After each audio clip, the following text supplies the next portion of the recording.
Sometimes when I walk into my office, I get the feeling that I'm walking among the ruins of a lost civilization. Not because of the reigning disorder, but because it feels like the remains of the civilized person I used to be. Where is the damn detective? I'm gonna rip his head off. I swear I'll tear his eyes out. Hey! Hand over the pictures, you bastard! Now! Otherwise, you're gonna be dead meat. Hear me, cat?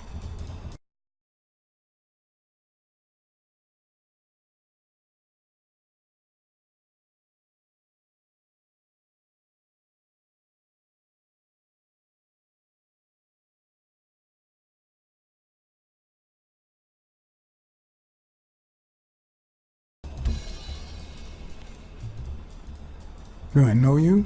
Your face rings a bell, but...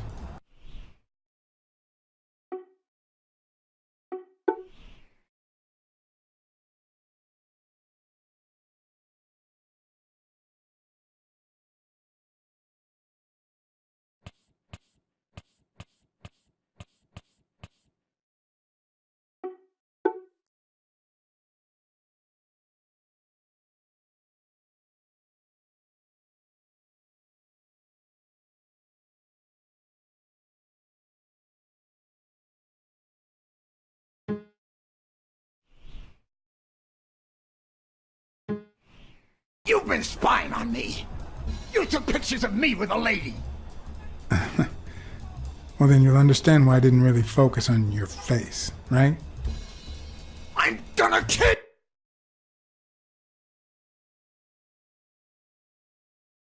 you!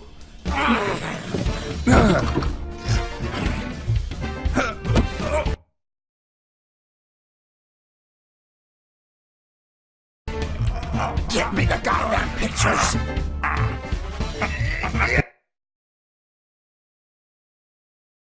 It wasn't my first time regretting meeting a guy like him.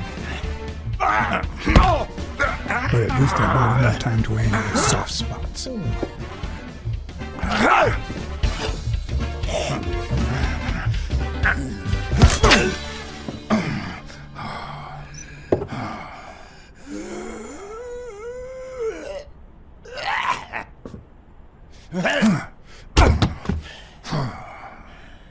Oh man, you broke my jaw!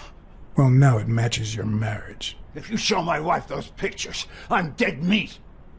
You'll ruin my life, please! Sure, the gun didn't work, so why not shed some tears? I wasn't gonna use it, man. I've never shot a fly. And I'm no two-timer either. It only happened once, for God's sake. I'm just her bodyguard, that's all. She seduced me. I love my wife, honest to God. I even quit the damn job for her. You can't break up a family for one tiny mistake.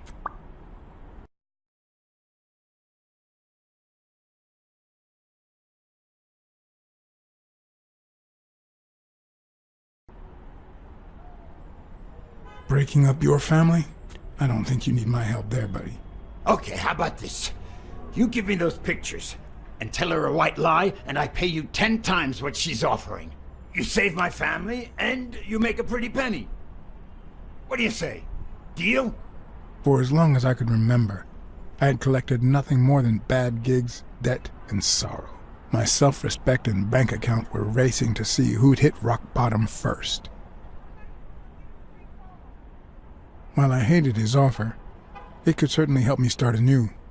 Run some ads in the papers, get better clients. All right. I'll tell your wife you're clean. Get the hell out of here before I regret it, pal. 3. Thank God! 2. Put that money to good use. 1. You won't regret helping out Eugene Colbert. I promise you that. My uninvited guest had left me several gifts. First of all, a swollen hand. That guy's skin was hard as a rock. Second of all, more money than I deserved.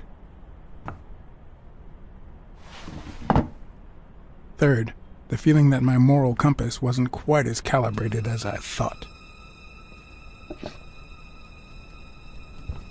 Last but not least, the certainty that more gifts were yet to come.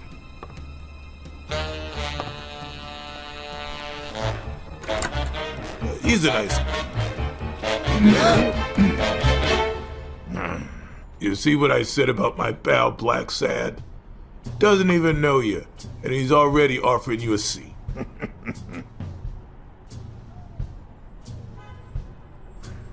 Yes, Jake's right, of course. That's me to a T. Please, have a seat. Shut up and listen, buddy. All right? I brought you a client.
And that's why we need to find him soon, or we will have a very serious problem.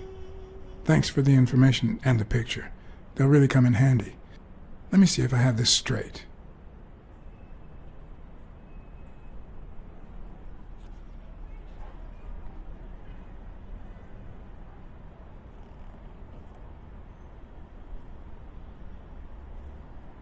Bobby Yale, a boxer at Dunn's gym, has a crucial fight against the reigning champion in 2 weeks. But he disappeared 2 days ago. Yes.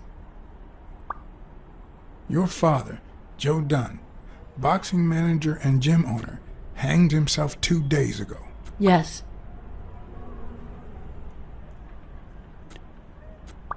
In short, if Bobby Yale is a no-show for his fight, you'll have to pay a fine. But since you don't have the cash on hand, your father's gym would have to close. Yes. So you want me to find Bobby Yale? Yes. No. Jake wants you to find Bobby. Oh, I see. Well, first of all,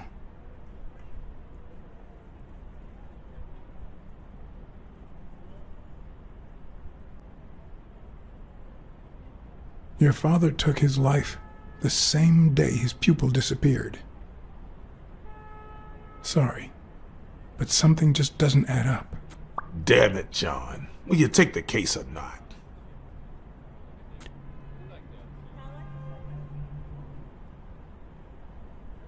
I will, but we're talking about Madison Square Garden. The stakes are high, which can only mean things will get ugly behind the scenes.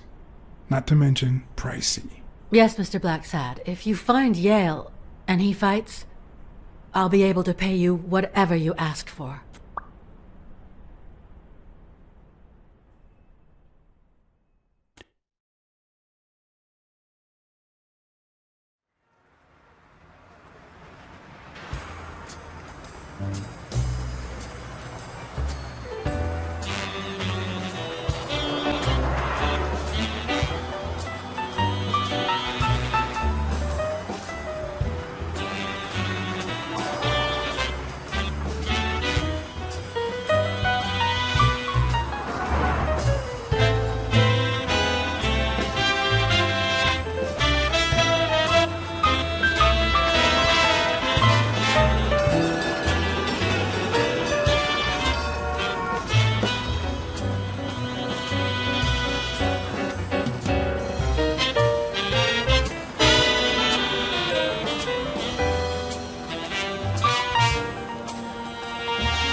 apartment and found nothing, but I'll search it myself at some point.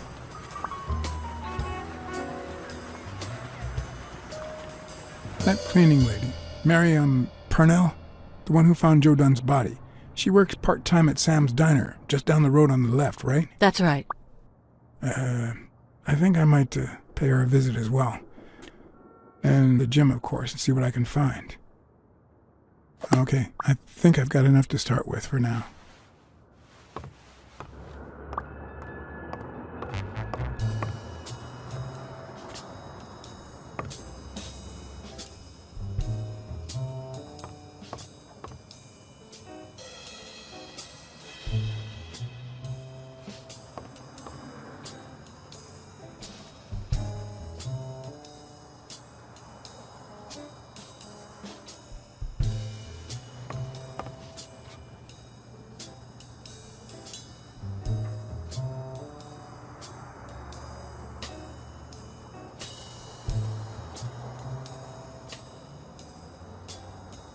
Is that done?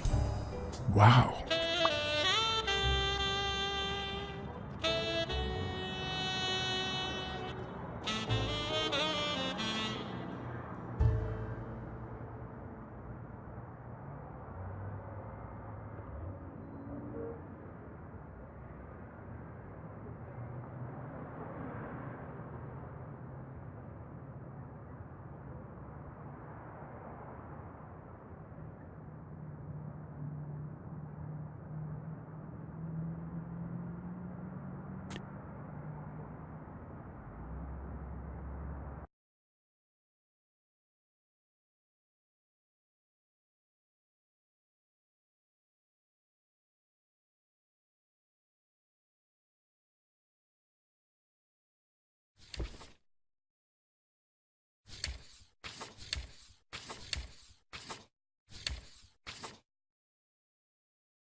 Someone should weld the iron bar on those panels.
He opened it during the war?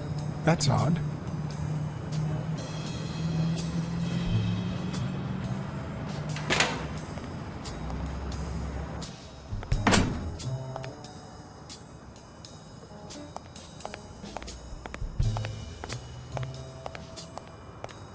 I once shredded a bag like that, just out of pure rage.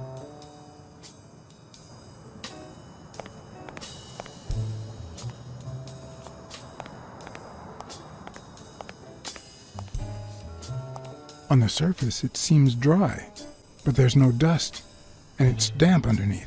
It could have fallen the day Dunn died.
Locked. But a true detective never leaves home without his...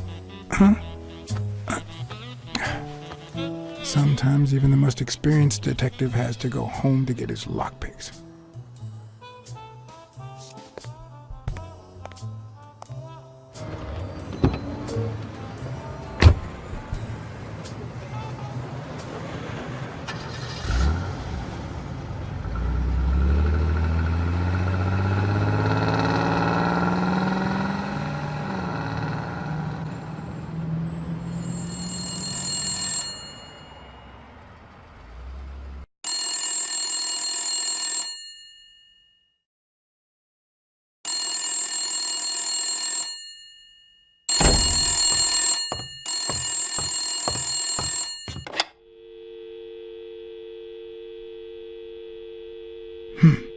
I hope that wasn't a client, although probability would suggest a cold call, or even worse, the War Veterans Therapy Group.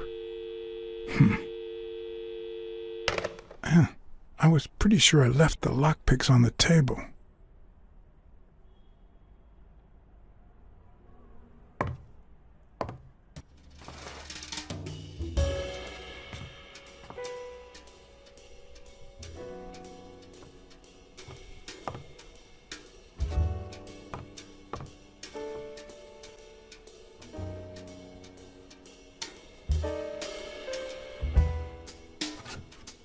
What if the only thing that keeps you going is the very thing that won't let you move on? It's too soon to say goodbye. She wouldn't hear me anyway.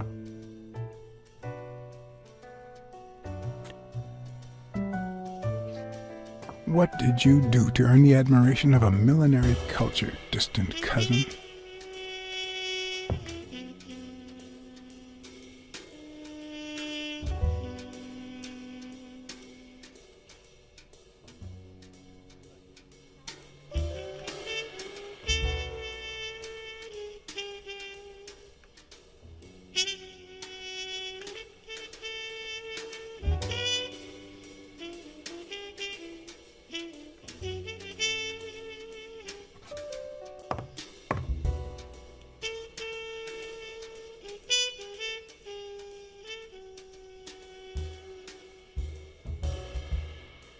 Here's a tip for aspiring detectives.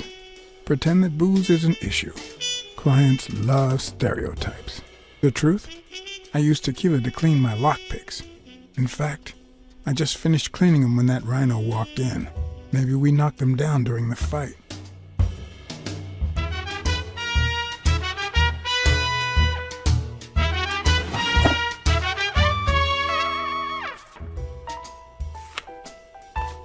Good old Weekly did a fine job with these pictures. Maybe I should give him a call. He'll be thrilled to know just how much this guy's gonna pay us to keep quiet. I wonder if that rhino would ever have the nerve to use it.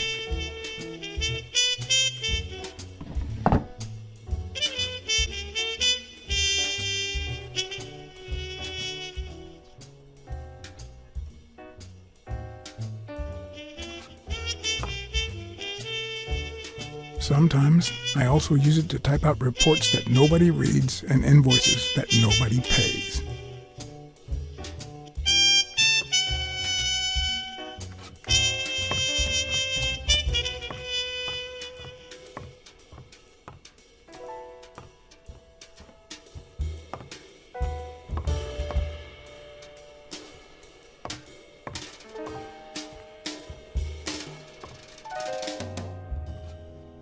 I won't leave without my lockpicks.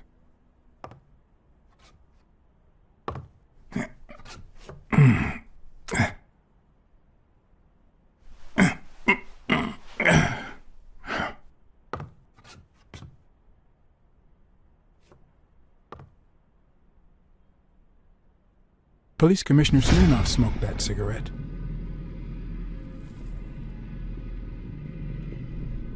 Judging by the way he put it out, he was pretty nervous.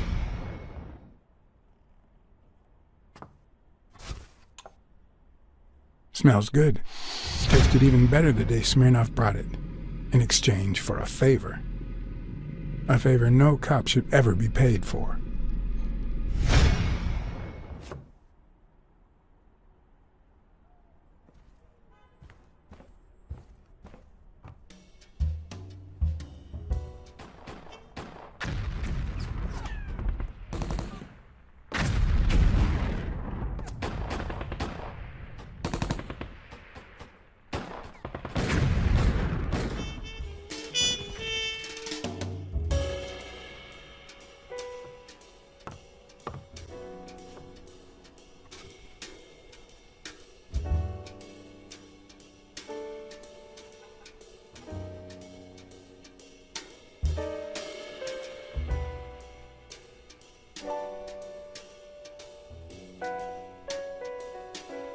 A visiting friend once told me that New York City smells like a giant bonfire. I'd say the smell is rubbed off on me.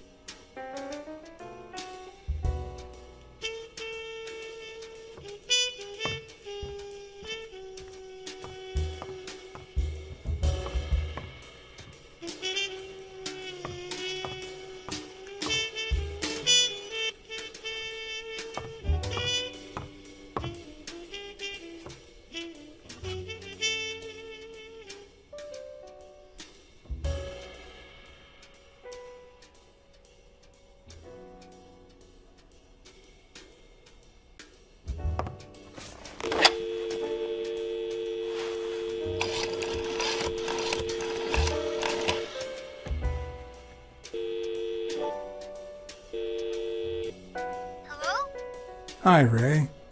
Hi. Who are you? Take a guess. I already gave you a clue. I know your name, so... I don't know. Maybe I know your name because we're family. No way. My dad never calls me. Grandpa never calls me. My uncle never calls me. Well, he does sometimes. You're Uncle John. Uncle John, I guessed it. Mom, it's Uncle John. I guessed it. You got me, Ray. Congrats. What did I win? What do you want? I want a gun. Bang, bang, bang. Bang, bang.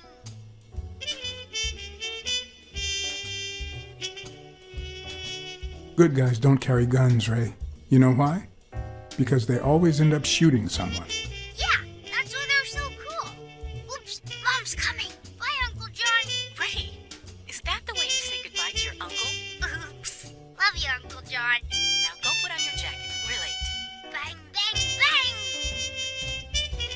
surprise. How are you? Hey, Donna. Bang, bang, bang! Everything's fine. Don't you worry about me. I do worry about you. Especially when you tell me not to. Yeah, can't argue with that. Hey, we're kind of in a hurry. Ray's got a dentist appointment. I'll call you soon, okay? I'm really sorry. Sure. One last thing. Ray, hurry up. We have to go. Have you heard from Dad lately? Not since his last letter. Same old, same old. Okay, now I really have to go. Bye, John. Bye, Uncle John!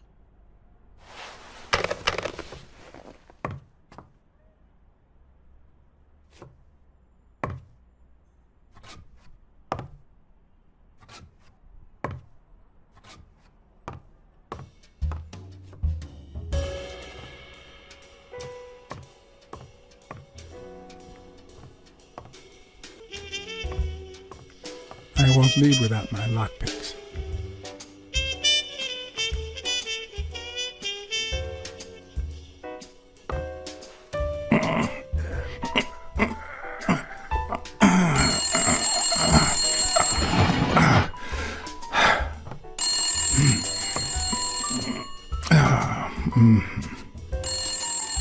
Most detectives feel safe with a gun in their pocket.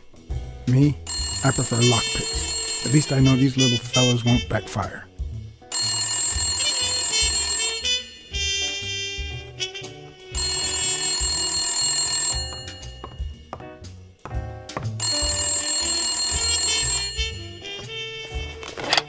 Where the hell did you go, John?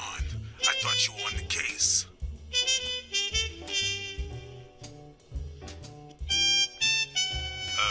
Don't ignore me, John.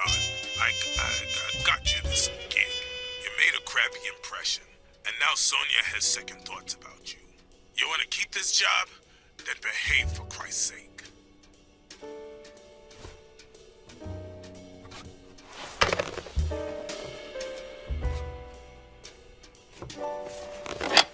Where the hell did you go, John? I thought you were on the case. Hey, I'm just doing my job. Next stop, Bobby Yale's place. All right. Just try to be a bit more communicative. You made a crappy impression, and now Sonia has second thoughts about you.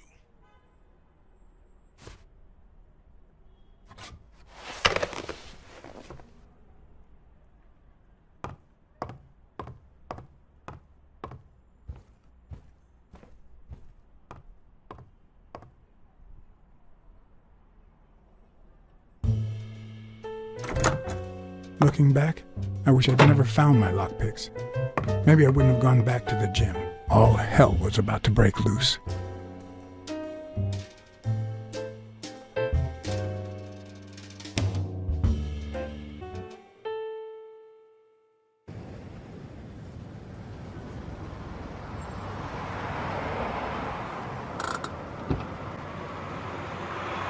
Bobby Yale's place was on the way, so I decided to drop by, lockpicks in hand. The gym could wait.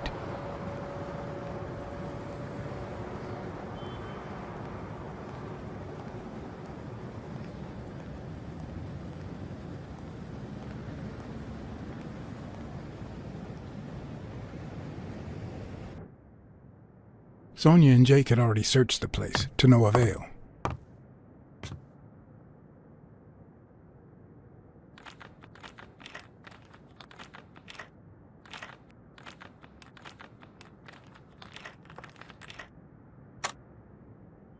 But a good detective would have better luck.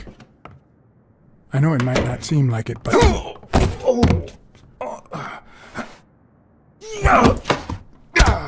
When someone hits you like that, you know you're onto something. It's only fair to show some gratitude. Well, well, well. Long time no see. Oh, how the tables turn. You helped me, so I'll help you. Now leave before my partner... Damn cat. Well done, Colbert.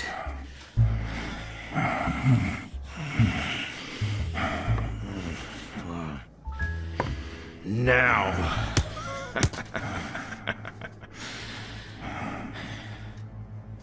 How about this? For every wrong answer, I'm gonna give it to you with this club. Deal?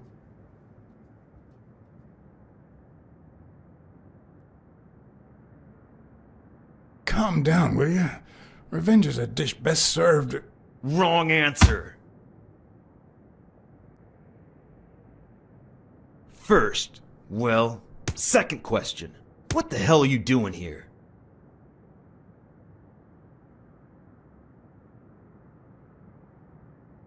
I'm a private eye. Sonia Dunn hired me to find Bobby Yale. I hate detectives. One more time. What the hell are you doing here?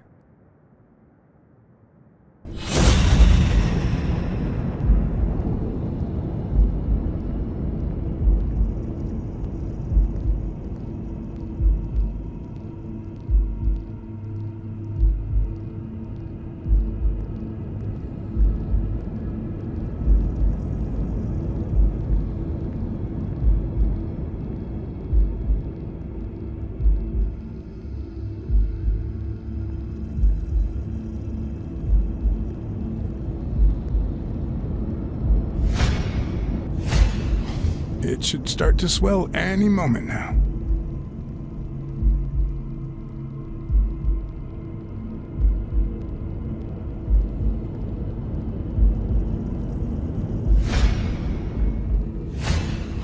It should start to swell any moment now.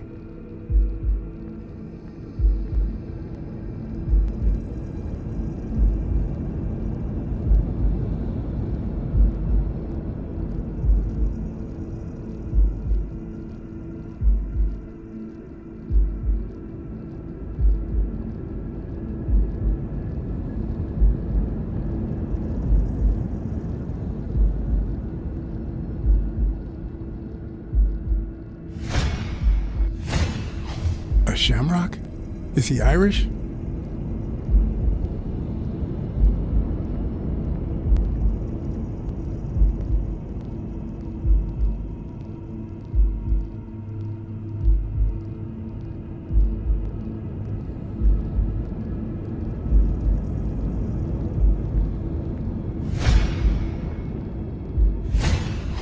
A shamrock? Is he Irish?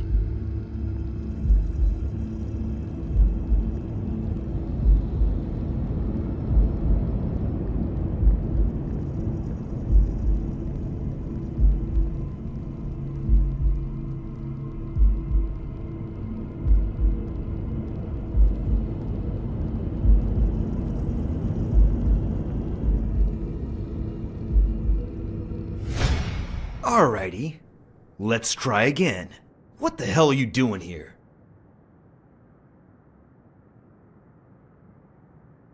Are you of Irish descent? I've got an Irish boss, just like my friend Colbert here. I'm sure the name O'Leary rings a bell, right? Desmond O'Leary. If you live in New York City, you've certainly heard of the richest bookie in town. After everything that's happened, I was beginning to feel like this case was finally moving forward. Wrong answer! But I was wrong. Seriously, what the hell are you doing here? I know your friend Colbert, and his wife. Now he wants to insult you. Alright then, he's all yours. Alright. Now it's your turn. I'll call the boss.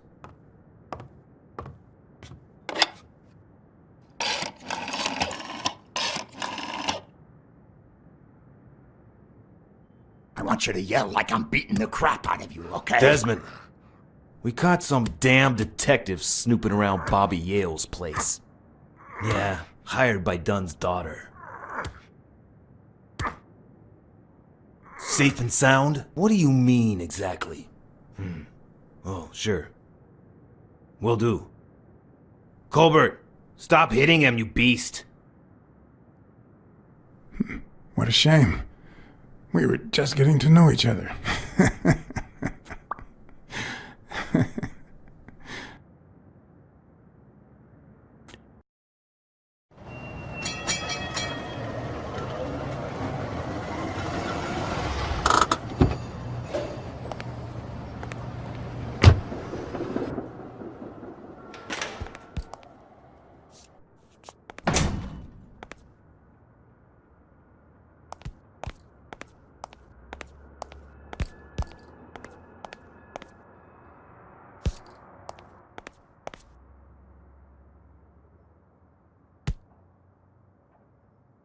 Thanks, pal. So, what else can you tell me about Dunn's death? Well, not much. My memory's not what it used to be. You'd better ask the cleaning lady. She found the body. It should be her shift down at Sam's Diner. The place is close by. Take the main door and follow the street. Just wait till you see her. You're in for a treat, my friend.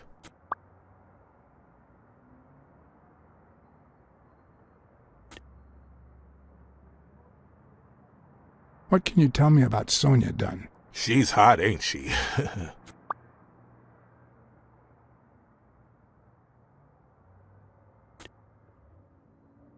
You two seem to get along nicely. Well, I've known her since she was a baby.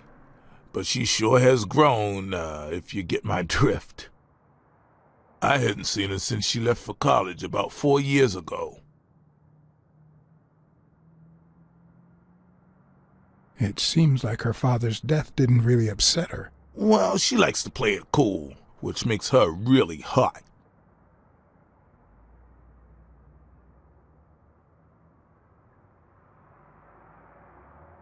What was Joe Dunn like?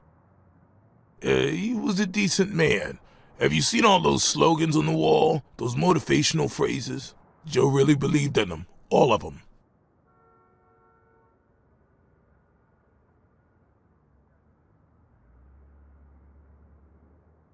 He played the saxophone, right?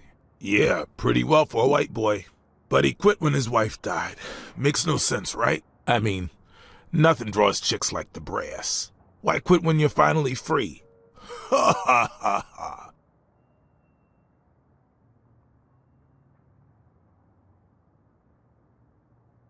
I found an empty wine bottle on the rooftop. Did Joe Dunn drink? Only for a while, back when his wife died. But eventually he quit. After that, he'd only drink on special occasions.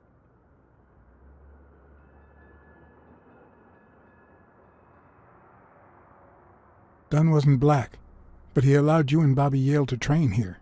Yeah, this was the first integrated gym in the city, I think.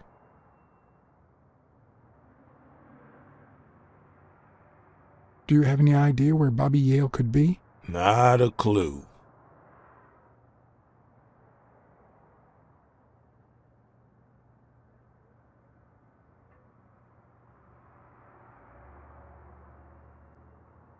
I dropped by Bobby Yale's apartment. I think he might be involved with O'Leary, the bookmaker. You sure? Yale had some dark years, no doubt, but Dunn turned him into a decent guy. I'm no detective, but I wouldn't follow that lead. Do you know any of his relatives? His father, Avenarius. Avenarius? The boxer poet? Didn't he disappear 20 years ago? Yeah, and his wife, Bobby's mom, died shortly after. Dunn is the closest thing the family to poor kids had ever since. If Yale's gonna fight the reigning champion, he's got a big career ahead of him. He hasn't lost a single fight since he turned pro. The little bastard beat the socks off me a few years back. You said Yale joined a gang back in the day? Know which one?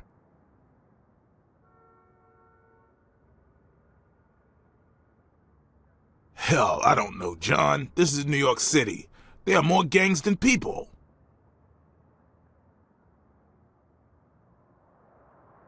I better let you get back to your drills. All right.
The racist brain is so full of hatred that there's no space for trifles such as common sense or, say, spelling. But this most cultured writer spotted the error and attempted to correct it, not sure what to make of the outcome.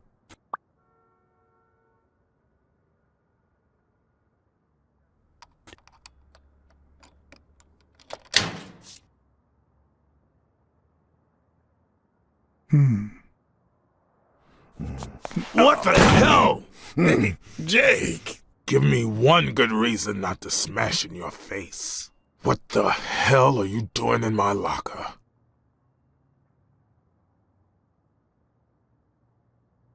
I'm a detective. That's what I do. Yeah, and my friend too. Well, that's what I thought. Get off me. Sometimes, John, I could just punch you.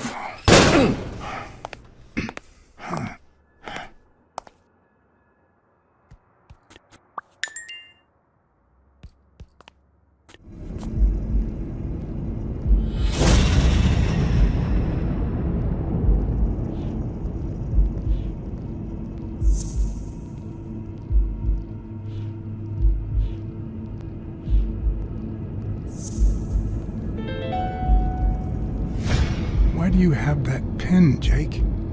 What mess are you in?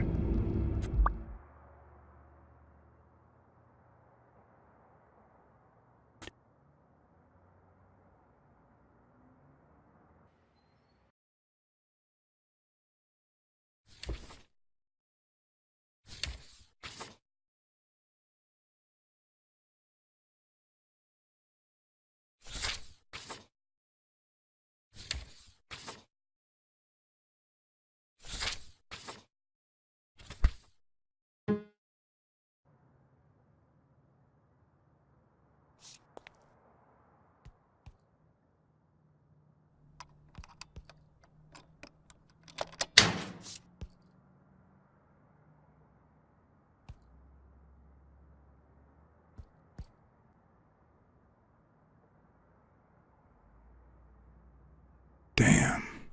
I'd forgotten that Jake used to work for Natalia. This proves I was right. It's too soon to move on.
What leads a man to do something like this?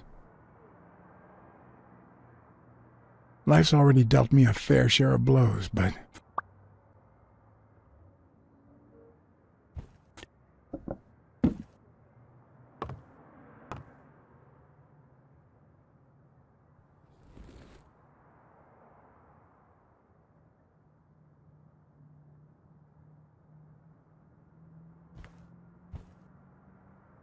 I don't know why. Something just doesn't add up.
Good morning, sir.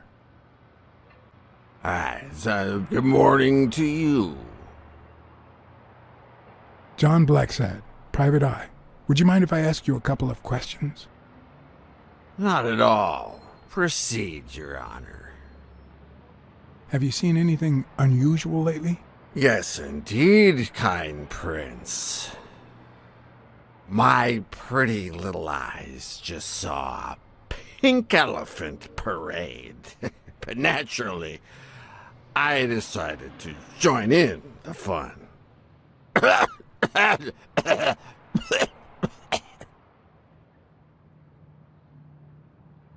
Is there anything I can do for you? Well, there is indeed. Move. You're blocking my view of this wonderful sunset. It just so happens that you can, apple of my eye, do this old man a favor and bring him some sustenance. All right.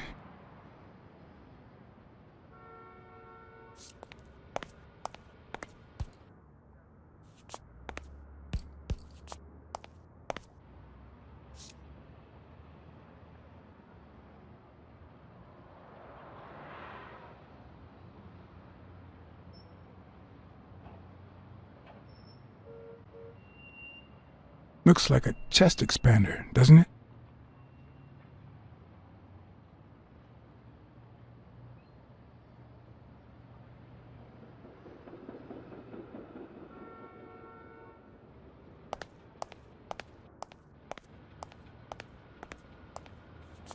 I might just be the last person in New York without a TV.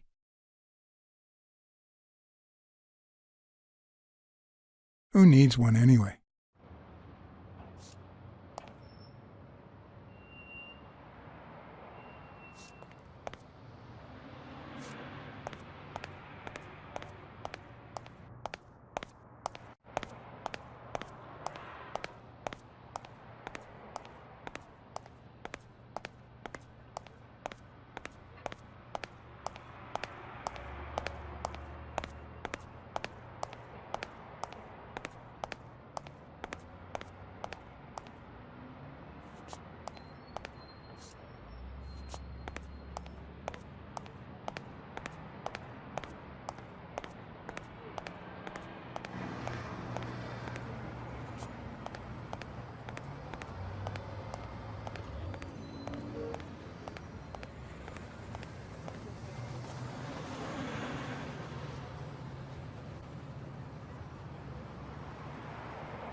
Okay, Jake. I told you.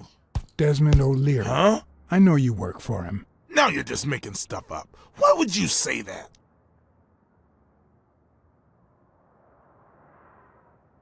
I saw the shamrock in your locker. I know what it means. Okay, let's say you're right. So what? What are you gonna do, huh?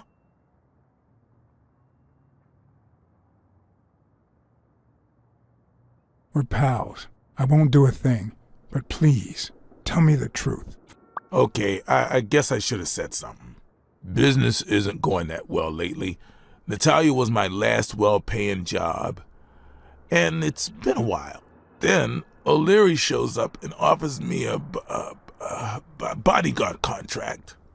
What was I supposed to do? Yeah, I understand. Seriously, you don't seem like the type to accept, shady offers.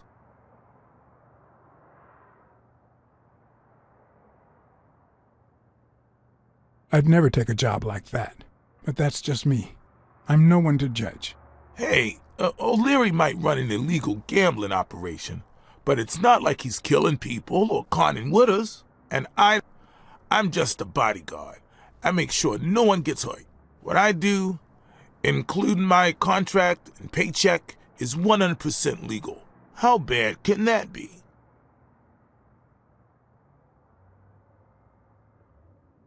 Yeah, you're right. The fact that his business is illegal doesn't turn you into a criminal. We're only accountable for our own actions. But that's not what bothers me.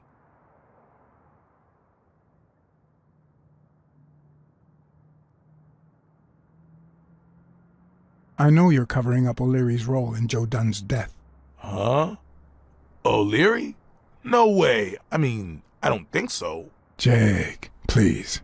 Well, I guess there's no point in hiding it now.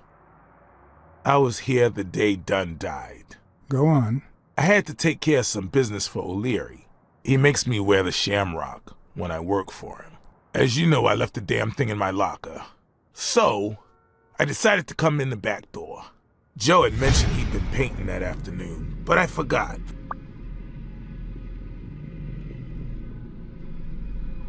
I stopped in my tracks when I saw him screaming bloody murder at Bobby Yale at the top of the scaffold.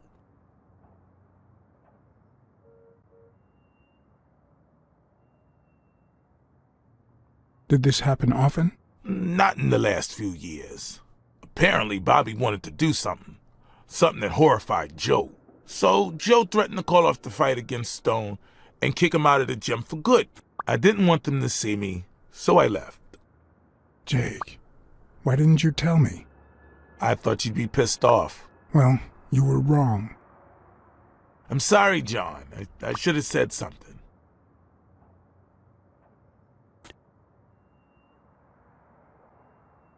You should have. Let's just say you owe me one, all right? You sure drive a hard bargain, John. All right. Time to go. I need to think about everything you just told me.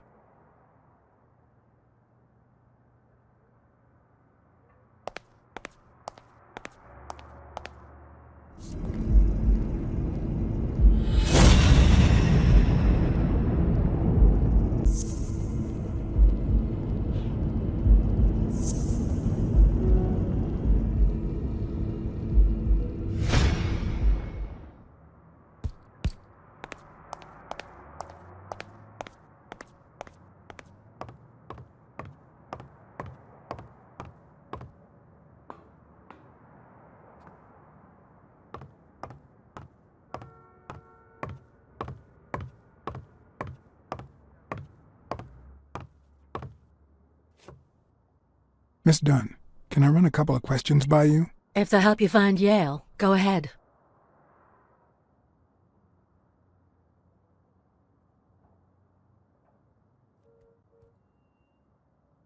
What's in those papers you're going through?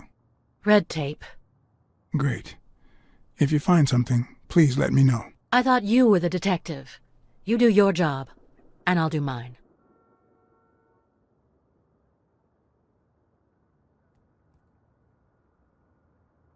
Did you and your father get along?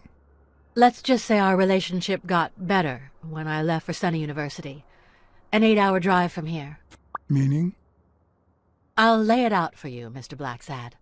My father, Joe Dunn, disappeared the day my mother died.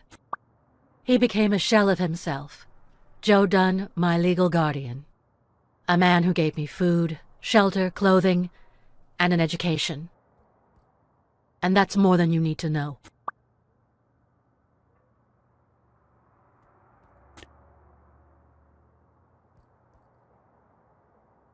Did you get along with Bobby Yale?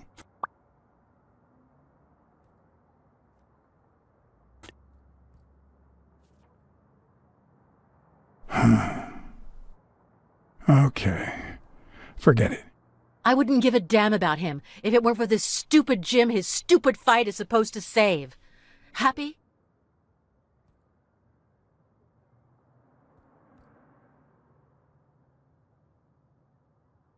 What do you think about Mary, the cleaning lady? Can't say. I barely know her. And I'm not one who's quick to judge other people. What can you tell me about Jake? I thought you were friends. Guess I was wrong. He and my father were friends, so don't go down that road. Thanks. That's it for now. I get it. You don't like me. But there's something you need to know. I'm all ears.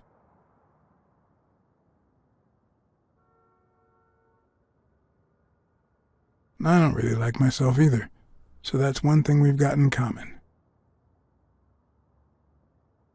Duly noted, Mr. Blacksad.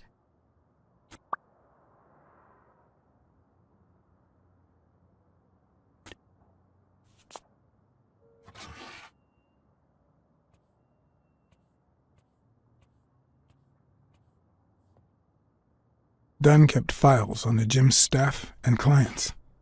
Name, address, and date of birth.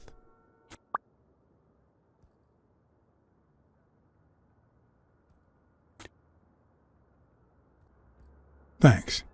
That's it for now.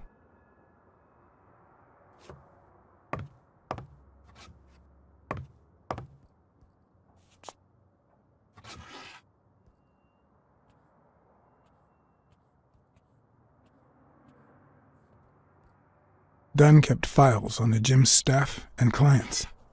Name, address, and date of birth.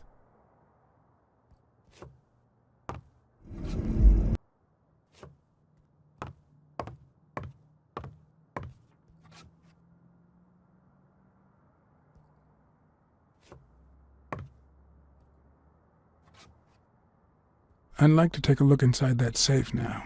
Could you give me the combination? I'd love to help you, but my mother's birthday used to be the combination, but I already tried it.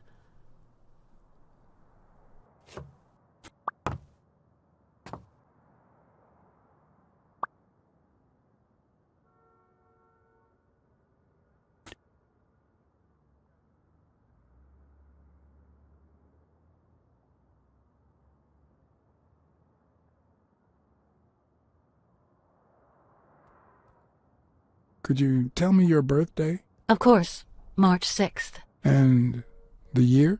I'm 24, Mr. Blacksad. You do the math. No luck.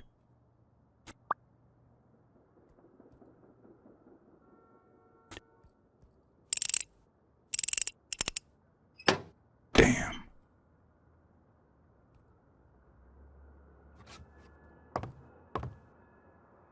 Seemed like a happy family.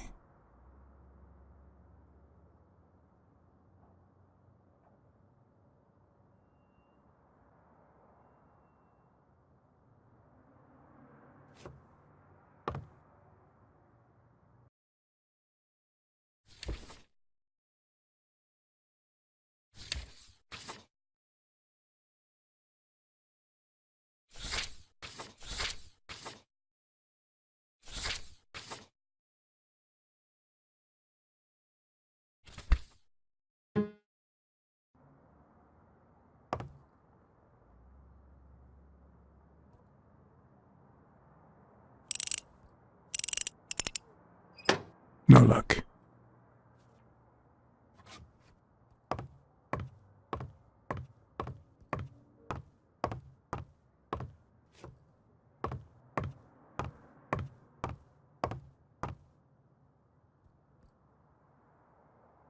Thanks.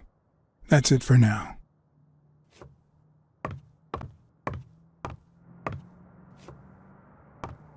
Dunn's room had quite a view.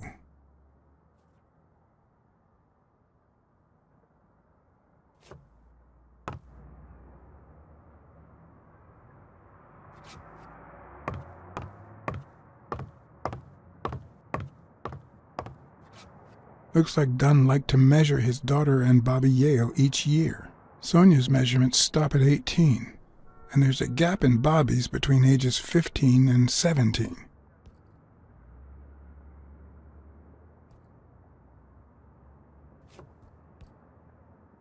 I remember that fight, back when Jake was coming up the ranks.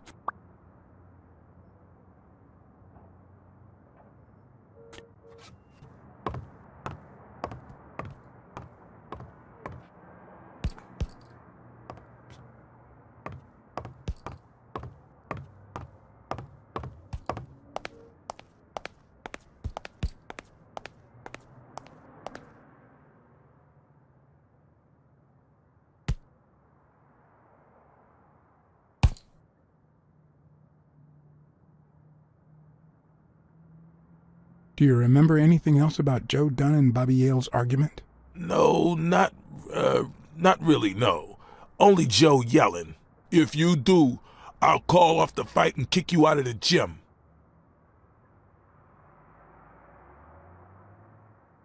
Not all folks are as open-minded as Dunn. You've seen the graffitis, right? If I get my hands on that bastard...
Did this happen often? Not in the last few years.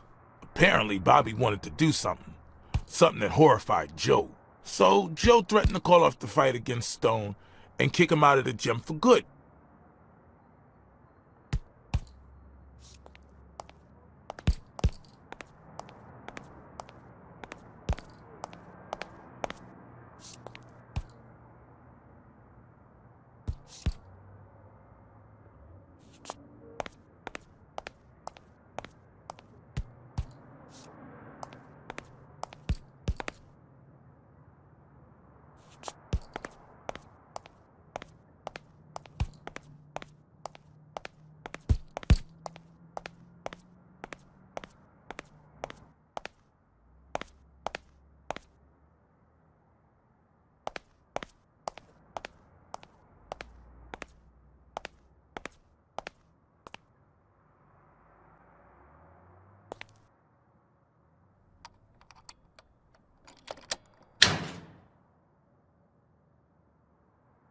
Smells like paint.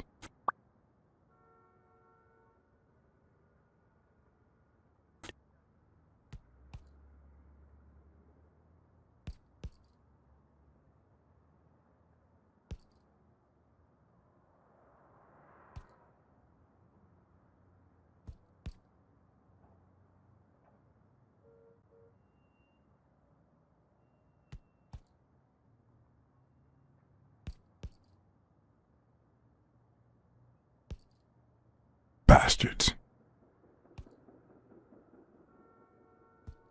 The proud South.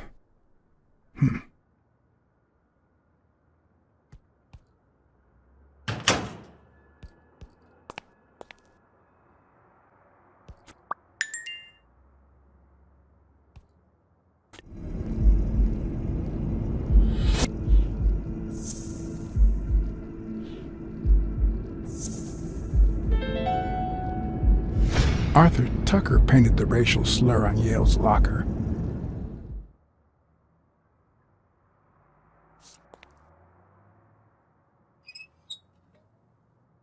Of course.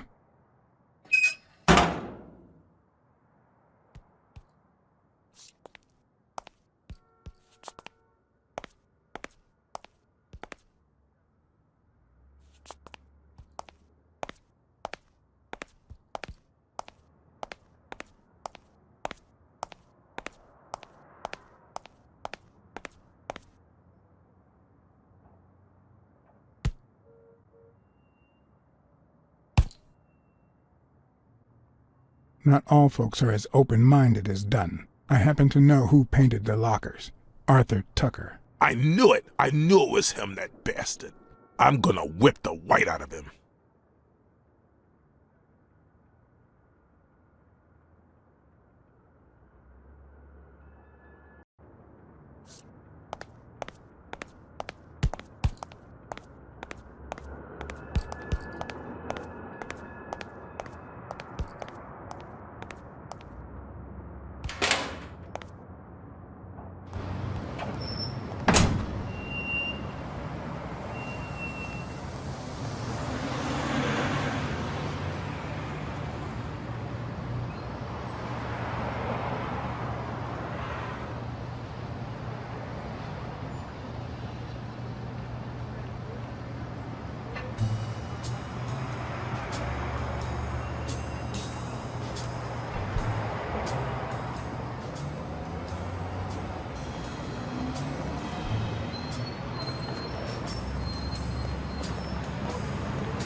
I'd prefer a yellow Cadillac, but I can't complain.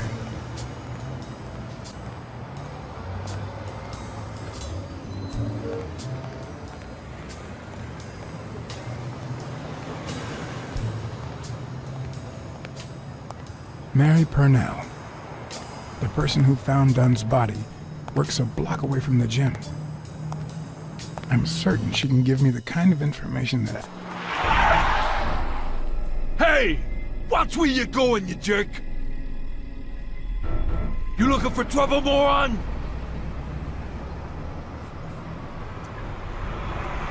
you better watch it. Go to hell, man! You better not show your face around here!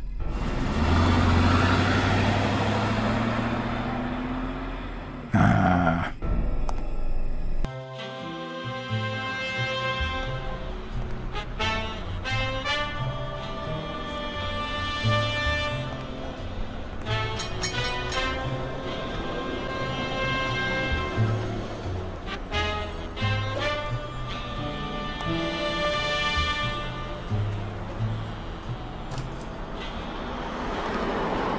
And there you go.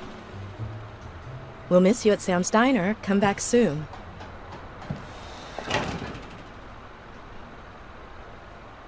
Welcome to Sam's Diner. What can I get for you? Blacksad, Private Eye. I work for Sonia Dunn. I need to ask you some questions about Joe Dunn. Sure, but I'm working right now. Maybe later?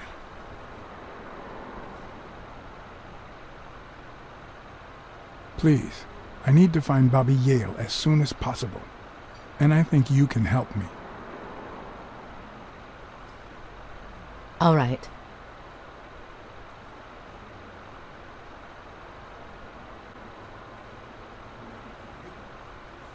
Let's talk a bit more about Joe Dunn. How was Joe Dunn outside the gym? I wouldn't know. I only saw him at the gym or right there. That was his spot. I think everyone liked him.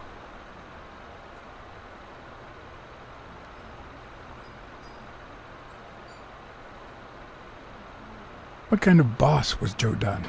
A good one.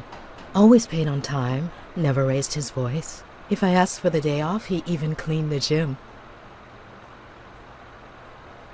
Can you tell me how you found Dunn's body? Well, I thought I was alone. I clean early in the morning before Mr. Dunn comes in. Oh, so you have keys to the gym. Yes, of course. There was paint on the floor, so I thought it'd be a busy morning. And then I saw him, hanging there, like a baby mobile over a crib. Then I think I panicked. When I calmed down, I called the police and waited outside. Sorry, that's all I can say.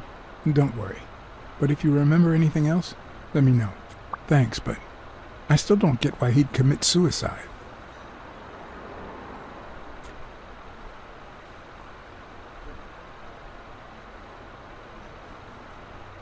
Maybe he simply had money issues. Yeah, I don't know. Could be. The gym didn't really get that dirty lately.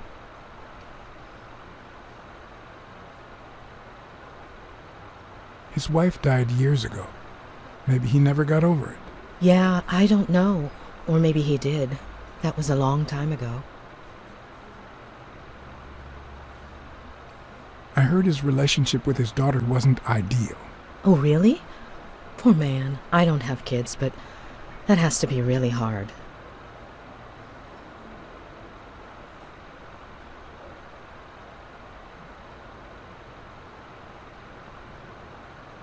Any ideas where Bobby Yale could be? How am I supposed to know? He's rarely there when I clean the gym. Bobby seems like a nice kid, but I barely know him.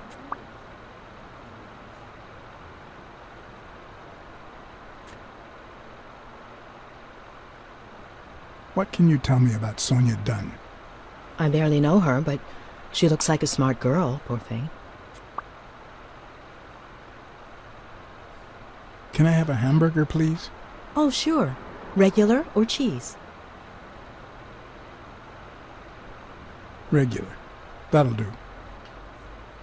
Mm-hmm. You want fries? A drink? No, that's it. Okay. Is that for here or to go then? To go, please.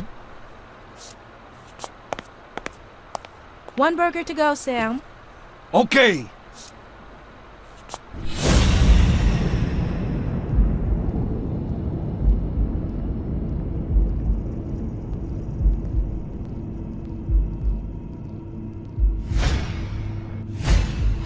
They look puffy and tired. Sleepless nights? Hectic days? Or has she been crying? Perhaps all of the above.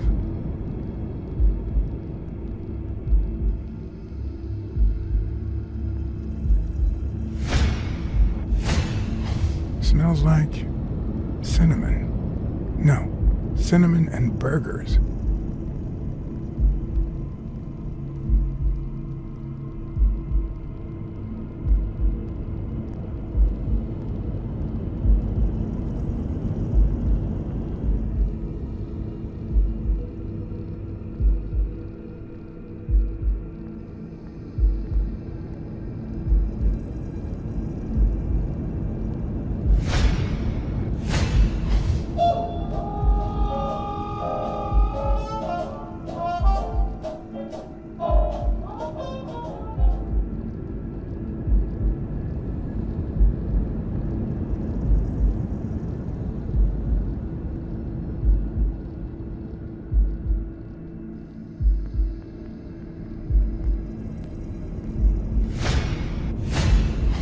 Smells tasty.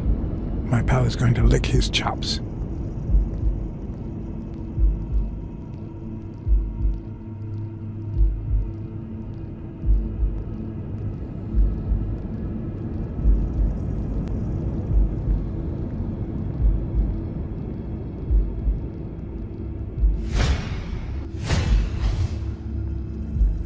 Her handwriting is nice and neat.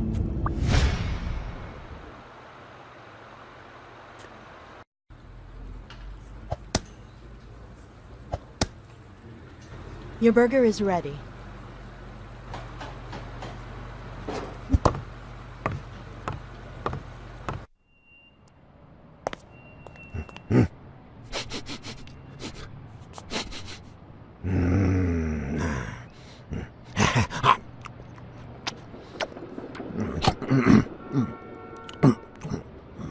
All right, I'll let you enjoy your meal.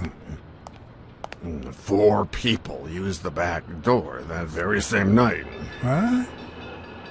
Well, I might be blind as a bat, but as you can certainly see, I have 2 wonderfully functional ears.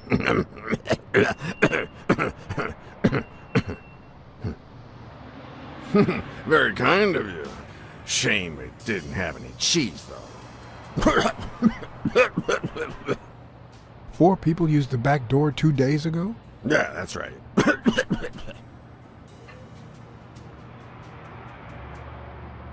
Who was the first person to use the back door? Someone big unlocked the door, stepped inside, then came right back out.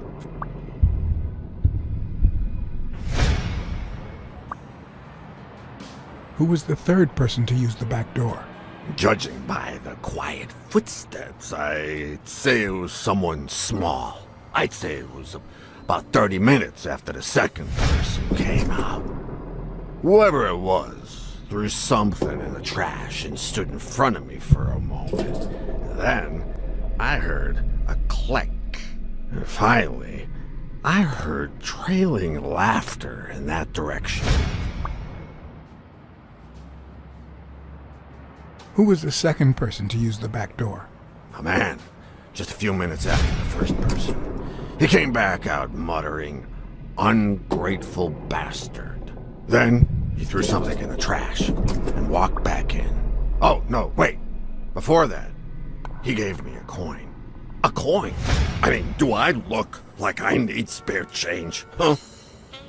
I mean, I'm staying at the million-star hotel, for God's sake.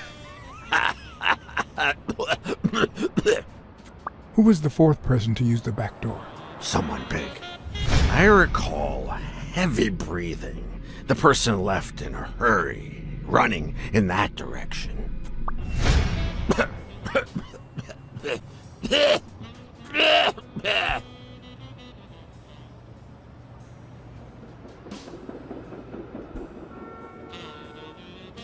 You were acting a bit strange before, but now you seem fine.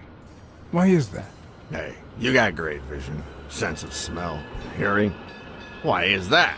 Well, I'm a cat. Well, I'm a goat. There's a chest expander in your cart. A what expander? A thingamajig with 3 springs. Oh, the thingamajig with springs. Oh, I got it from the trash back there.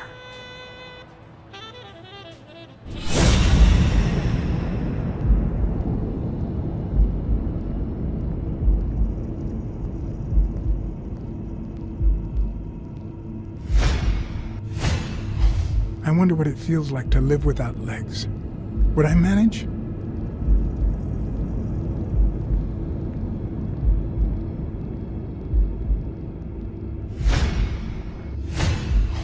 Blind and legless.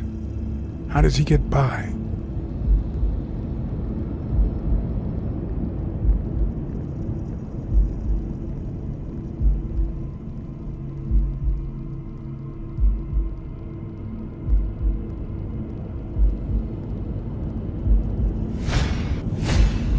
Could he have been a train conductor?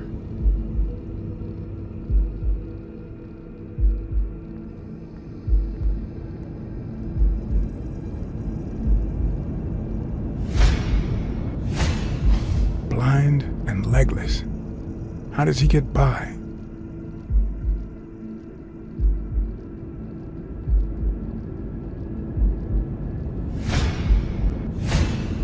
Looks like someone used it as a punching ball.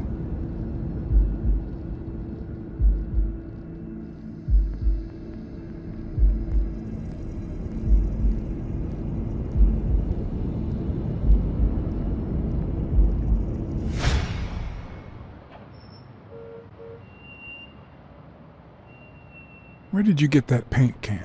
In the trash can in the back. A paint can and a thingamajig with springs. What a night! That's all for now. Thanks.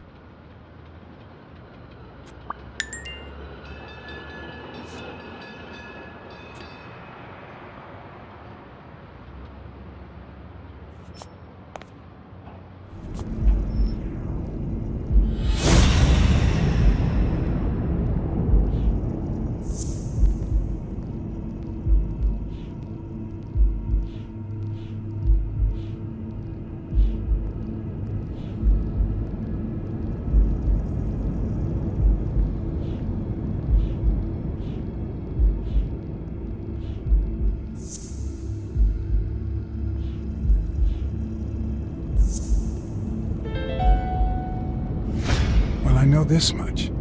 The chest expander in the trash belongs to Yale.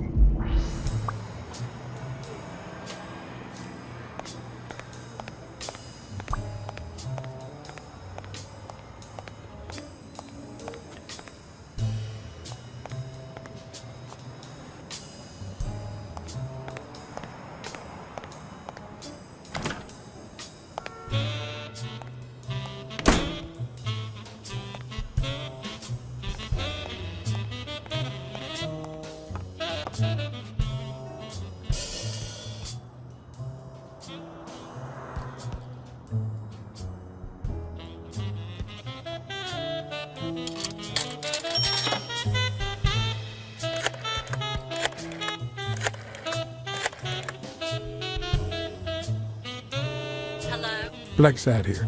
Please don't tell me. My husband... You have nothing to worry about, Mrs. Colbert. Do me a favor and enjoy your family. Oh, thank God. Thank you, Mr. Blacksad.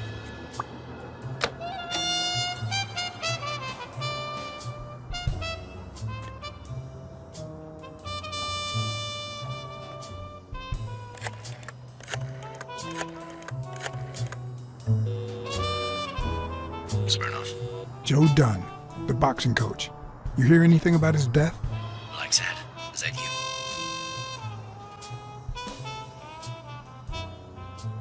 I'm just asking a simple question, Chief.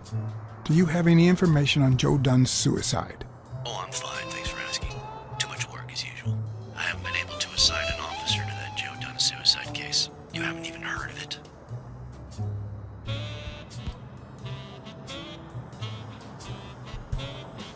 Joe Dunn's daughter hired me. But I still don't get it. Any signs of foul play? It's just a hunch, but I need to follow up on it. All right then, do your thing. So, are you gonna help me? I wish I could, John. Anyway, I'm afraid I don't have anything useful to share. And it seems like you don't either. But if you do find something, give me a call.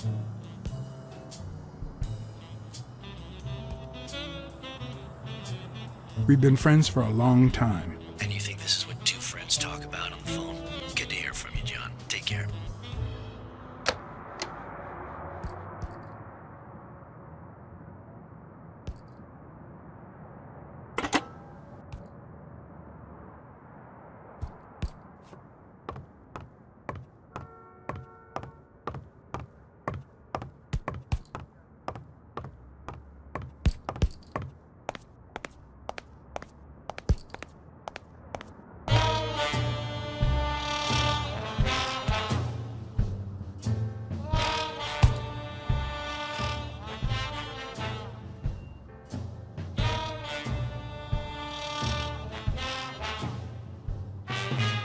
Joe Dunn or Joey Dunn? Huh?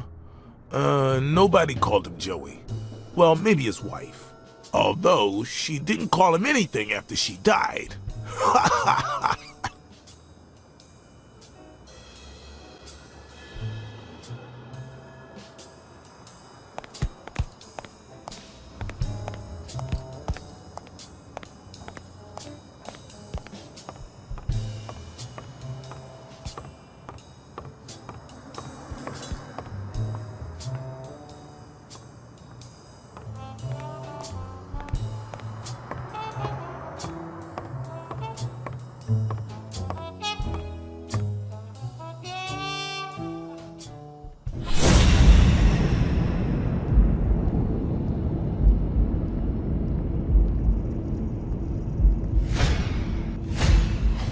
Big, bright eyes, looks well rested. Either she didn't mourn her father, or she really knows how to work that makeup.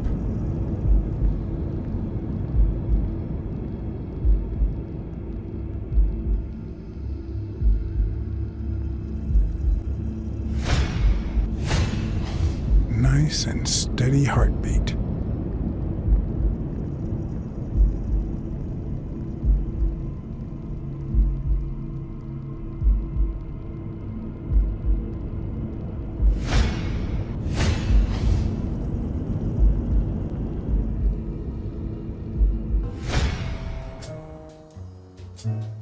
What the? What's wrong? Someone's taking pictures from the rooftop. Are you sure? I'll go take a look.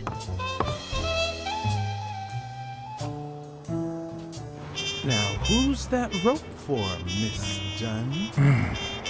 Weekly.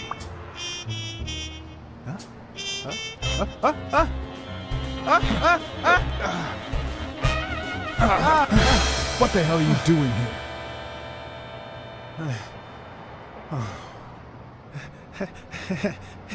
Hey, look! Isn't that Cassidy?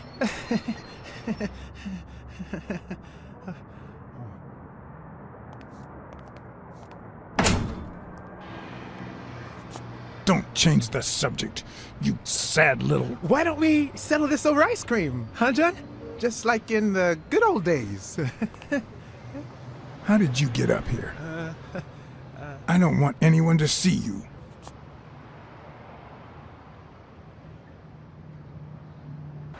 Everyone, even the most hapless of creatures, has a gift. Something that makes them special, that makes them worth knowing. Foul-smelling Weekly is no exception. No matter what he does, it's impossible to stay mad at him for too long. This bourbon shake is delicious. Want a taste? You know I don't like milk. Your loss. So, Joe Dunn hangs himself and leaves his gem to to his daughter, which makes her the first woman to run a boxing gym, I think. The real question is, why did he commit suicide? Well, it's pretty obvious. Is that so? Care to shed some light on this, Sherlock? Well, there's no need to look for reasons. People hang themselves every day out of sadness. And stuff like that. End of story. I'd say he never recovered from his wife's death. But he'd recently fallen in love with another woman. Maybe he thought he was betraying his late wife.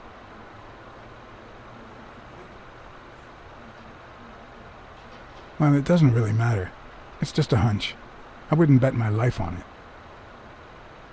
I've got other suspects, like O'Leary, the bookmaker. Desmond O'Leary? The same O'Leary who used to date Helen Moore? America's sweetheart? Now that's a woman. And then there's the Walrus. Who was that guy? Come on. You've never heard of Frank Cassidy? The president of the Boxing Managers Association? Who's also Stone's agent, Bobby Yale's rival. He might know why Dunn killed himself, right? I decided to ask Weekly to investigate Cassidy. My reasons?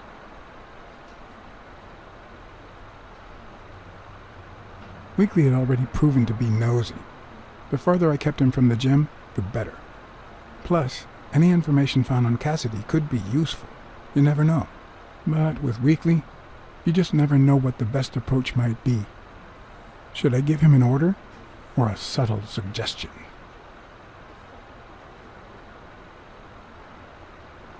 Come on. I know you're dying to ask me to investigate Cassidy. I can see it in your face. Well, yeah, maybe.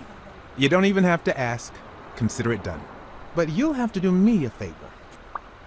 Tell Sonia Dunn that a legendary journalist from What's News wants an interview. Weekly, please. Well, if not, bye-bye, Cassidy. All right. I'll see what I can do. Great. That's settled then. By the way, I never told you what happened to Colbert, did I?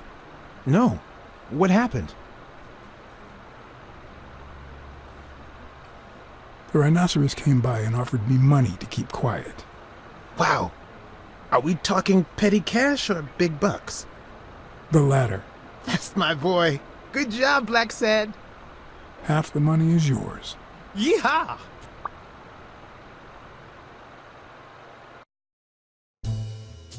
So, was there really someone on the roof?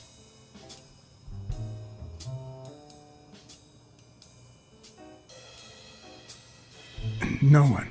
I must be seeing things. A hallucinating detective. This must be my lucky day.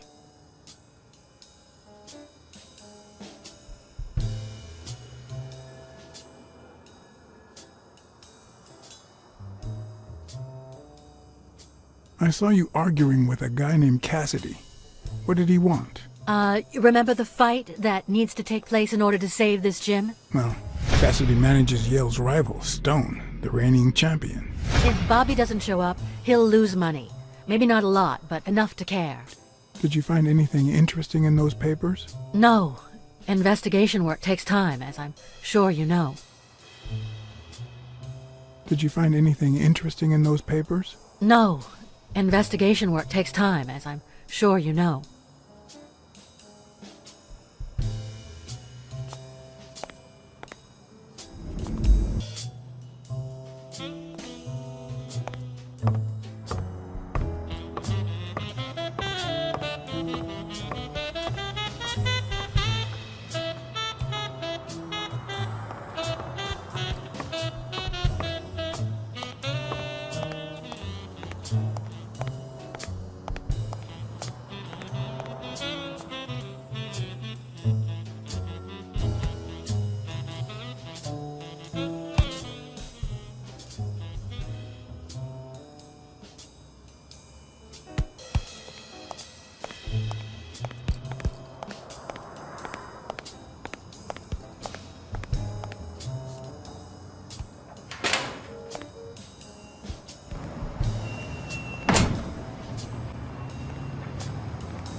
I'd prefer a yellow Cadillac, but I can't complain.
Can I ask you about your job?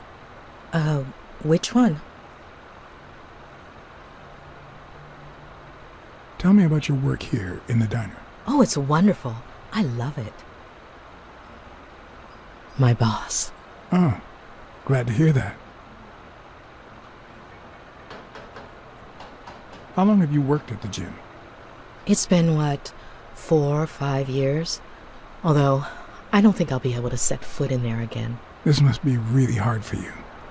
I'm sorry. Other than the diner and the gym, you don't work anywhere else, right? I wouldn't have the time, although I'm not sure I want to continue working at the gym.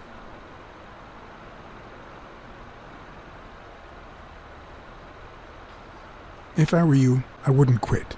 Trust me, it might be painful at first, but time heals all wounds. Joey used to say the same thing. Maybe. I don't know. Thanks.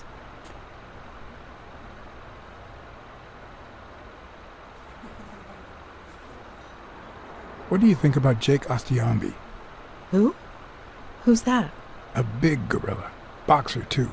A friend of Joe Dunn's. Oh, yeah. I barely know him. I don't like how he looks at me. Have you remembered anything else about the moment you found Dunn's body? I really can't remember anything. I'm sorry.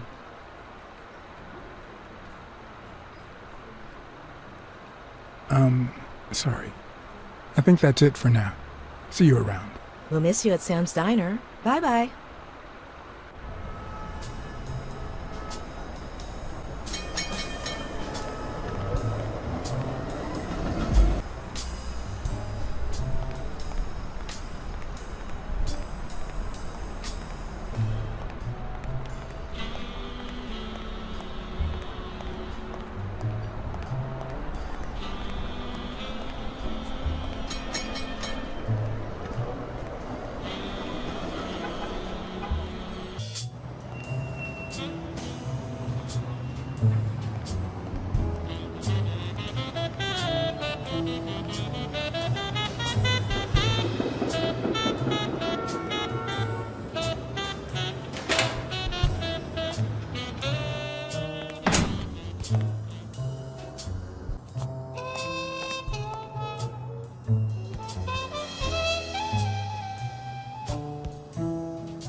Thank you, Mr. Blacksad.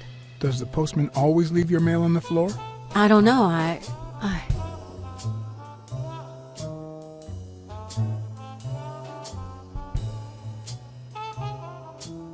What's wrong?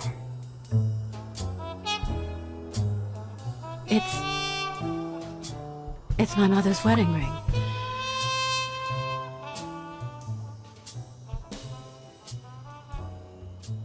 Who had it? I don't know. My father wore it on his pinky finger after she died. Not always, apparently. Will you find out why? I'll try. But there's something else I'm worried about. This might have something to do with,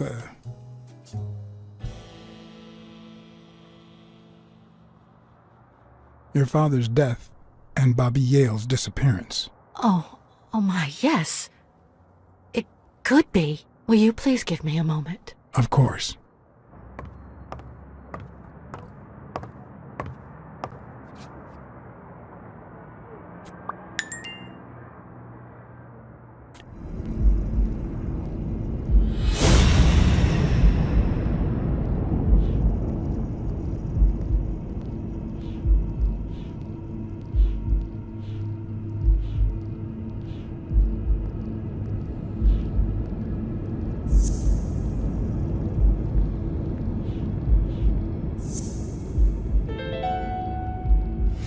Okay.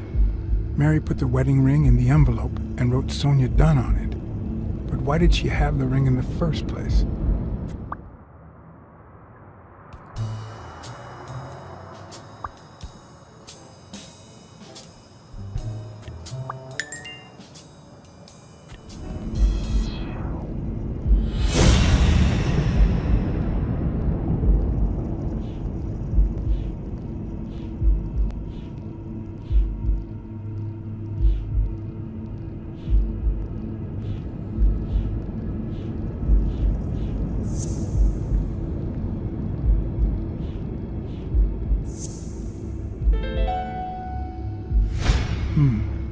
Were Mary Purnell and Joe Dunn an item?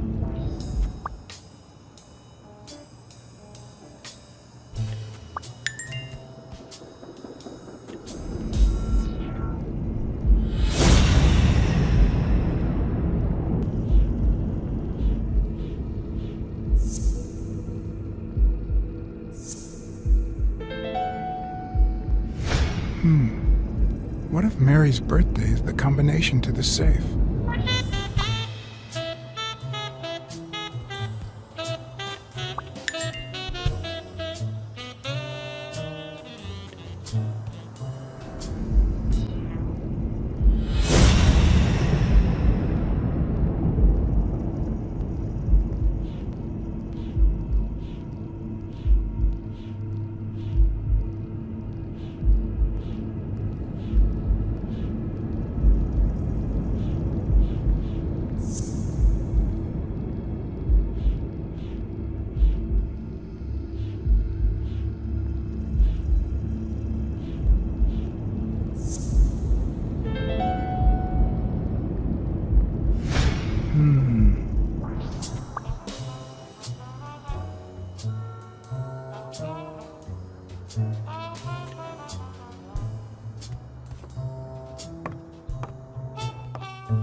Yes? Feeling any better? Yeah, I guess. Thanks.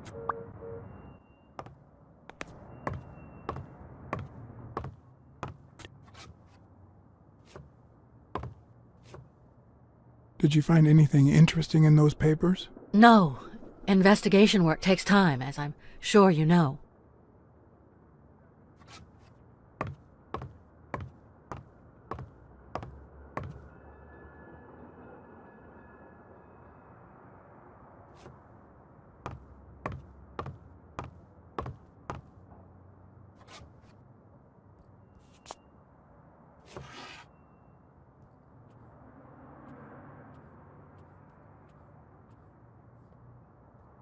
And there it was, Mary's birthday, a week prior to that very day.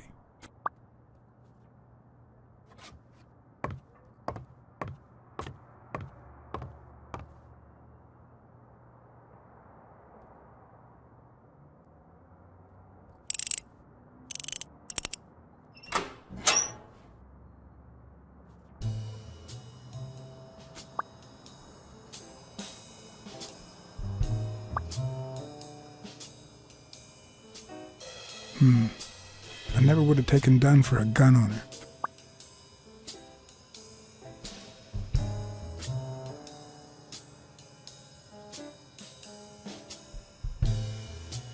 You opened the safe?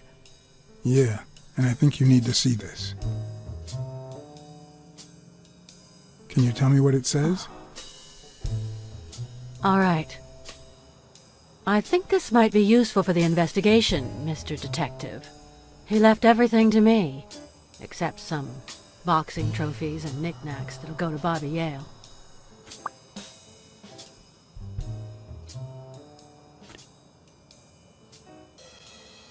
When was it signed? It was written 4 years ago, just weeks after I moved to Buffalo. Do you think Bobby Yale read it before he disappeared? Maybe. Congratulations. You're one lucky lady. I'll pretend I didn't hear that. All right. Thanks.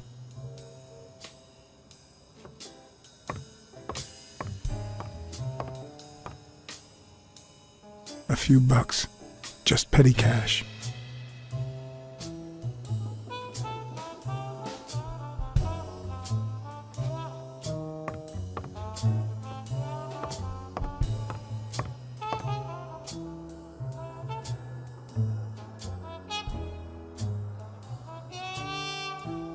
You see, I've got this friend. He's a journalist, and, the thing is, well, he would like to interview you. Why? A woman running a boxing gym? That's quite the story. And how did this friend of yours find out, exactly? Well, you know how these things... I don't even want to hear you. I just hope you prove your professional worth before the day is over.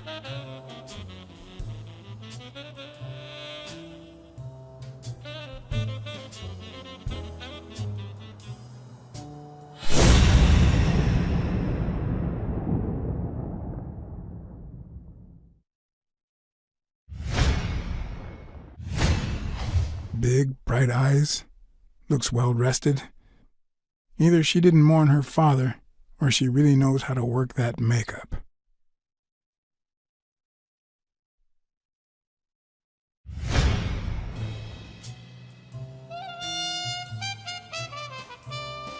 I never asked about the gym's insurance.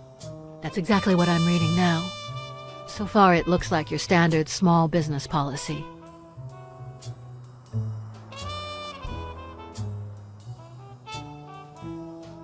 I think I know who had your mother's ring. You do?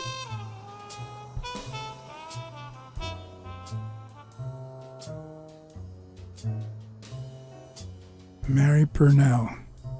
I think she was in love with your father. Thank you.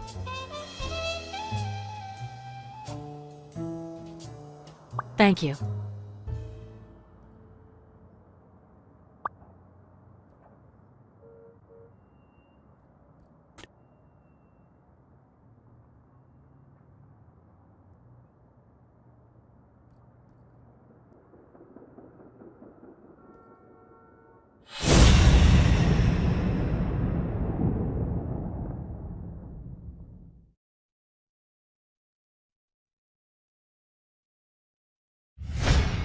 Did you find anything interesting in those papers? No.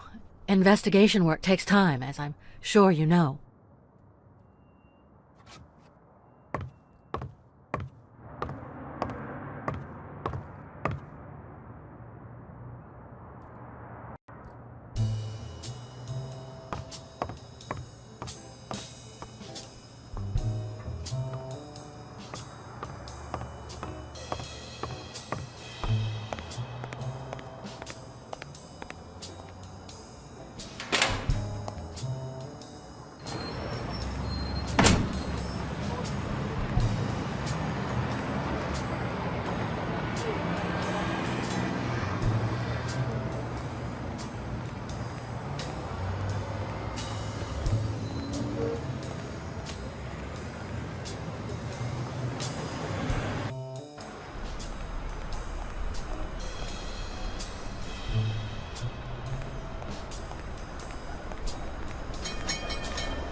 know you're hiding something.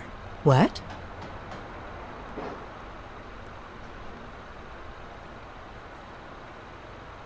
You know what?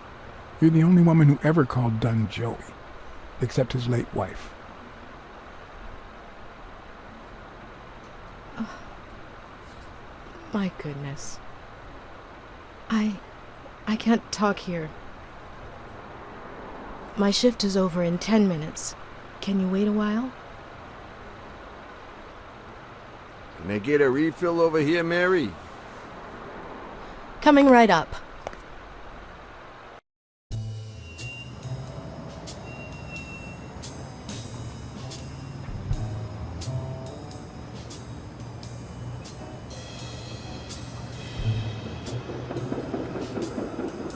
Mary Purnell, the angel Joe Dunn found in his golden years. We'd been seeing each other for almost 2 years. It all started with, well, weekdays I start cleaning the gym at dawn, before my shift at the diner. Joey always came in early, just a little after I got there.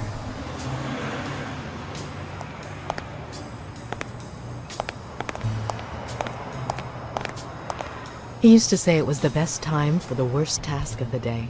Oh, I know exactly what he meant. Worked out first thing, huh? Oh, no. He used to say that showing his boxers how to fight was exercise enough. Paperwork. He just hated it. But that was just him. Instead of putting off the things he couldn't stand, he did them as soon as possible. One morning, he saw me crying. I was having a rough day and...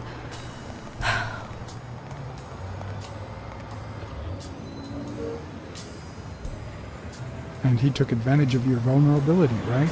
No. We're talking about the nicest man I've ever met. He pointed at the coffee machine. You need a cup of joe and some fresh air. That was the first of many cups on the rooftop.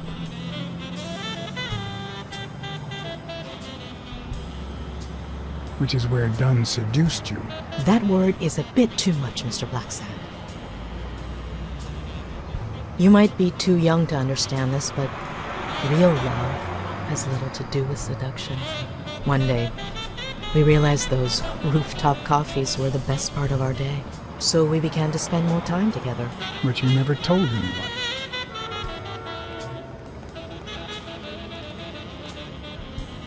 Why did you keep it secret? For Sonia's sake. She and Joey drifted apart after her mother's death. He was afraid that our relationship would only make matters worse.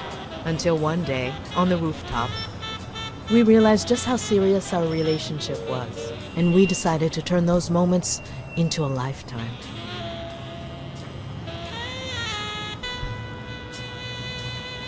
So he asked you to marry him? Yes, of course. He gave me the wedding ring, and we decided to tell the world. He said he needed to share that happiness with his little girl. Turns out, he wasn't that happy after all. What about Yale? Wasn't he like a son to him? Maybe you already noticed, I have a slight cold. I really should be heading home. Too much coffee and fresh air? Why?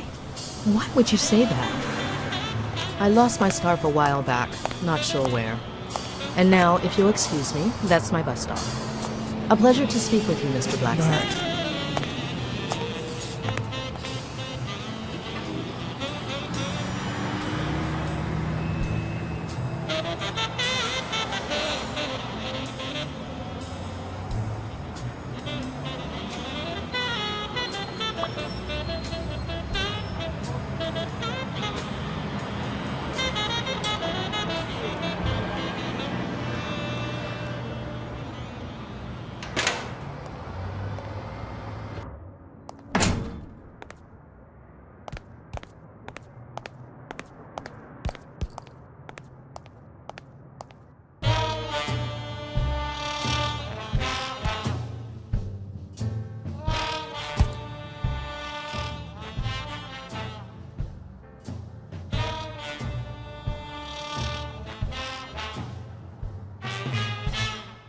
Did you know Joe Dunn had a gun in his safe? No way, man. He hated firearms.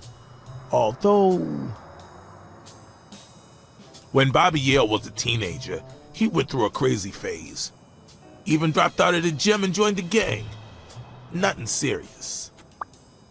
Early one morning, he broke in the gym. Joe was already here and caught him red-handed. Bobby pointed the gun at Dunn and ordered him to open the safe. So, Joe opened it and asked Bobby to put the gun aside, leave the gang and start boxing again. I got here 5 minutes later and found Bobby crying like a baby in Joe's arms. Then he just stood up and put on his gloves.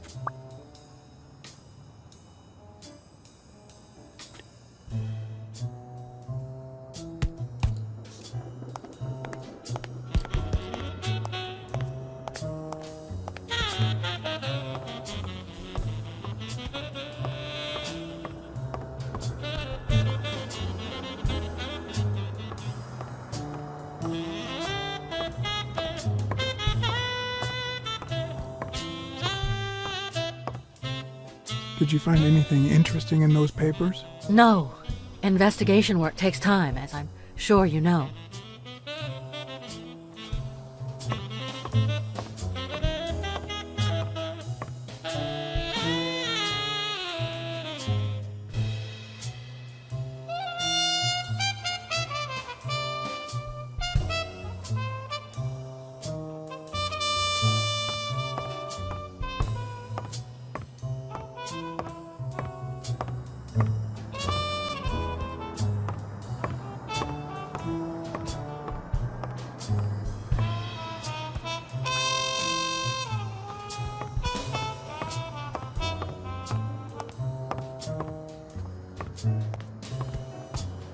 I don't know why. Something just doesn't add up.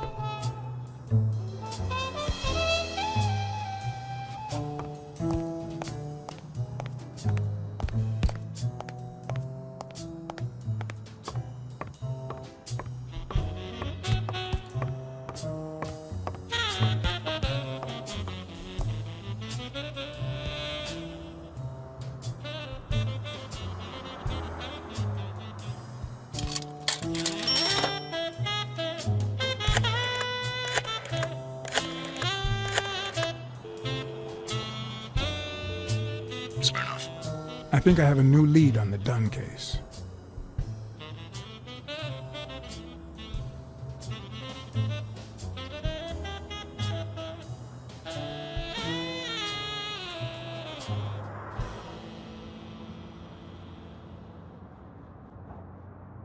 Dunn and the gym's cleaning lady were about to get married. Great.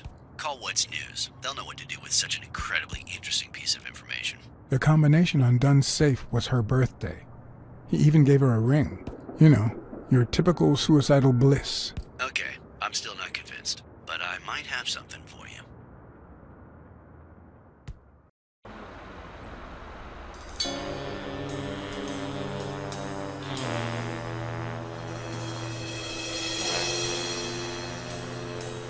Life is off and off key, like a bad song.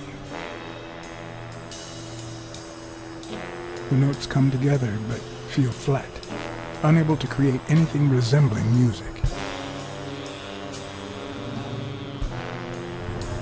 And yet, there are ways to string them together to create harmony. Ways that are not always entirely in our hands.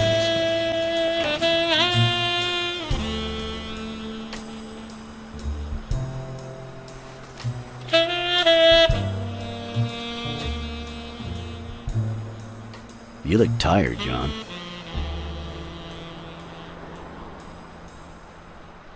I was born tired.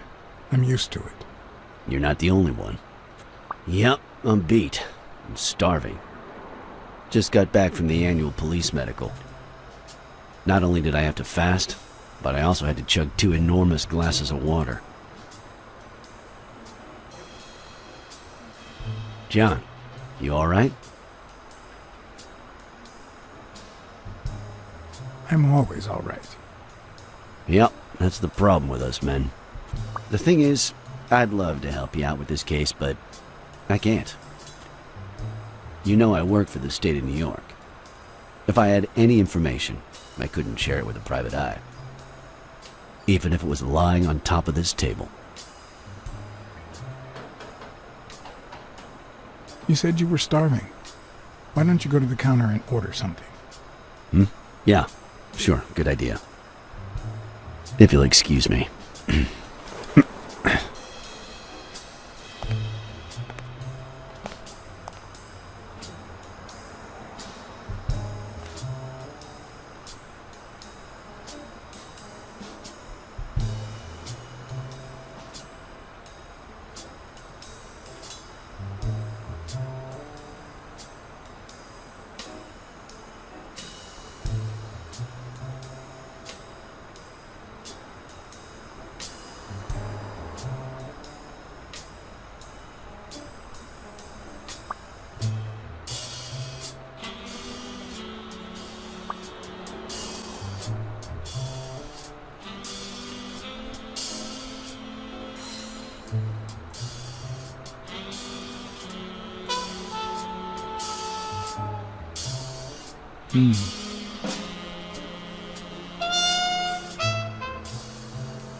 Interesting.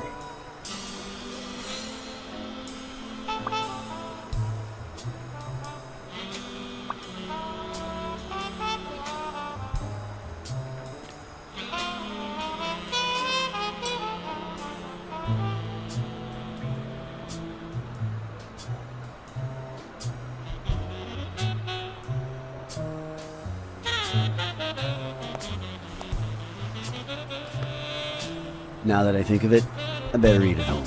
It's healthier. Thanks. Truth is, John, it all seemed clear to me before, but now? Please, promise me you won't take the law into your own hands. I'd like to think we're not just vigilantes. Sure, you can trust me. I give you my word. All right. In any case, keep me posted, will you?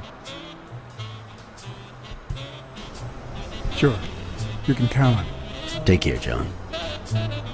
As always, Smirnov had given me new, potentially relevant information. Not to mention second thoughts.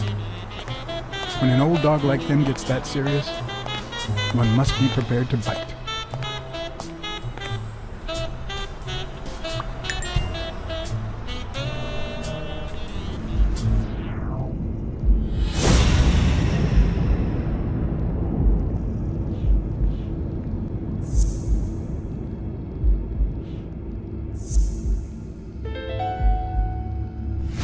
All right, Dunn punched a paint can, but why? Wasn't he calm and composed?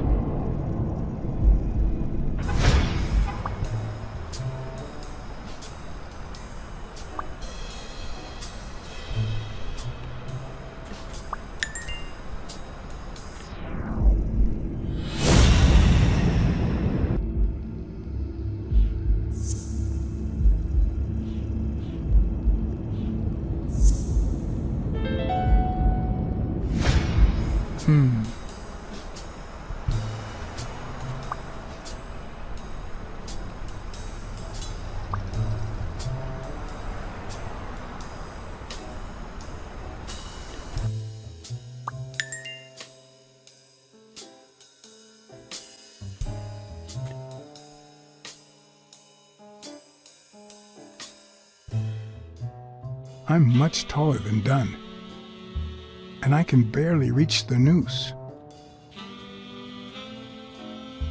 There's no way Dunn hanged himself. Not on his own, at least.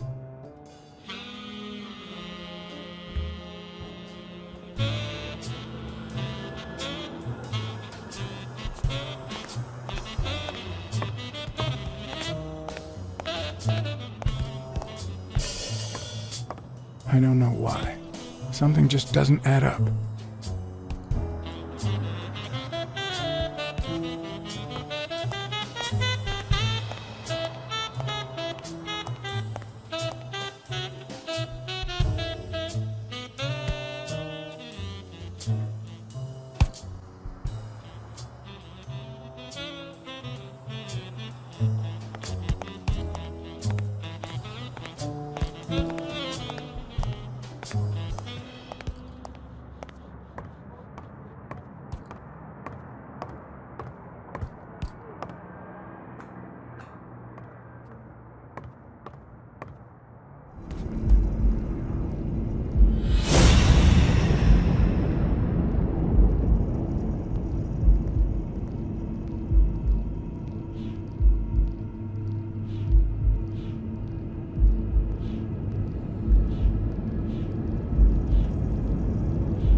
Bobby Yale. I don't know if you had a motive to kill Dunn, but you certainly had the murder weapon.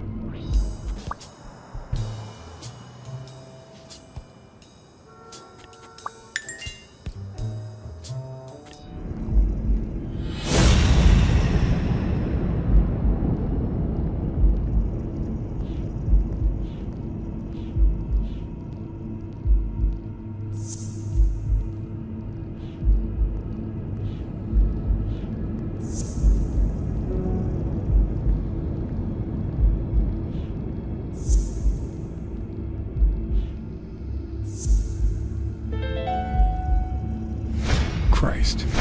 Did Yale kill Dunn just because he wanted to call off the fight?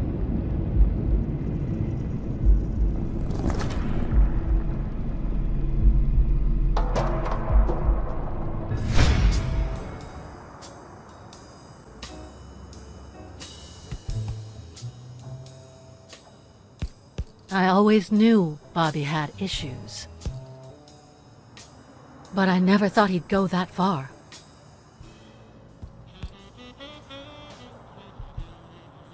I couldn't say. In my line of work, you really shouldn't jump to conclusions. But the chest expander, the box in his locker, the marks on my father's neck. It all leads to him.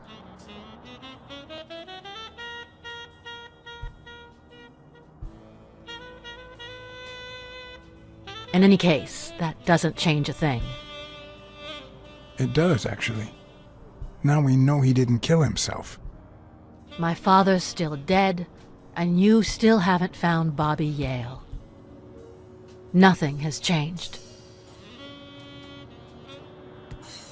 Opening the safe and finding my father's will won't help us achieve anything. So please hurry. Time's wasting.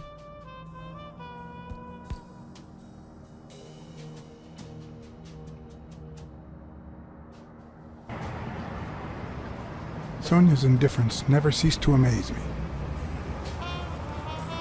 But most importantly, why was she so opposed to Yale?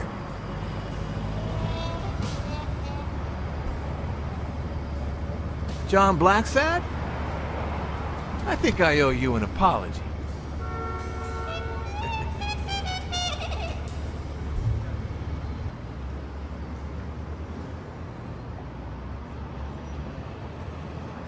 Do I know you? I don't seem to remember your face. Well, maybe you remember my boys. I'm so sorry they wrinkled your suit. The thing is, they didn't know we shared a common goal. Bobby Yale. I want to find him and get to the bottom of this as much as you do, Mr. Blacksad. So please, kindly accept my invitation. Why not share our findings? Come on.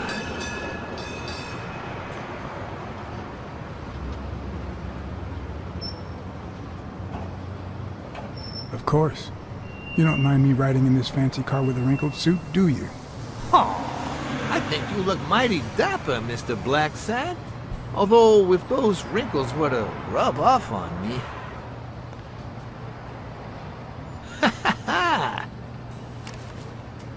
I always play it nice and safe.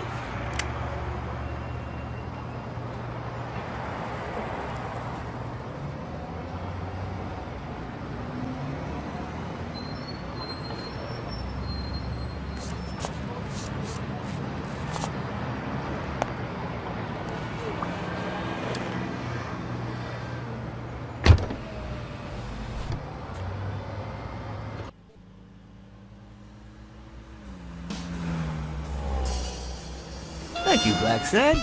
You won't regret this. So let's cut to the chase. I need Bobby Yale to fight Stone. There's just too much money at stake. So, I'm offering you my help to find Yale. Let's work together.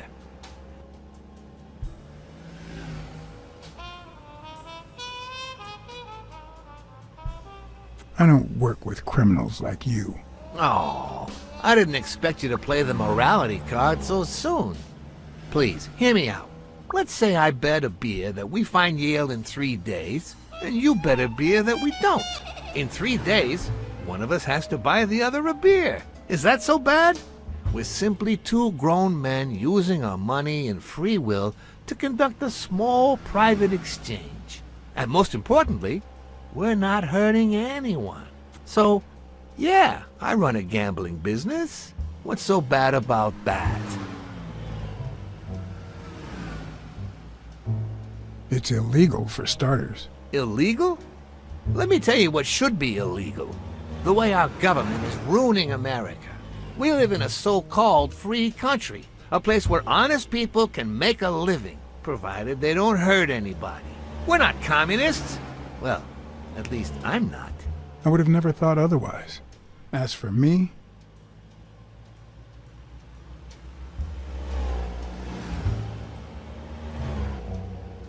let's just say I sympathize with their cause. Fair enough. You sure look the part. In any case, that's not my point. The government betrays our nation's values by passing communist laws that forbid an honest man like me to make a living without hurting a soul. And that, Mr. Blacksad, is just wrong. I'd even say it's unconstitutional. Do you get my point now?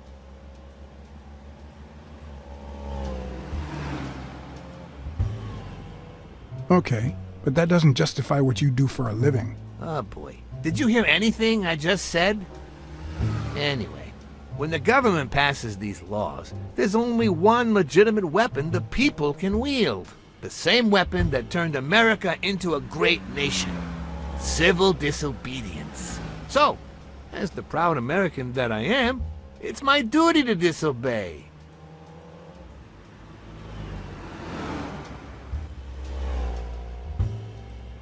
You're bending the truth to justify organized crime. Oh no. It might have been organized crime, but not anymore. I wasn't always a boss, you know. No, sir. I started at the bottom, when Lucky Blitzen ran the show. And good for nothing. His was a reign of terror, extortion, violence, you know, that sort of unpleasant thing. When I took over, I decided I'd make people want to do my bidding, not out of fear, but out of gratitude. I decided to help people so they would help me. That beating your thugs gave me was really helpful. Thank you so much. Those poor bastards didn't even know you were a detective, that you were on our side. Maybe at first. But when they tied me up and beat the socks off me, they knew very well who I was. Seriously? That goes against my rules. Who was it?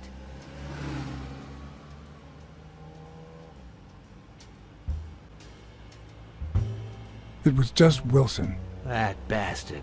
Don't you worry. I will have a serious talk with him. I cannot tolerate this behavior. Please accept my apologies, Mr. Blacksad. You see, a lot of people work for me.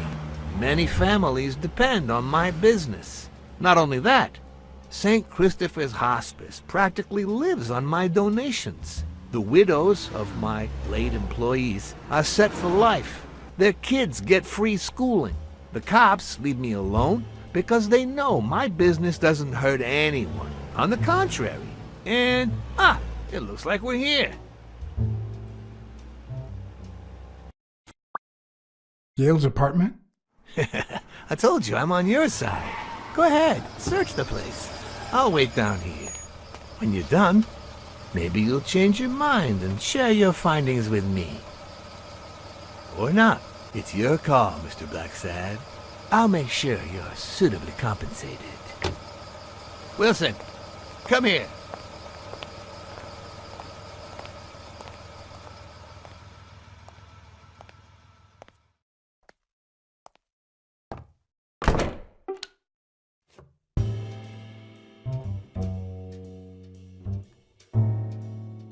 The worst thing about O'Leary's boys dropping by isn't the beating, but the fact that I can't tell what's theirs and what's Yale's. Can't say this is the ideal drink for an athlete. Then again, it could be your classic bookie thug lunch.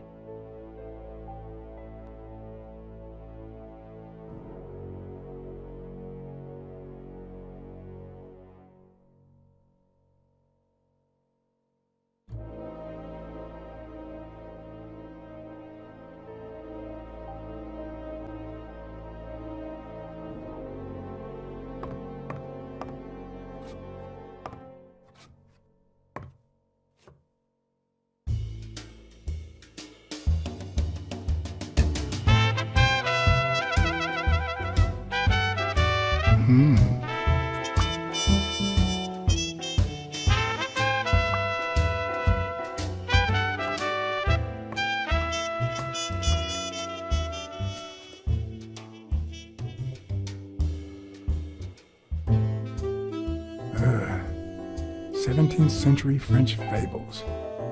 Mare must be one boring old lady.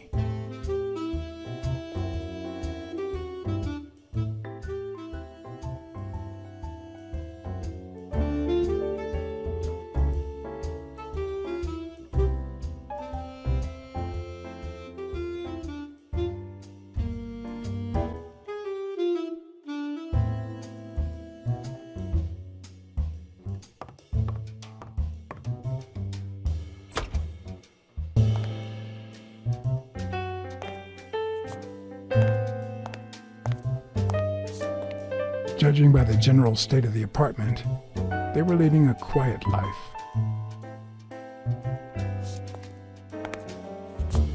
Judging by the general state of the apartment, they were leading a quiet life.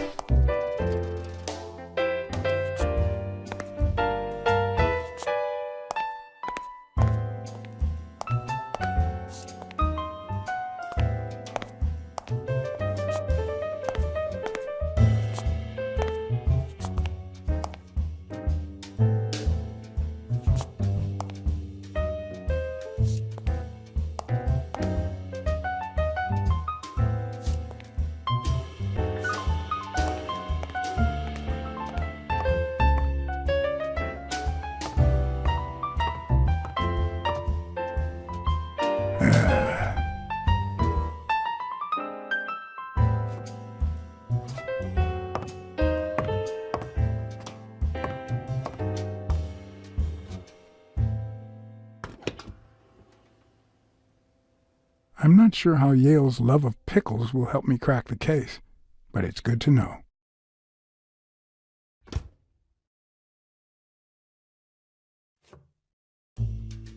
A woman's fragrance, almost angelical.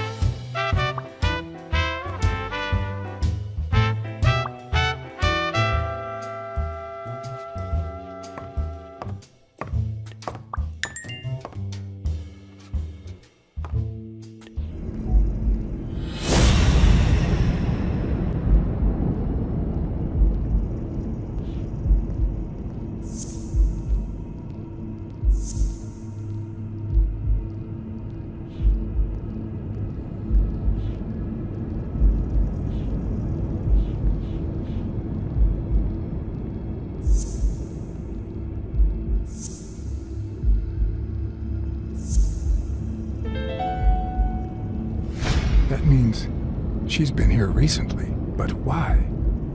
What does Sweet Mary have to do with Yale, the murder suspect?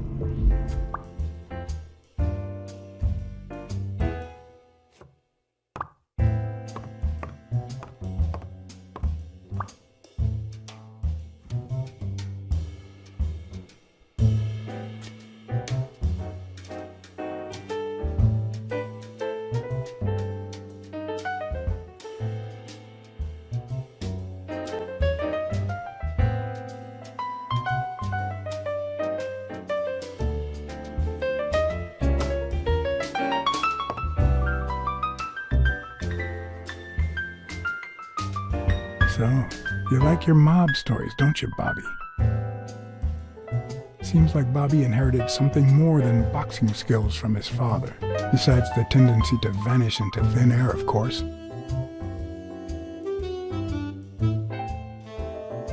Nice chain.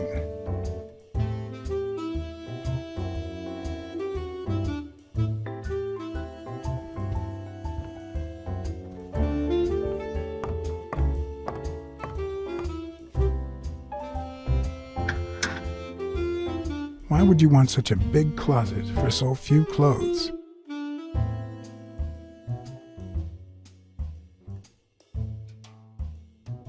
Unless you're a bachelor, that is.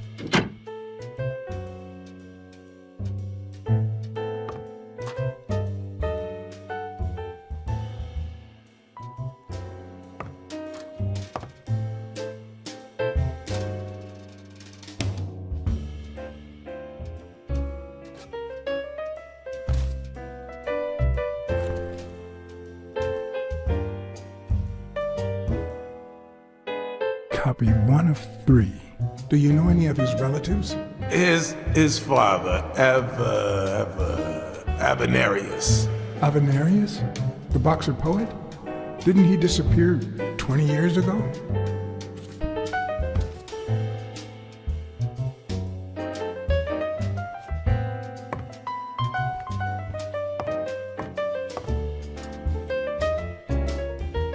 With people like O'Leary, you just never know. I didn't want to put Mary at risk. Why not take her a little something instead?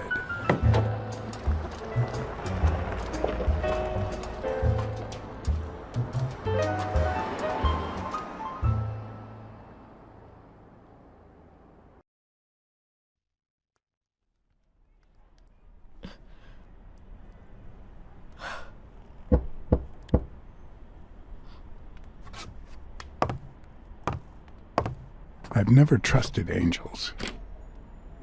Mr. Blacksad? What a... Surprise? When they fall, they turn into demons. Joey told me he was going to spend the afternoon painting the gym and that Bobby would be fixing something up on the roof. So, after I found the body and called the police, I went to Bobby's place, but he wasn't there. How did you open the door to his apartment? I think it was already open. Everything is so confusing. I'm sorry, Mr. Blacksad. Don't be. I'm here to figure it all out.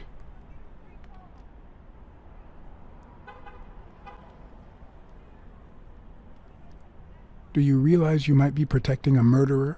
What? I'm not protecting anybody. Okay, I think it's time to set things straight. I think you and Bobby Yale conspired to kill Dunn. No. How can you even think of something like that? How can you convince me otherwise? I found a picture at Yale's apartment. It's you and him on a roller coaster. Care to explain, Miss Purnell? I'm not white, Mr. Blacksad. What? 7 of my great-grandparents were white. The 8th was black. According to law, I'm a black citizen, even if my skin says the contrary. Do you know what that means when you're born in North Arlington, Alabama?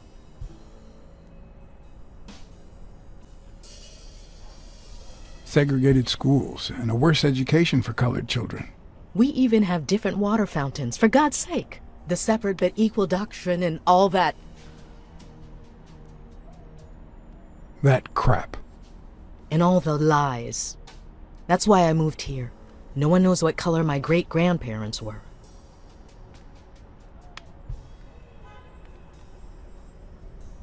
I completely understand you, Mary. Just think if you were also a woman. He's my nephew, Mr. Blacksad. Joe and I first started taking care of poor Bobby when my sister died. That was when he was almost 15. The 3 of us went on that trip to Luna Park. So this is where Joe Dunn comes in.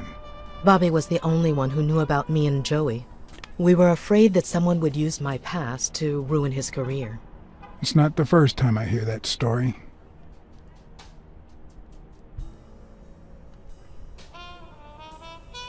You should have told me this sooner. I've been hiding it all my life. I'm sorry.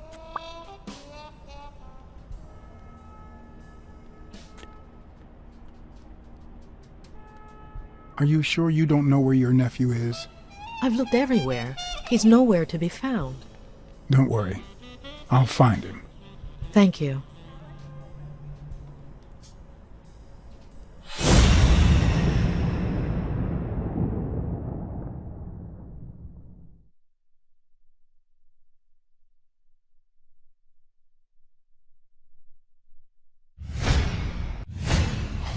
TV and radio all in one. Where will these mad times lead us?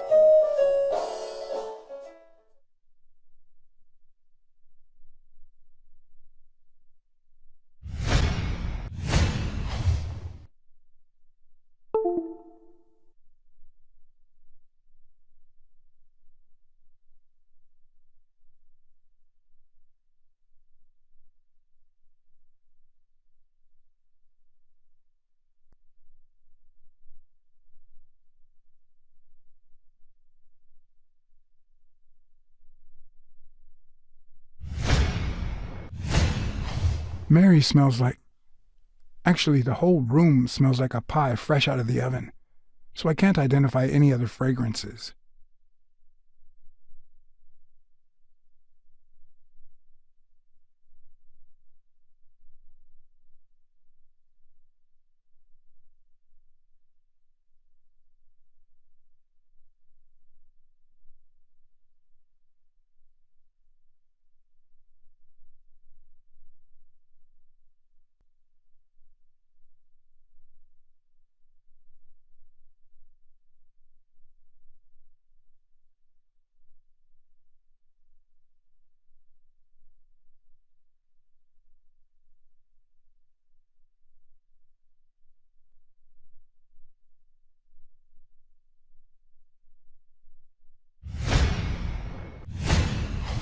Fresh out of the oven.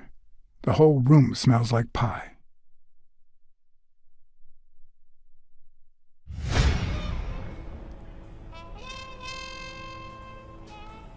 About Sonia Dunn and the ring. Well, I told her about you and Joe Dunn. I had no choice. And what did she say? I don't think she took it too well, but she might come to understand it. Maybe. But I'm not so sure you'll be able to keep my other secret safe. Your secret is safe with me. I'd like to believe you. That cherry pie smells so good. I'm starting to get hungry. Thanks. I pulled it out of the oven right before you arrived. Oh, where are my manners? I'm the worst hostess in the world.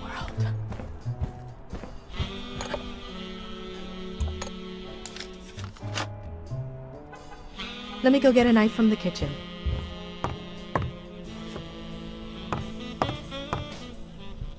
And you must be thirsty. Let me see. OJ? Coffee? I'll take some coffee, thanks. She's wearing the same clothes in both pictures, so she's probably telling the truth.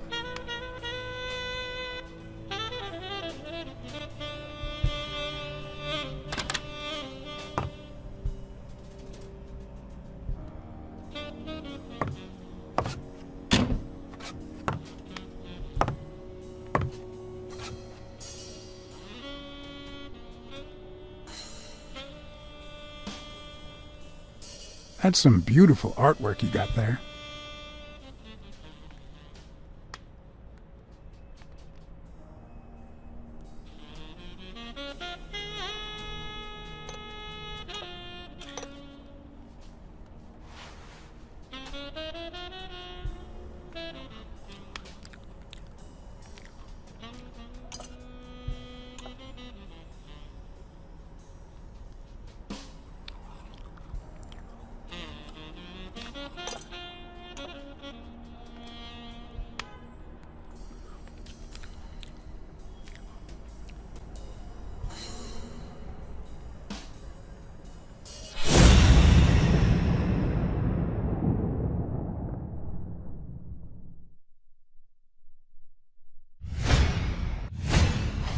Now that there's almost no pie left, the scent has also disappeared.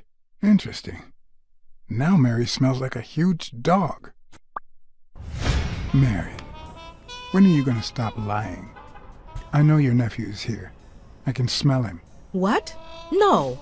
I already told you I don't know where he is.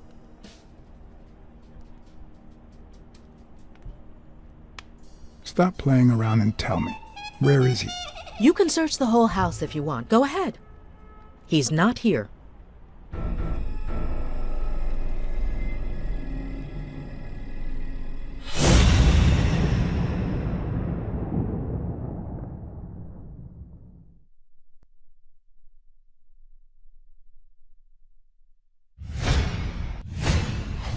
Wait a minute. She's not the one who smells like that.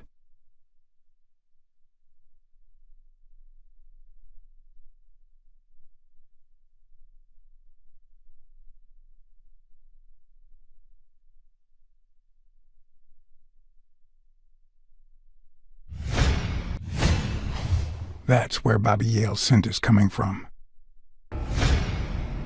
So, that's why you were sitting there. What? I don't know what you're talking about. Yes, you do. Could you step aside so I can check, please? Please go. Mary, for Christ's sake, put that knife down, would you? Leave or I'll... Mary, please, calm down. I mean it. I don't want to hurt you. Leave her alone! Bobby!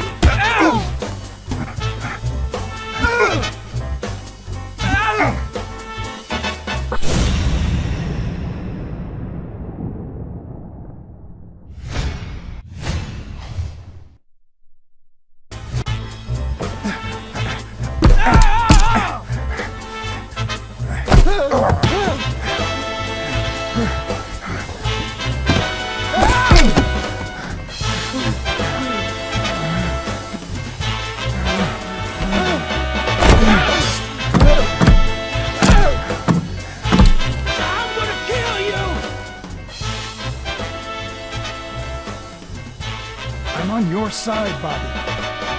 But I'm not on yours!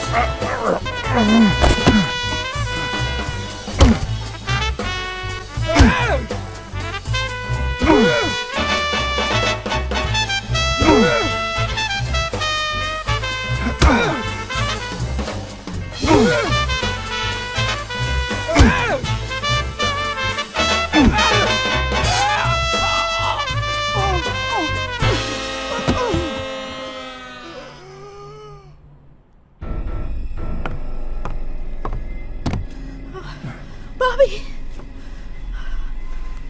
Call an ambulance. Do as I say. Go on, call an ambulance. Do it now. In the face of a heart attack, there's two things you can't forget.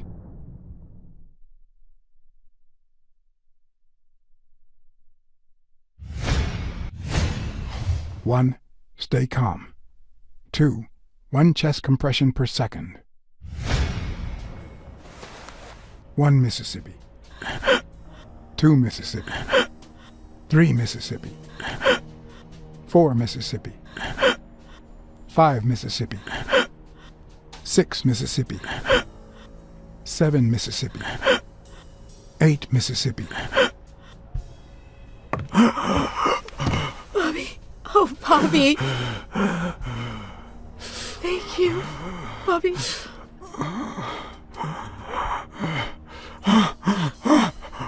Bobby.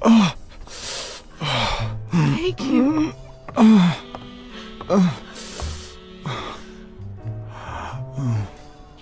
I had lots of reasons to consider this a great day. I had investigated a suicide case. I had discovered that, in truth, we were dealing with a murder. I had found and captured the prime suspect. And I had saved a life.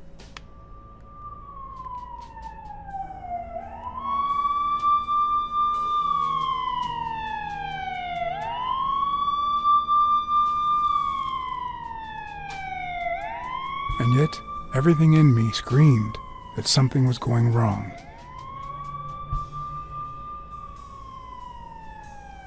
Terribly wrong.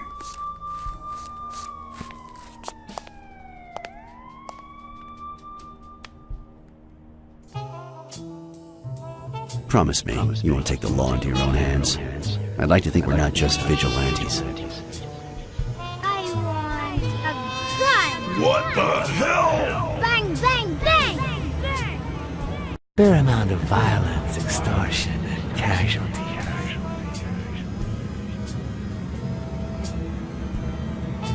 I hate detectives.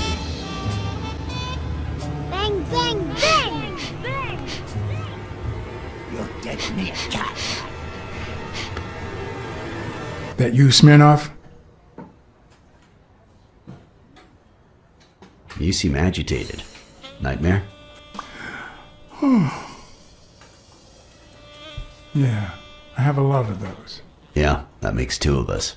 Anyway, why don't you go home? In his current condition, Yale's not going anywhere. Besides, we'll take it from here.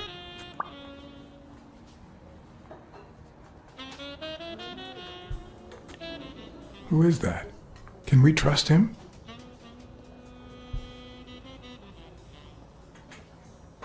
I know how to pick my men, John. You? I'm not so sure. You promised me you wouldn't intervene.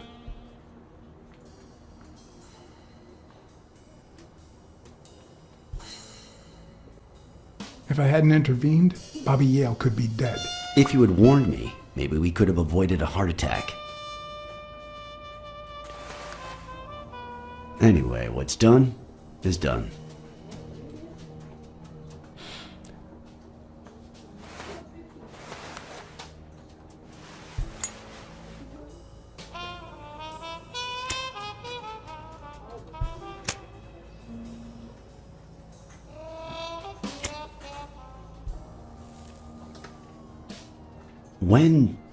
When exactly did you realize that he killed Dunn?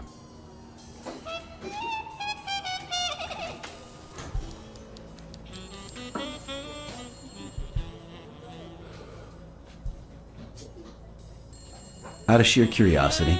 I'm a cop after all.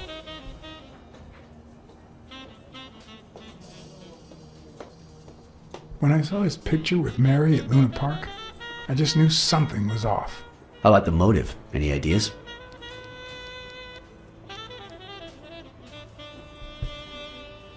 I've got several theories, but that's about it. In any case, hopefully Yale will tell us more. Would you let me ask him some questions when he wakes up? I know you will, with or without my permission, so I'd rather not feel betrayed. In exchange, drop by the station when you can. Your investigation could really help my men. Who, by the way, must be waiting for me to interrogate Mary Purnell. Boy, she was hard to pry from Yale's side.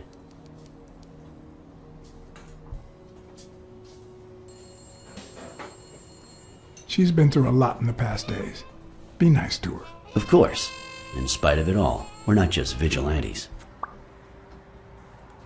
And as for you, go get some rest.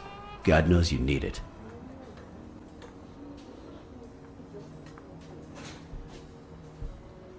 I will. Thanks for the advice.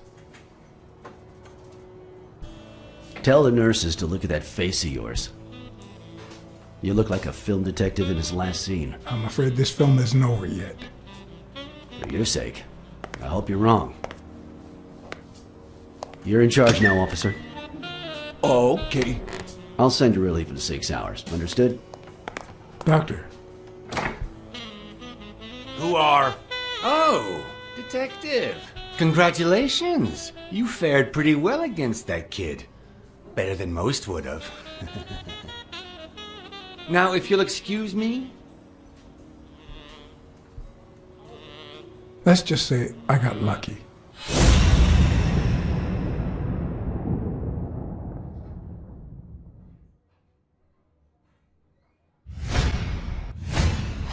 We, as a society, simply don't trust reptiles.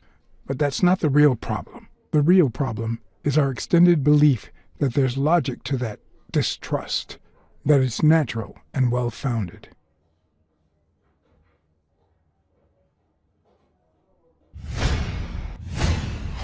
We, as a society, simply don't trust reptiles.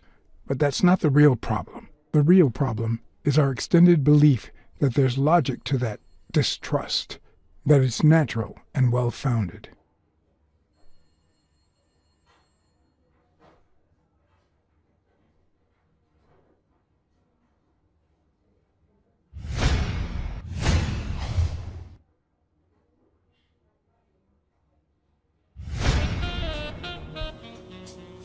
How's Yale?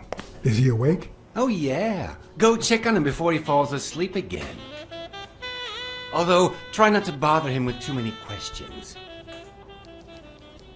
Will this have long-term effects on his health? It's too soon to tell. He did have a heart attack after all.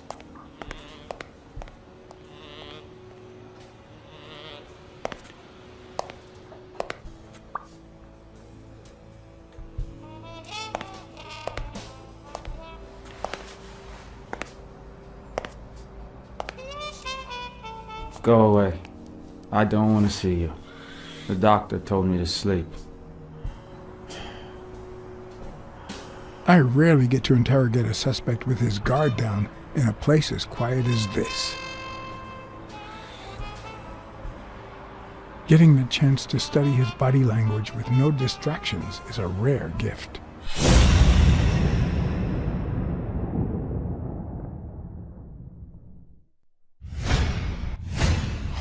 His heart rate is increasing. It could mean that he's lying, but it could also just be pure, unadulterated rage.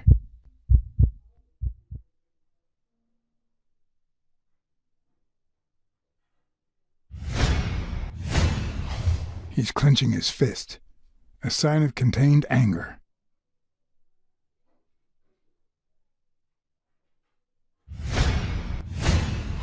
He's looking straight at me. If he couldn't hold my stare, I'd think he's lying, but that's not the case. Clenched fist, fast heart rate, fixed stare. He feels some genuine rage towards me. I'm sorry you don't want to see me, but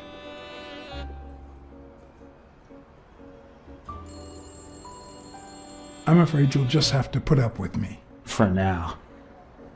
Luckily, I just got my medication. I'll be snoozing soon. All right, I'll just cut to the chase.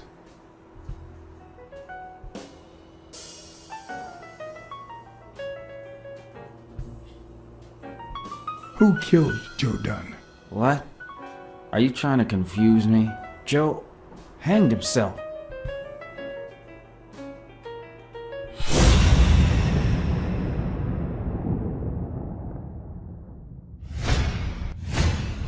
Is he lying, or did his heart rate speed up out of rage?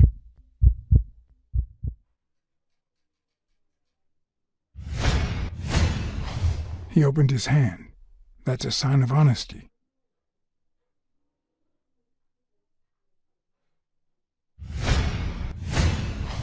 He seems about to burst into tears. Is he angry or sad?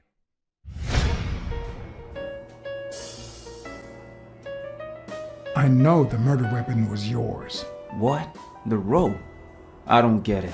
What weapon do you mean? Don't play with me, boy. The chest expander. An expander? I've never had one of those.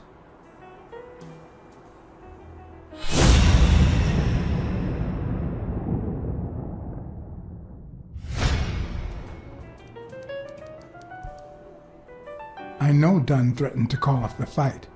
Why? How do you know that? I'm a detective. That was his anger talking. He never really meant it. That doesn't matter. Why was he so mad at you? What did you do?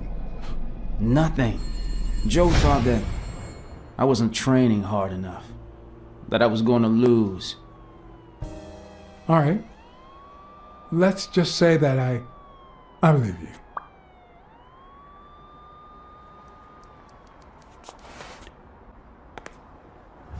The murderer killed Dunn with a chest expander and planted evidence to make us believe it was suicide. But he also left enough clues behind to make sure we found the true murder weapon. Then he put the chest expander box in your locker to frame you. Do you know anyone that twisted and who also happens to have a motive? I don't know.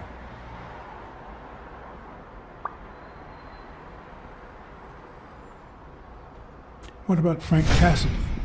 Do you think he has a motive? Maybe. A few weeks ago, Joe took me to a boxing managers association meeting. Headed by Cassidy.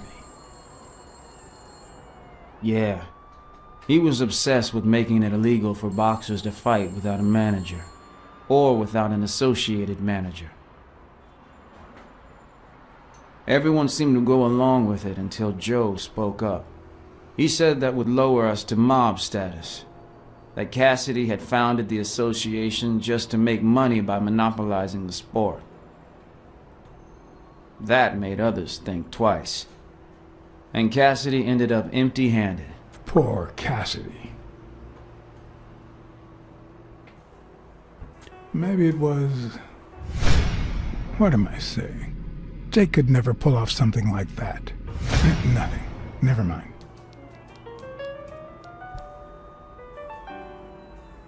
Desmond O'Leary certainly seems twisted enough. Did he have anything against Dunn? I'm not sure if they knew each other. At least not in person. About a month ago, Joe kicked one of O'Leary's men out of the gym. He was trying to give a business card to... Jake was Giambi. Yeah, exactly. Did Jake tell you about that? Something like that. What about Sonia Dunn? Sonia? I doubt it. She's odd, but she's his daughter. I've seen worse, believe me. Blacksad. I think I owe you an, You know, my father disappeared when I was 6, right after winning a fight. We never heard from him again. Do you know what that does to a kid? Who knows where I'd be if Joe Dunn hadn't been in my life. Even when I lost my way and put a gun to his head years later, he still took me under his wing and managed to steer me in the right direction. And now that he's gone, you're risking your life to find his murderer. Thanks.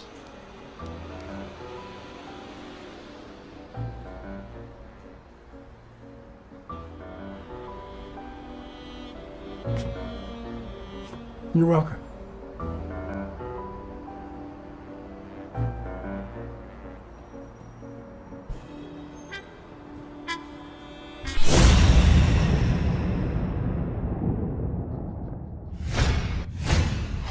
The hands say a lot about what's going on inside a person.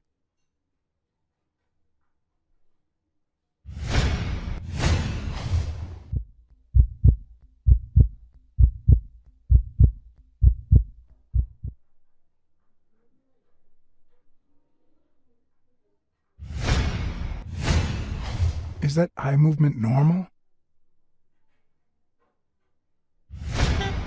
He seems restless. Should I tell someone?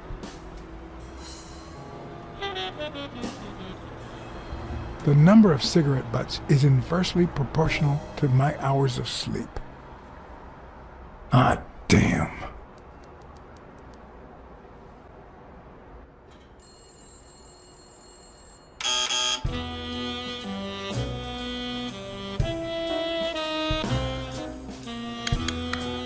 See? There's no fever whatsoever. He must be having a nightmare. Are you sure? Wouldn't you have nightmares too, after what he went through yesterday? I know I sure wouldn't sleep. I have nightmares myself, but those go way back. Oh, the poor thing. Do you know what my nightmare is? It's that witch I have to work with. Oh. Good thing she's got trauma surgery at 12:30, but I wish it were a little sooner, you know? Anyway, thank you for letting me know, and for bringing him in. You don't know how excited I am to be involved in a criminal case. It might not be important, but I need to take a look at his medical report.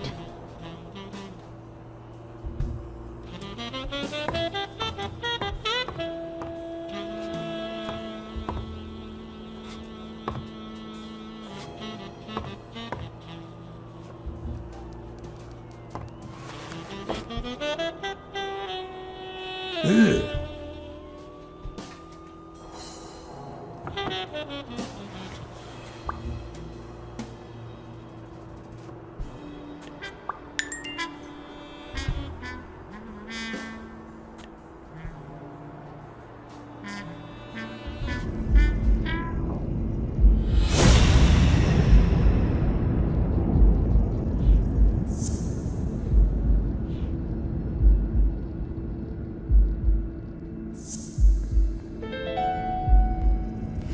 No, the footprints don't match. If Yale killed Dunn, he did it without stepping in the paint, or in different shoes.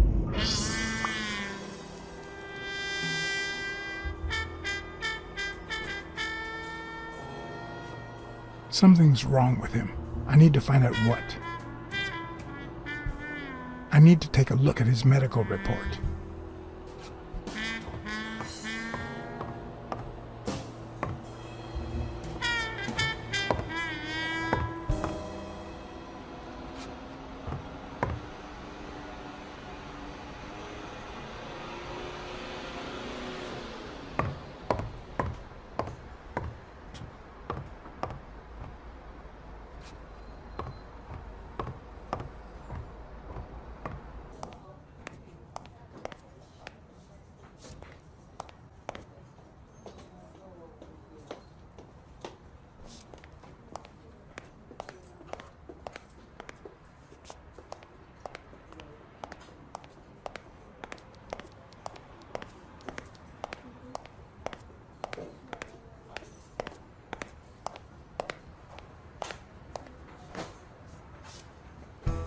Hi.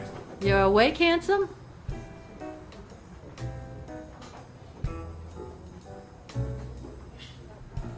They ran several tests on Bobby Yale last night after admitting him. Have the results come in yet? No, I don't think so, handsome.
I'll take a pack of Morley's, please. Honey, get me a pack of Morley's for Mr. Handsome.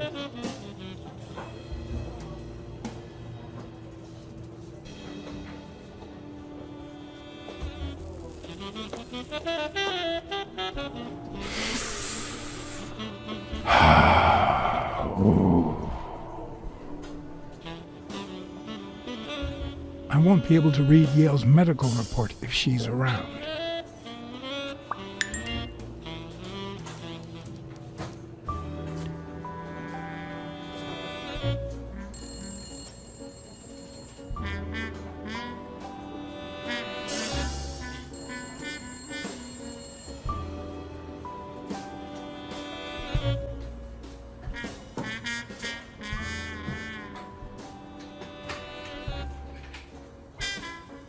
Come on, you've got Yale's report on the table. I can see it.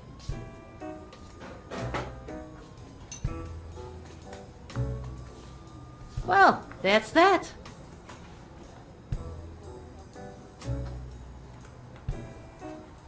What if you show me Yale's report and I buy you dinner? You're handsome, all right. But I'm not stupid. I won't be able to read Yale's medical report if she's around.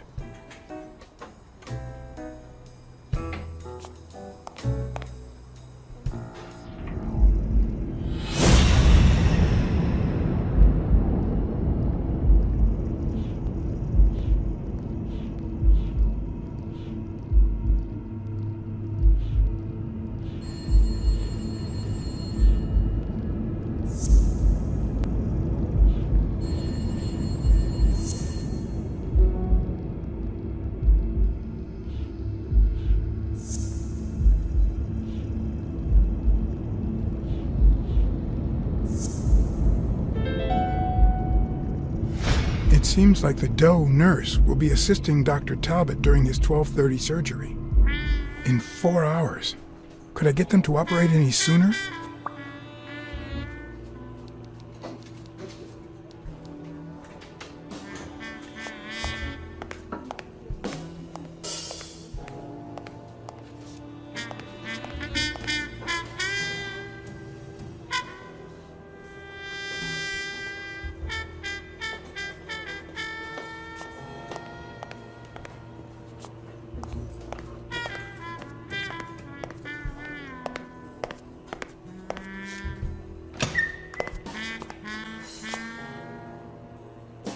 Jerry, hi, Phil. Long time no see. Blacksad, I didn't want to wake you. How's the boy? Asleep. I hope he recovers in time for the fight. I got tickets. Although between you and me, he doesn't stand a chance. It'll be a fun bout, nonetheless. Not like this. God, this is boring.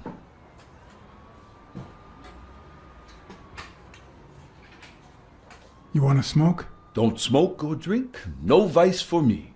Smoking's dirty. Alcohol goes straight to your head. And women, they're all just mean. Well, everyone except mine. Are the odds against Yale that bad? The boy's talented, don't get me wrong. But stone is stone, you know? I bet half my pay, but you know, no vice for me.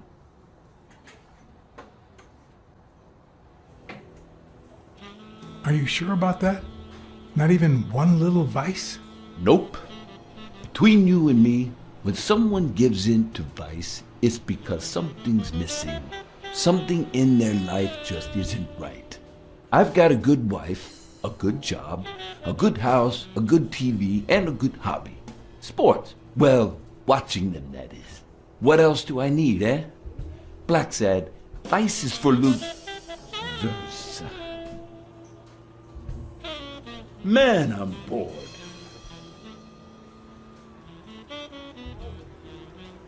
You say you've got a good job, and yet you're bored. Well, it's just a figure of speech, really. I like my job. Is it boring? Yes, but I can entertain myself with a good fight or a football game. Well, watching them, that is.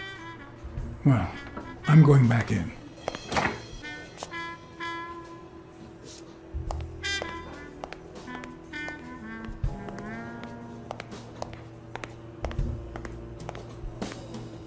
I won't be able to read Yale's medical report if she's around.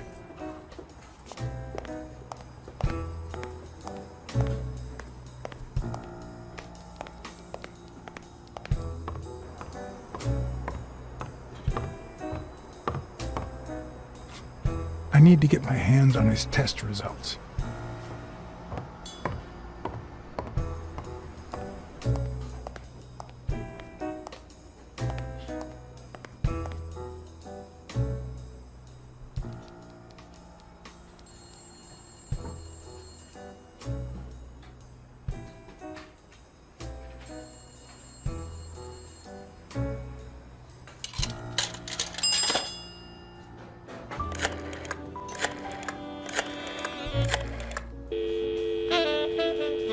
Dunn's Jim. Sheikh Ostiombe speaking.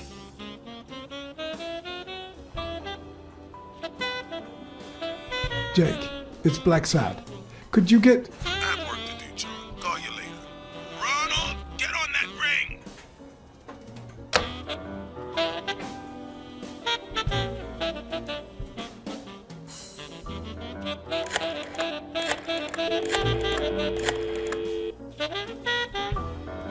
Trauma?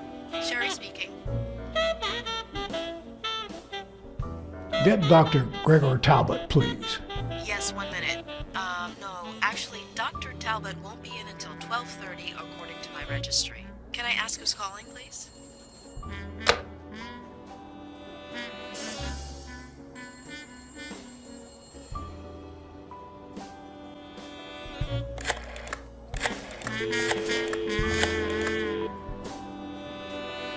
Sherry, this is Dr. Talbot. We have to reschedule the 12:30 procedure. I want everyone in the operating room in 5 minutes. If anyone gives you any grief, tell them it's a matter of life or death. Understood?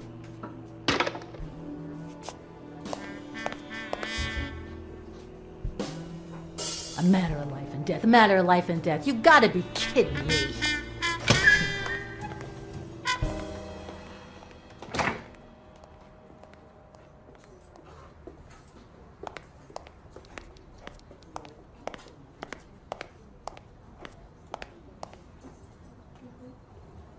All right now. How do I put this? I need something that you... Oh. Only if you guess why I'm giving it to you.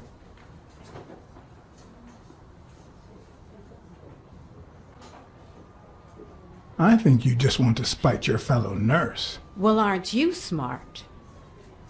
But be quick about it. You hear me, huh? If that witch comes back...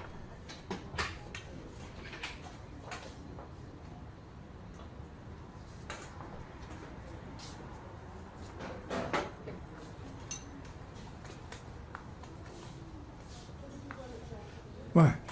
What does it say here? Ah, you know doctors. The top handwriting is mine. Let's see. Extrasystole and dehydration caused by panic attack. Extra what? You know, arrhythmia, like skipped heartbeats. What about this here? It's a good thing I know that Mr. Yale is in Dr. Ferguson's hands. Otherwise, I'd be worried. Hey, no means no, miss. You really don't know who I am, do you? Miss, I've got orders. And the fact is, those orders say that... There you are, Miss Dunn. Huh? Tell him, Blacksad. I can't get through that thick skull of his. You see, Highfill,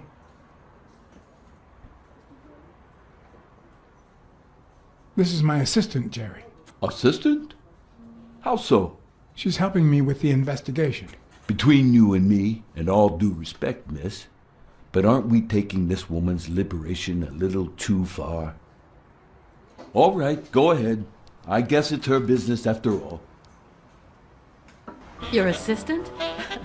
You think I'd make a good detective?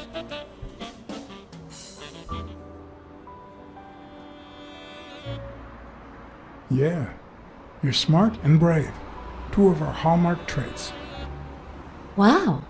I think that's the first nice thing you've ever said to me. Anyway, you did your job. I'll send you a check the day after the fight. You can leave now.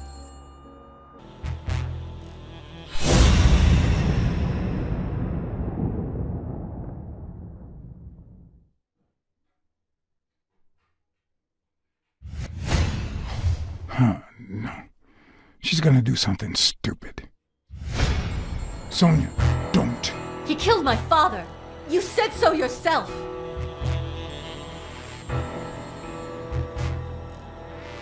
No, I told you I wasn't sure. He almost killed you in that floozy's apartment. How could he not be guilty?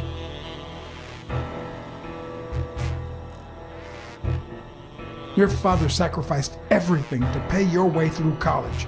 If you do this, you'll destroy the future your father wanted you to have. Shut up! None of that matters. How could he not be guilty?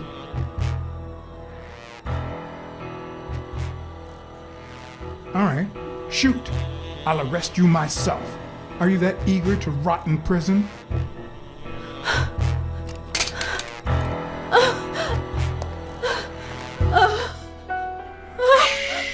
It's okay. It's okay.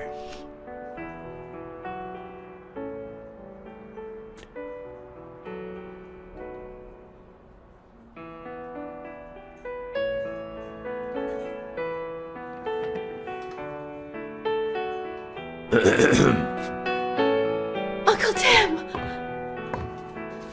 Sweetie, I came back from Los Angeles as soon as I could.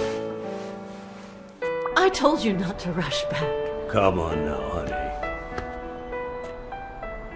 Aren't you going to introduce me to your friend? No, this is John Blacksad, the detective who found Bobby.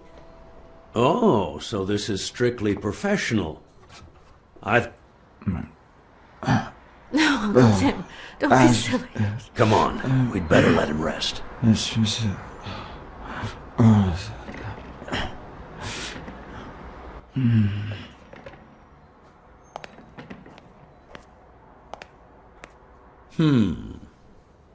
I see.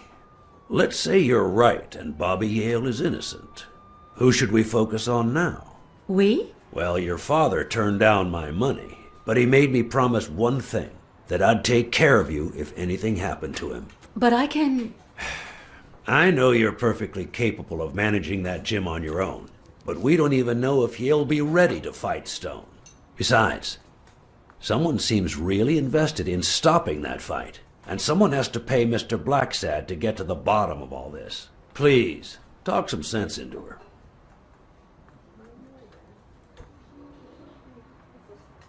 It's your life. As much as you love your uncle, it's up to you to decide whether you want his help or not. Blacksad, I was just starting to like you. All right. Thank you, Uncle. Thank you so much. All right, stop crying or you'll ruin your makeup, honey. Now fix yourself up and I'll buy you some breakfast. Wait, my purse. I'll get it. It must be... in there. Blacksad, wait a minute. I think she needs some time alone, just like you and me. Listen, boy, do whatever it takes to find Joe's murder. Whatever it takes. If things get messy, don't worry. I'll clean them up. Deal?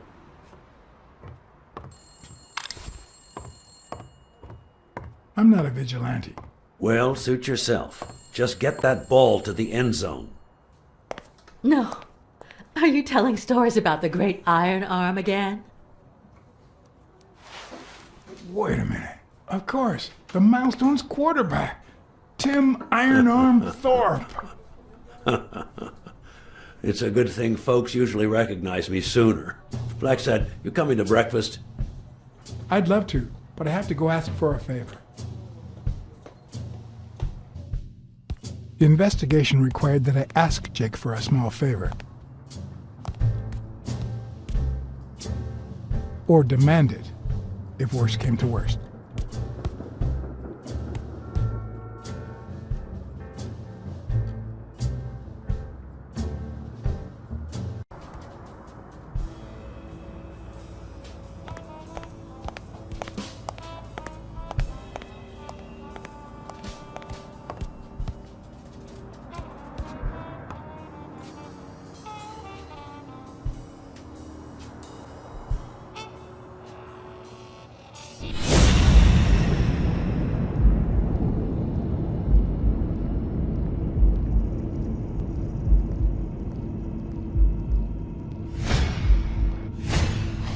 Not the smartest cookie in the jar, nor the most tactful.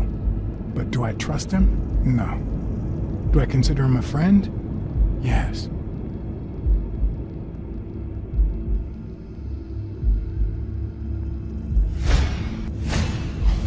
I hope he never feels inclined to hit me. He's twice my size.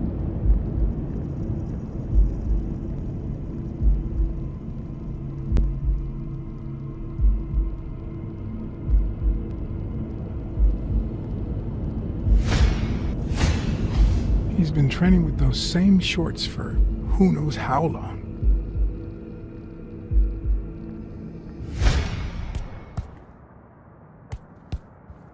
Hey, Jake. Not now, John.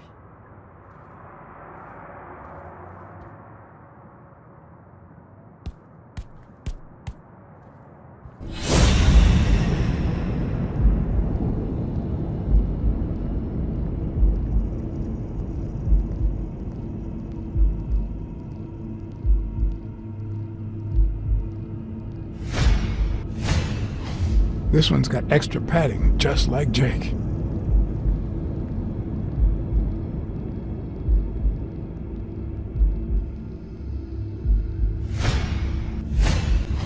How many hits does a boxer take to the head throughout his career?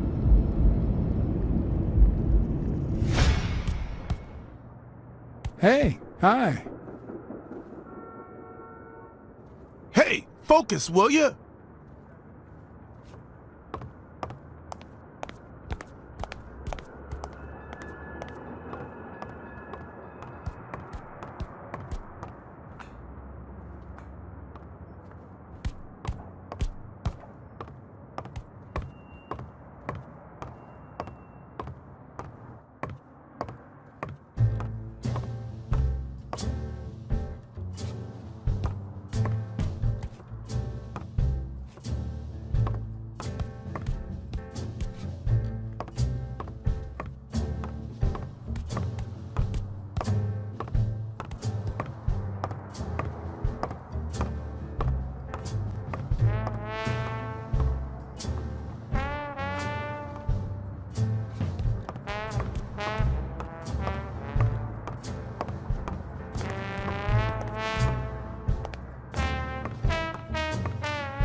All right, that's enough. Take 5. Go on.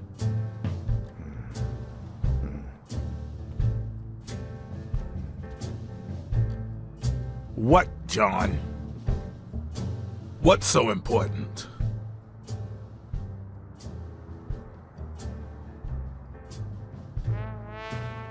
Could you tell me where O'Leary's headquarters are? What for? No. You could get me into trouble. No way.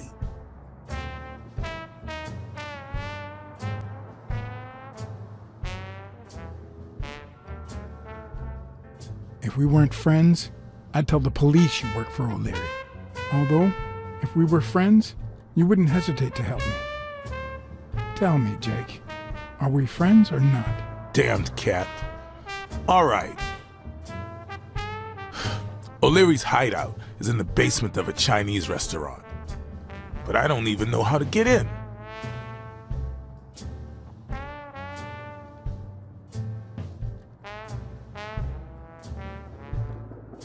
Have you noticed anything strange about Sonia? I don't know. Yesterday she said she hated the gym. But it also seemed like she wanted to save the place. Do you get any of this? I sure don't.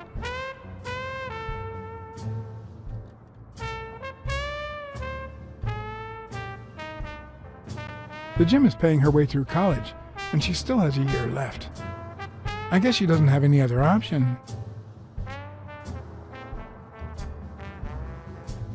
Why are you coaching that guy? Oh, that's right. You don't know. Sonia asked me to run the gym. Well, at least the fun part. As soon as Bobby Yale's back on his feet, I'll turn him into a champ. I'll make him crush stone. Just you wait. What? Why are you looking at me like that?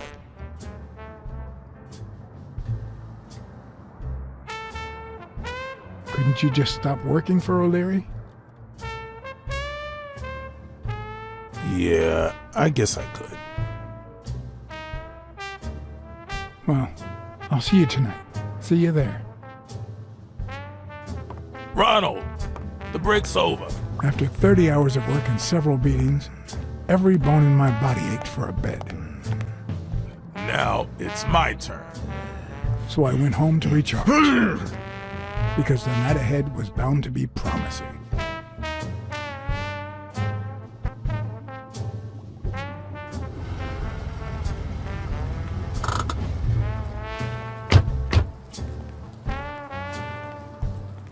What do you know about that basement?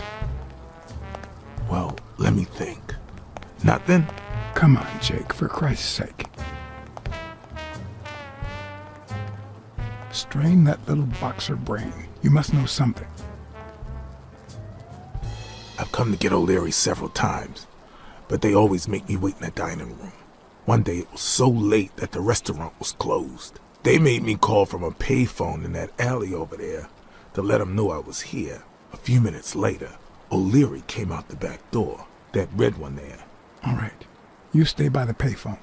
Wait till I'm inside. If you see anyone, call the same number you did that one time. That got it? Screw you. A promising night indeed.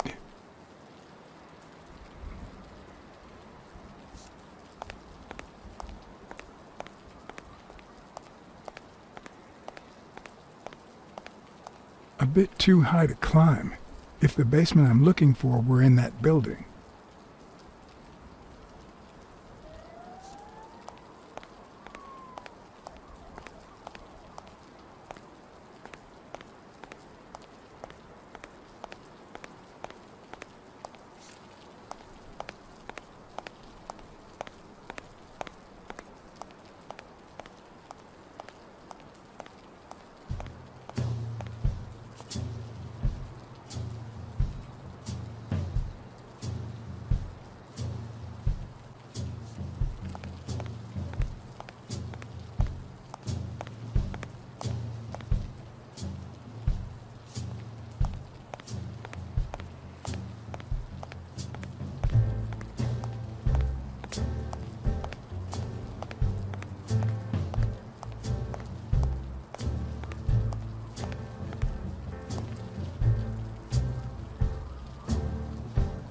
No. The plan will only work if O'Leary doesn't know I've been here.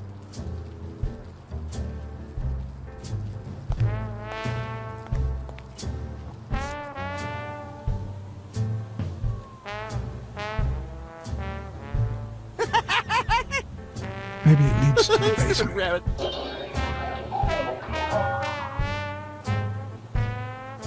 Would he even notice if I got in?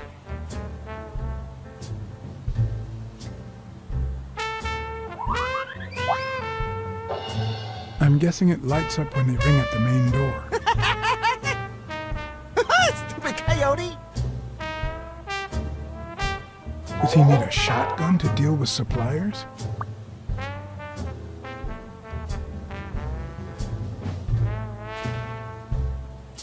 Something tells me he'd notice me no matter how stealthy I was. Oh, stupid duck! Or maybe this is the way to the basement and not that corridor.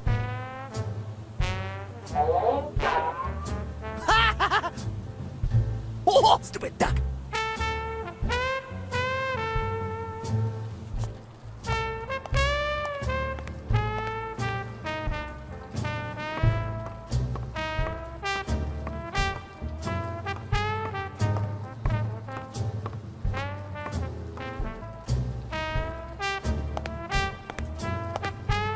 What happened? Should we run for it? Do I look like I'm in a hurry?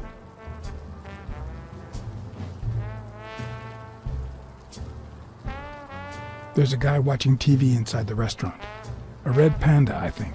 Doesn't ring a bell. I don't recall any panda waiters. Are you done? What do you think?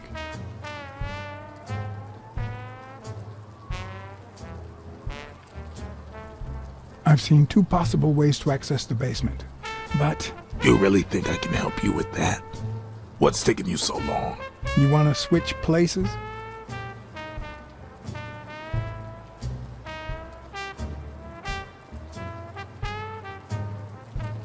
I need you to go to the front door and ring the bell. Alright, is there a bar in that alley? Have you been drinking? Count to 30, ring the bell, then run for the car. Got it? Whoa, you better send a bunch of Natalias my way after this. So, now what are you gonna do? I'll open the door with my lockpicks. Once I'm in... I'm still not sure if I'll take the hall or the door on the right.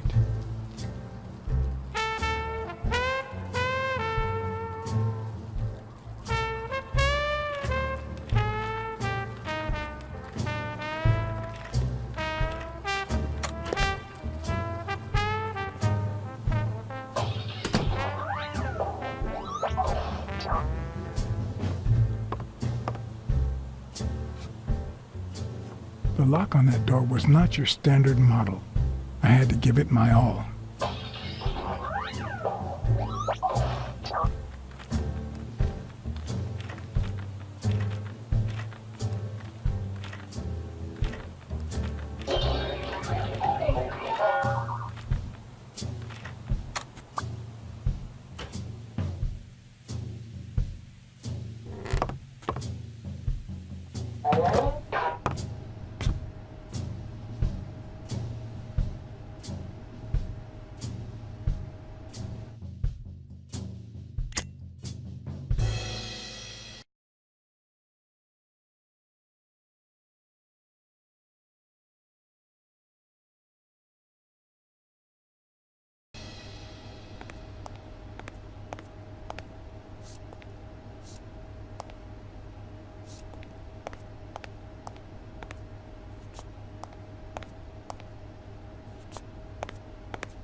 I was expecting some frozen bodies.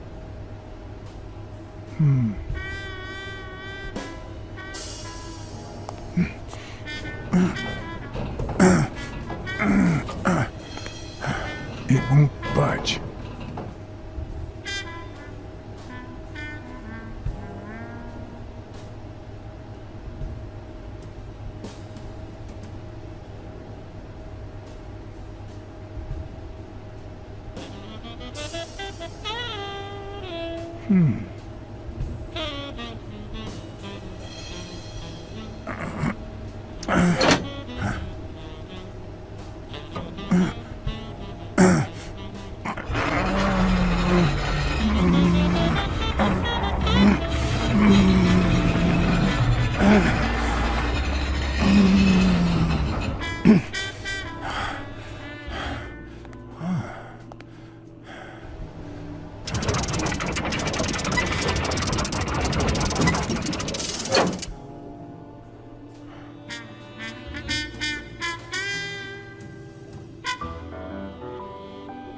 There's one on each table, except this one.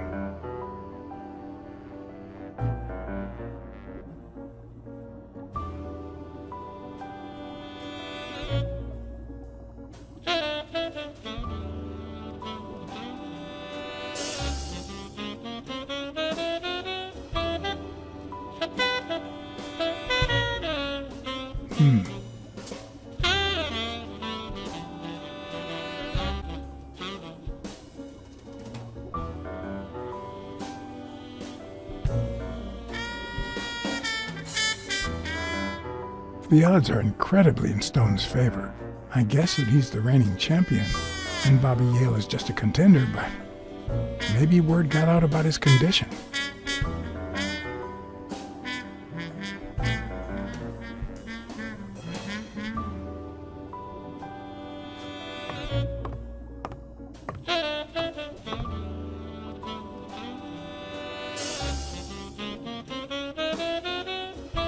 Wow. I didn't realize you could place so many bets on a single baseball game.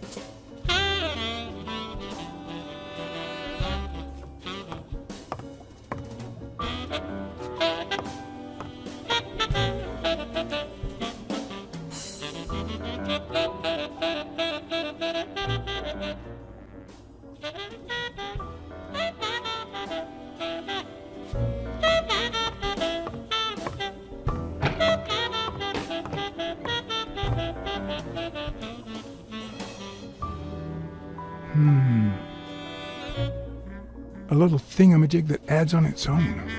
What'll they think of next?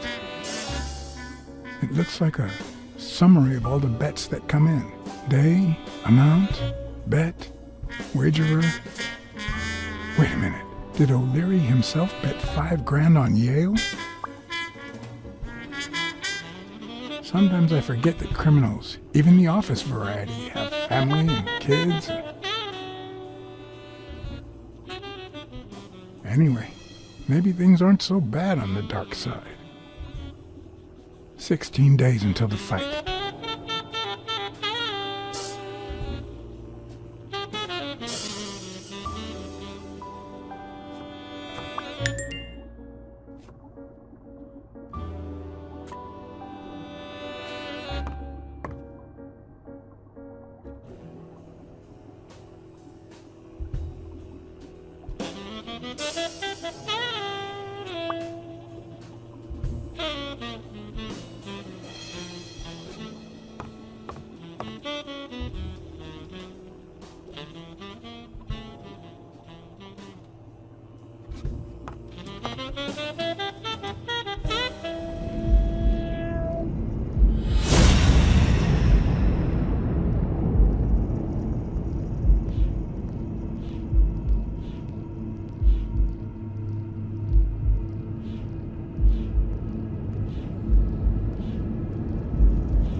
Huh. That lizard isn't Yale's doctor.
Could that be Ireland?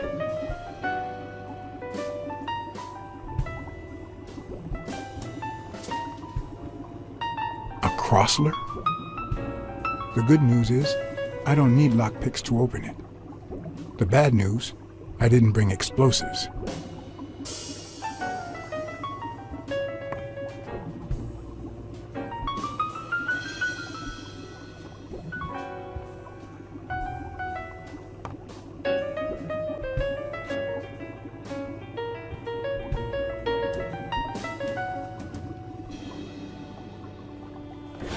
Even Dunn had a gun in his office. O'Leary couldn't possibly be the exception.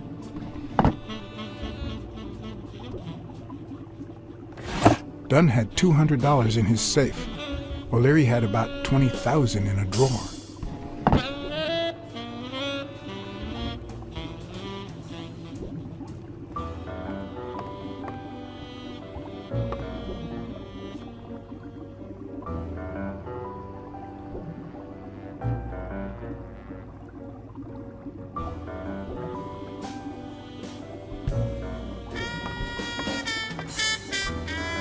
I'd say that's Ireland, too.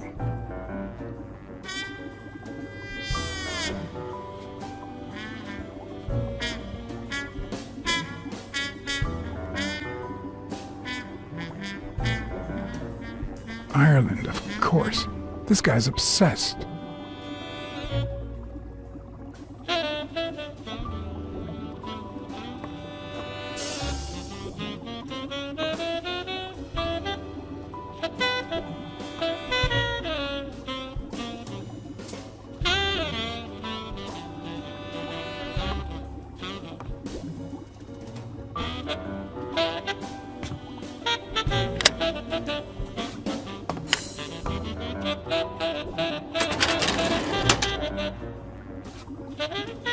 Concealed file after file of celebrity reports with all sorts of shady information, ranging from S to Z. Almost all of them were athletes. Is that what O'Leary meant when he said that detectives and police officers were his friends?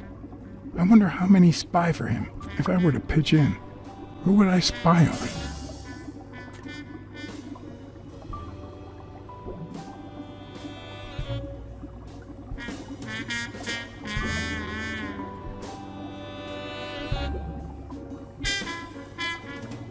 In Bobby Yale's folder, all I found was a log of his incredible stats as an aspiring champion. 20 victories, 16 by knockout. Although, at the end of the report, someone had underlined one word several times. Untouchable.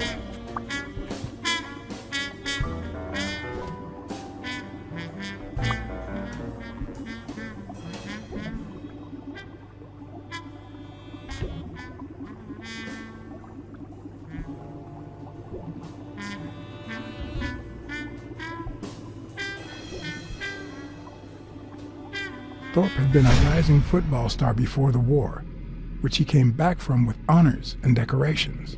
After the truce, he resumed his career. He won 3 season trophies and a couple of MVP awards. He retired after an accident that left him paralyzed from the waist down. He started his own sports advertising agency 4 years ago, but according to the files, O'Leary hadn't even tried to corrupt him.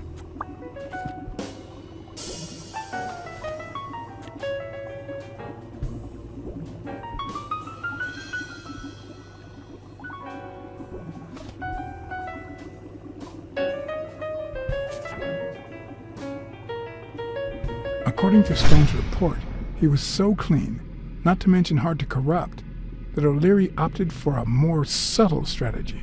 Apparently, when he broke up with the tennis player Helen Moore, he set her up with Stone. Lucky for him, they hit it off. As I put away the report, I stopped in my tracks.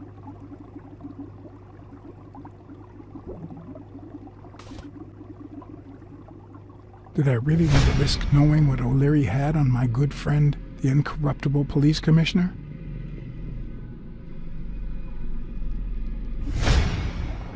I sighed in relief. O'Leary had tried to buy Smirnoff on several occasions, but failed. Luckily, O'Leary had nothing on him, or me.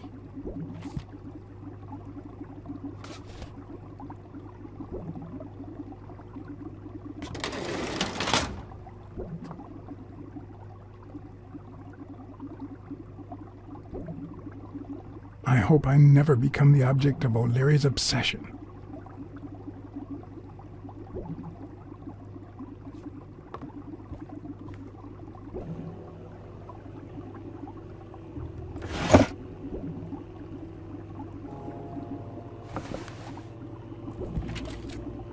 Limited edition copy 2 of 3. We listen, if you call it listening, to the sentimental romance. Your eyes act like the moon.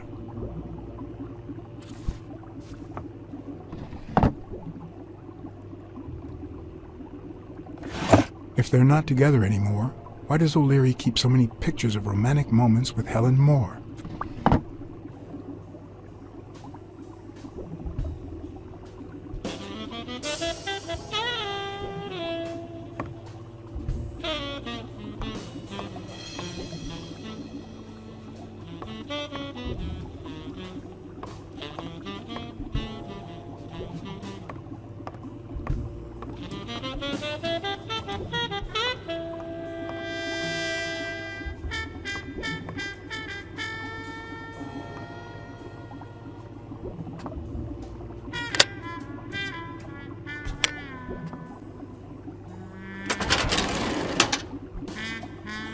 Luckily or not, files N through R included no one that I could somehow connect to the case.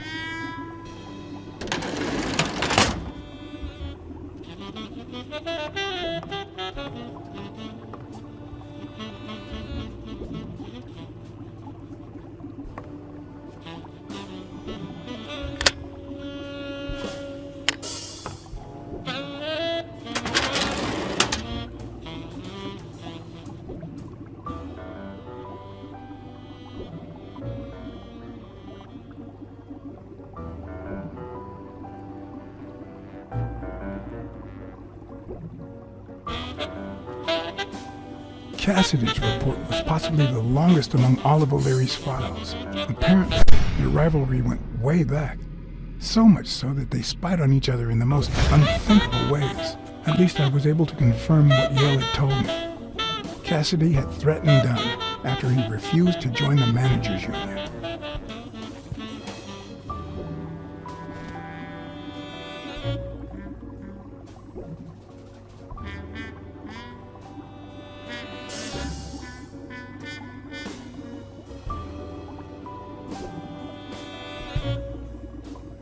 The report on Yale's father was the shortest of all, since only his name was left. Why?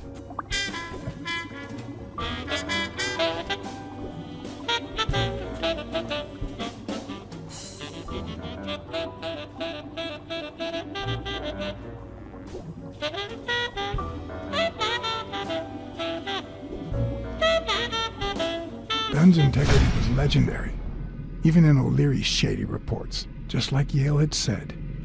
Dunn had kicked one of O'Leary's men out of the gym when he found him snooping around.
strange as it may seem, the reports revealed that O'Leary had hired Jake as a bodyguard precisely because he was absolutely clean. Apparently, he liked to surround himself with honest people when he mingled with the high society.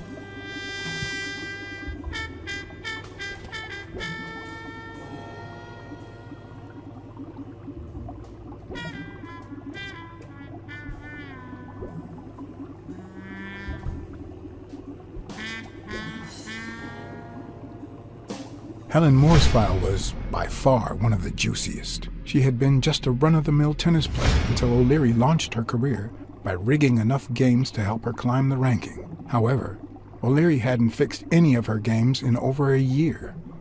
In spite of that, she remained undefeated. Be as it may, it was clear that O'Leary had enough information to ruin her career.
Jake. Someone was coming. Are we or are we not exemplary workers, Jim? Here it is, middle of the night.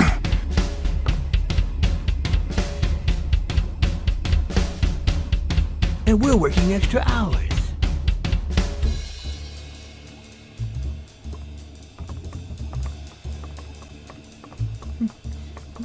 Hey, Jimmy, what do you think about that? I think he's scared stiff, Desmond.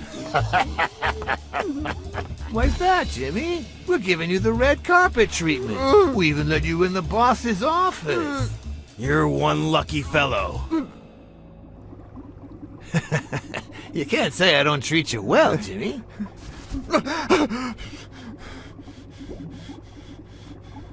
Yeah. Speak, you moron. Yeah, very well. Why are you... Shh. Calm down. How long have you worked for me, Jimmy? 3 months. 3 months. Oh, yeah. I hired you right after your cousin Martin died. I need your opinion. How would you punish someone for ruining an innocent man's life with a hit and run, Jimmy? I don't know. Then tell me, what about you, Wilson? What would you do? No, please. I didn't do anything. I swear.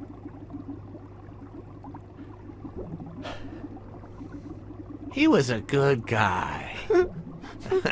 Of course, you already knew that. You knew him better than me, right? He was my cousin. That's why I hired you, Jimmy. You see, Martin was a dear friend. And his widow said you were a nice kid. That you do a good job, and you needed the money. And I have a soft spot for those in need. Please. But, you know what? I talked to her just yesterday. She told us you did some naughty things to her with that gun, Jimmy. No. That's no way to treat a widow, is it?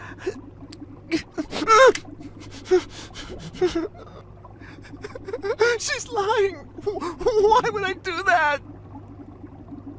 What about the kid? Are you so sure you know how long a kid can hold his breath? With his little head inside a toilet bowl? Son of a bitch. I didn't want to. It was his idea. Selfishly, I was glad I hadn't risked my life to save Jimmy. Maybe not even someone like him deserves to die. But one could also argue that I didn't deserve to die for someone like him. Who's your boss? Give me a name! Cassidy. It was his idea. He said you'd hired me if I'd managed to scare the widow, and I just... All right.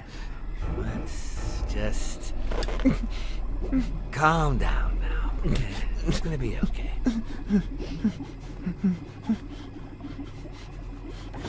There are two sacred principles that rule my life. The first principle is the love for my family. I'd do anything to protect them. The second principle, I never put my future in the hands of fate. I always play it nice and safe. And I would even add a third principle, or better yet, a rule. If anything threatens either of these two crucial principles, I take matters into my own hands. You see where this is going? For the first time I got someone killed, even though all I really did was rat him out. No, I just... Stop interrupting me, Jimmy! It's not polite! Sorry. You're all the same. So rude! You know what? Let's leave it at that.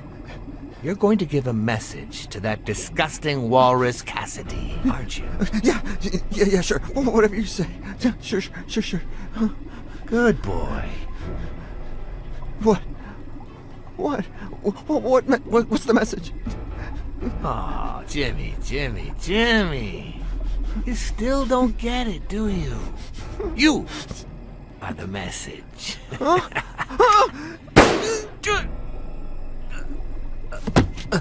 Come on. Wrap him up.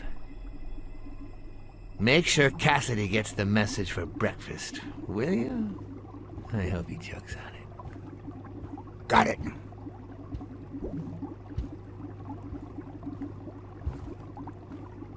Where are you hiding, little fishy? Once again, you didn't get to hear the end of my story.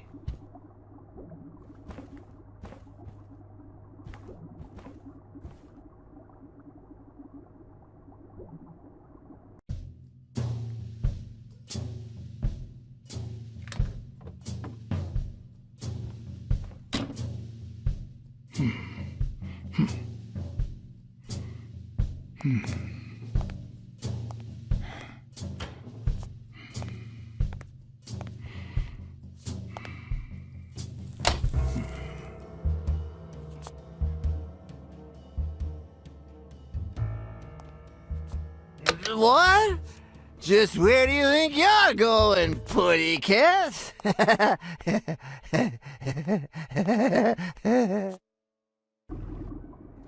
Two sacred principles rule my life. The first is the love I feel for my family.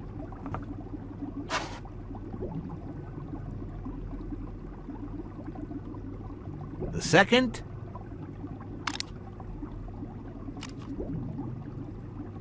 never leave destiny in the hands of fate. I always play it nice and safe. And I'd even add a third principle, or better yet, a rule.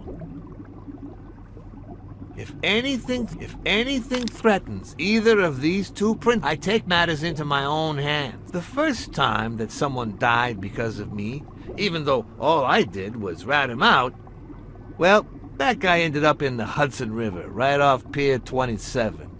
He's got to be even wetter than that fish by now. You should have seen his face.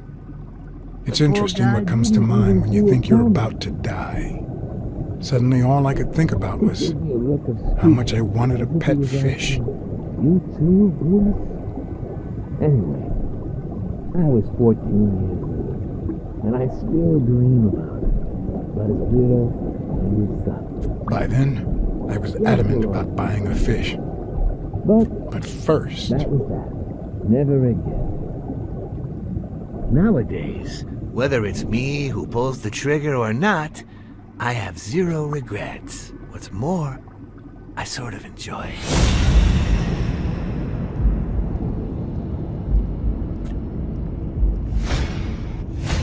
In case anyone had any doubts about who's the boss around here, I'll put my dirty feet on his luxurious table to prove that all of this is mine.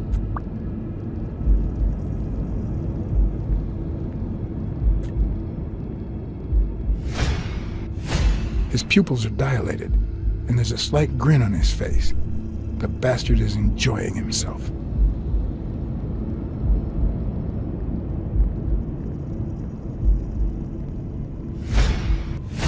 The guy never hesitates to pull the trigger.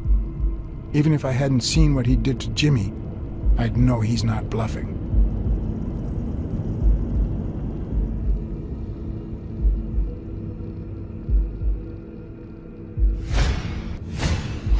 When a mob boss declares his love of family, it can only mean that A, he won't hesitate to ruin yours, and B, he's cheating on his wife.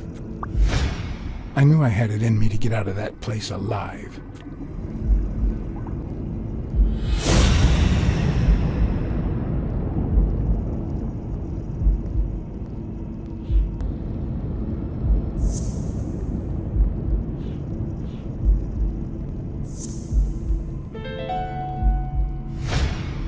No.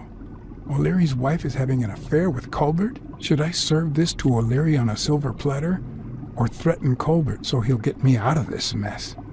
And, well, that's it, I think.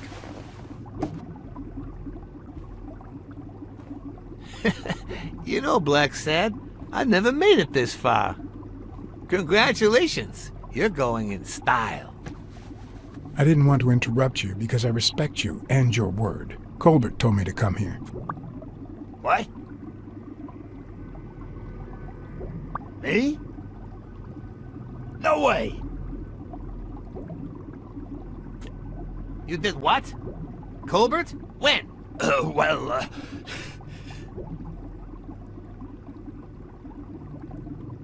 Yeah, remember? At that bar on 33rd and Main Street. Don't you remember that cocky drunk guy? No. He kept bragging about how he was banging another guy's wife. Oh? Oh, yeah. Weird times, huh? Yeah, and you congratulated me for finding Yale and saving your life. Several times.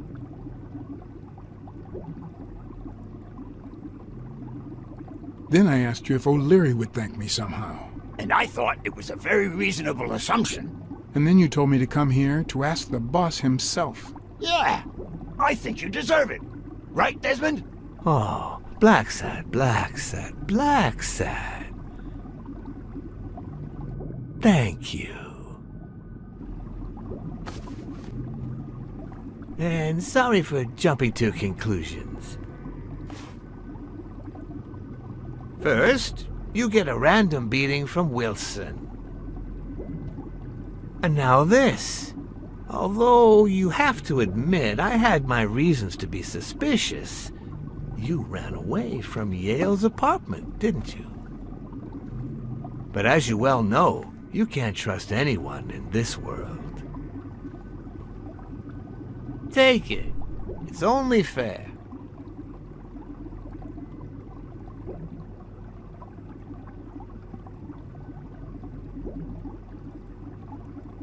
Thanks. I'll make good use of it. A word of advice. Make bad use of it. It's more fun.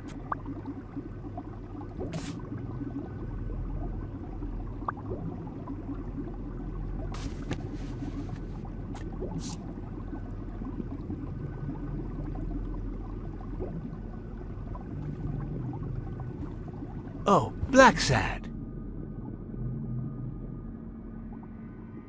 Aren't these odd hours to pay me a visit? Your message was important, but certainly not urgent. It could have waited until tomorrow, don't you think?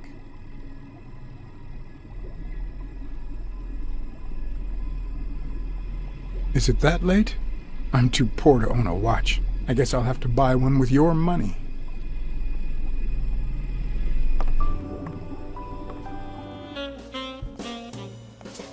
I wish I was a noir fiction writer. At this very moment, I could write a couple of pointed, ironic remarks for the narrator to recount what I just lived through. The dark, crooked alleys of New York reminded me of the state of my own soul. No. Fall loomed over me with the... Fall struck me with the full force of my long-lost youth. Nah, not that.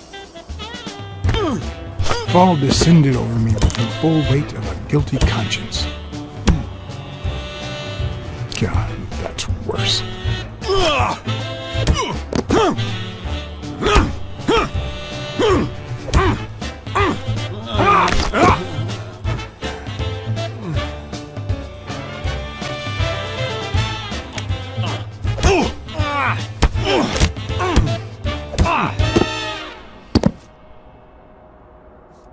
What were you thinking? He wants him alive!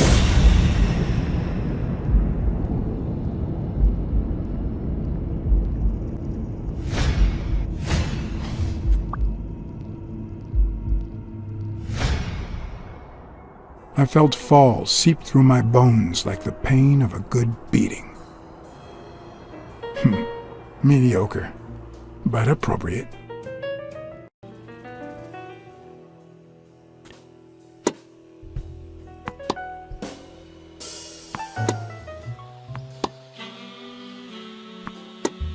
Against all odds, next morning I got up bright-eyed and bushy-tailed. And I had my kind, unknown assailants to thank. The beating had taken its toll, but for the first time in months, I had slept like a baby. Oh, come on, Helen, focus! All right, take 5. We'll work on that double backhand later.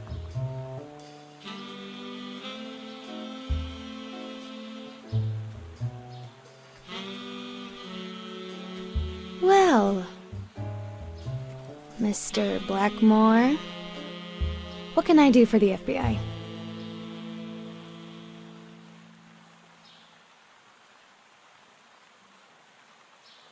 What every blue-blooded American should do. Ride the wave of success, on a global scale if possible. Yeah, sure. We have to beat those commies on every battlefield, be it in Korea, a clay court, or Wimbledon. But that's not what you mean, right?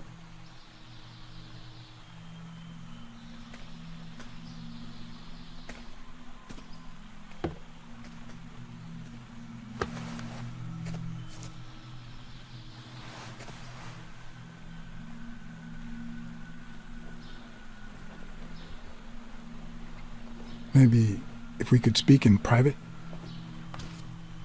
Alec! Coming! You've got 4 minutes, Mr. Blackmore, so... make them count.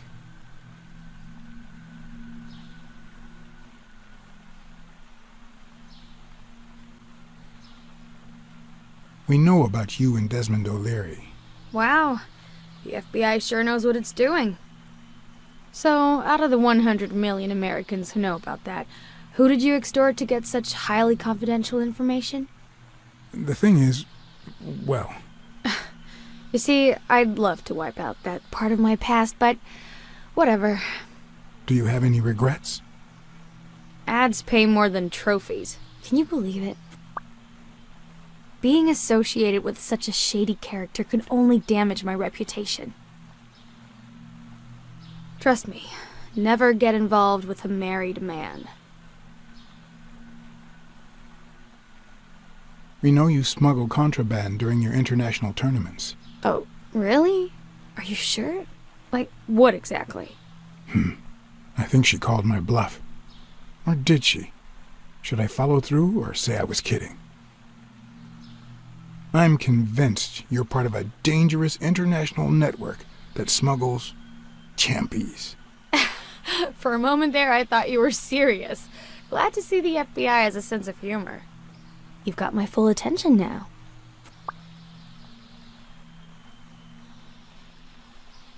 We're aware of at least 6 rigged games during your first year as a professional player. And? You won all of them. Are you trying to offend me? I give my all on the court. I can't be held accountable if my rivals don't do the same. Go interrogate them. In any case, now I know why you mentioned O'Leary. They say you're currently involved with Al Stone, the boxer. Is that correct? Wow, your sagacity never ceases to amaze me. Don't beat around the bush. We know why you're with him. Oh, so you like his biceps too? Desmond O'Leary asked you to seduce Stone. Why? What? No, I met Al by chance at a party. A party hosted by Desmond O'Leary. No, that can't be. No one is that shrewd. Not even him. Damn, I hate that bastard. Anyway, now I get why you brought up the rigged games and your obsession with O'Leary. What do you really have against him? And don't say illegal gambling.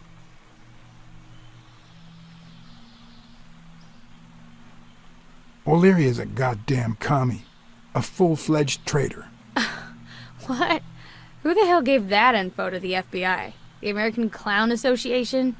Even if you knew Desmond just a tiny bit, it doesn't take much to realize he's anything but a commie. I think I know where you're going with this. Smuggling champies. I'm serious, Miss Moore. I'm an And why America's should I, sweetheart. Mr. Can't afford it Blackmore? either. What do I Help us stand out. to gain Talk to or us. lose?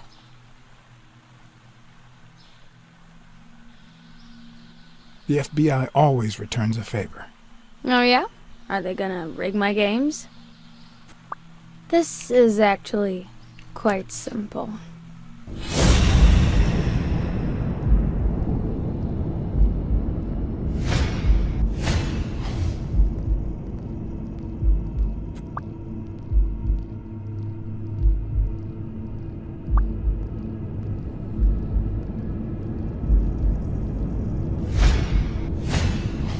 One lucky gal. You have a light, sir? The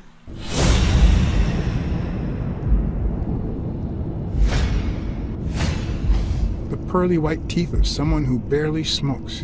Am I making her nervous? Damn. I'm almost out of fluid.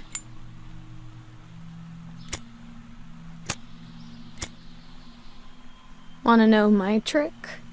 Go down to start, then up with it, and then down again.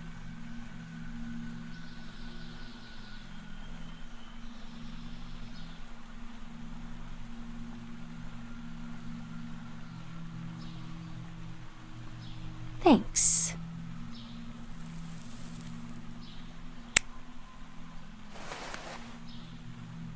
I don't know what you want me to say. You're trying to frame O'Leary, perhaps rightfully so, but I think you're barking up the wrong tree. Believe me, if I had the slightest... Come on, Helen. Time to work on your backhand. Let's go. Do you smoke? Nice meeting you, Mr. Blackmore.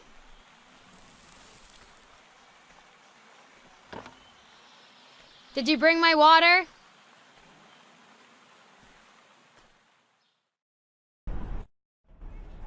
America's sweetheart gave you her cigarette? Dear God, she has the hots for you! I can't believe you said good old Weekly to investigate that stupid walrus while you were hanging out with Helen Moore herself! So, what do you say, you and me, we change places next time, huh? Your turn. Now tell me, what did you find out? Ah, you're gonna love this. You ready? I've got news, but I happen to also have a Blacksad. Thank you. Thank you so much, Mr. Blacksad. Huh? Oh, Mrs. Colbert. My husband woke me up this morning with roses and breakfast in bed. He said he had a scare last night, although he won't give me any details, and that he's been thinking about me ever since. He wants to take me to Niagara Falls for a second honeymoon. That's nice, but I don't know why you're thanking me. Are you kidding? Remember how I doubted him, but you made me change my mind? If he had suggested to take me to Niagara Falls when I still suspected him, I would have thought it was just a cover. Or worse still, a way to clean his conscience.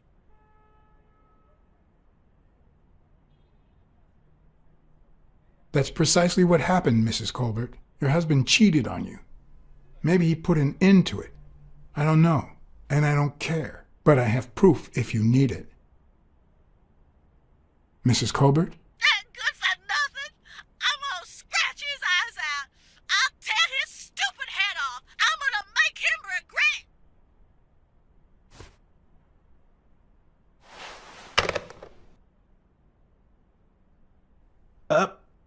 But what just happened? Is there anything you didn't tell me? Maybe. But now it's your turn. Tell me about Cassidy. Come on, spit it out. I didn't find anything suggesting that Cassidy had anything to do with Dunn's murder, but... That's quite the tale. But I know Cassidy will be playing poker tonight with one Howard M. Farnham II, a Texas tycoon looking to get his claws on the boxing business. I also know that he and Cassidy have never met in person, and that Farnham, who's staying at the Balford Hotel, hasn't left his room. Apparently, he spent the night with 3 bottles of bourbon. So, here's my incredible plan. I'll go to the hotel, I'd knock him out, and then take his place in the poker game. That way, I'll get Cassidy talking. What do you think? Incredible, right? Didn't we agree that you would handle Helen more while I dealt with Cassidy next time? No?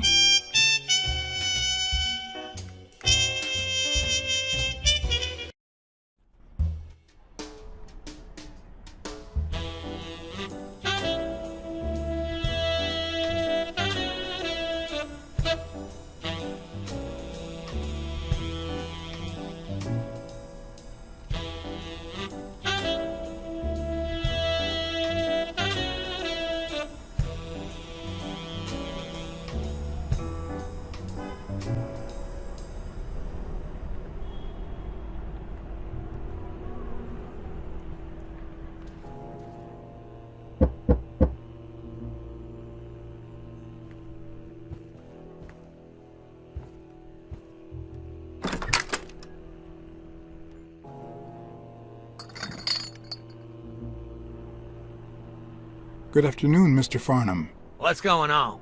Allow me to introduce myself. I'm John Blackmore, director of the Balford Hotel. We'd like to make our distinguished guests feel welcome. Please accept this small token of our appreciation. Oh, sure. I was fixing to leave, but I guess them monuments ain't going anywhere. Well, come on in then. Getting in Farnham's room was easy. Earning his trust was another story. I always have an ace up my sleeve. Blackmore? You okay, partner? The best way to earn someone's trust is to make them believe they've earned yours. And sometimes, the best way to fake it is to tell the truth. I don't know where to begin.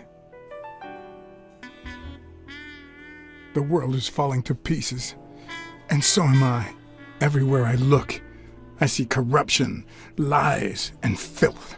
New York is nothing but a landfill. You Yankees can't get worked up. Down in Texas, we got them damn Catholics from Mexico.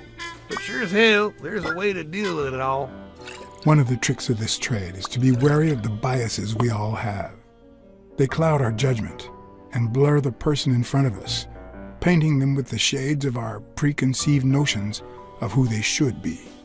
But every once in a while, you run into someone so locked in personality that they can only be regarded as a stereotype. Farnham was a disgrace, not only to himself, but to Texas and the entire human race. To think I had to impersonate him.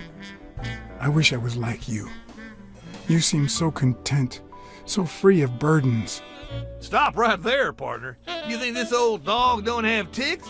Let me tell you something about my first wife. Woo-wee! Once I had gained Farnham's trust,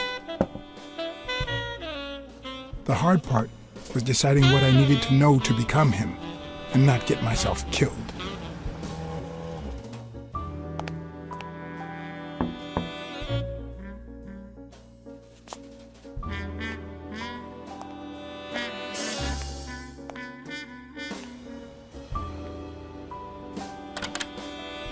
What can I do for you, sir?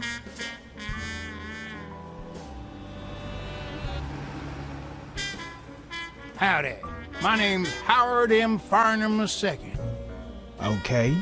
Should I know you? What can I do for you, sir?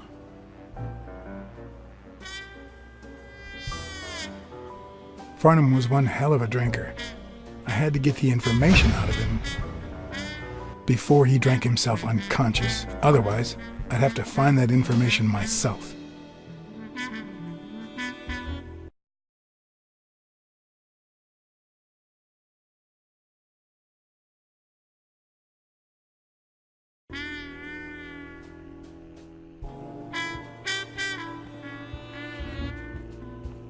Ding Dong? Interesting name for a town.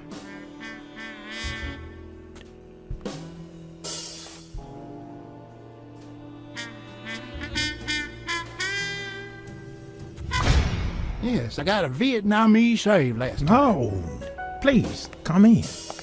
Of course, I remember you. Take a seat.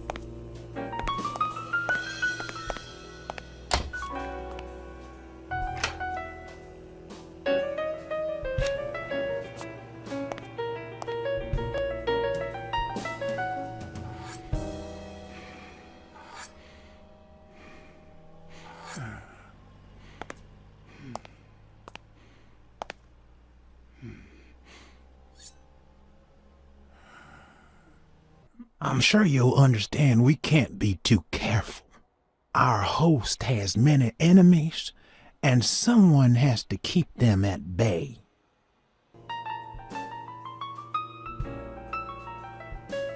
Sure, I get it. I'm glad to hear that. Now, please answer my question. How much does it cost to get yourself a clean Vietnamese shave?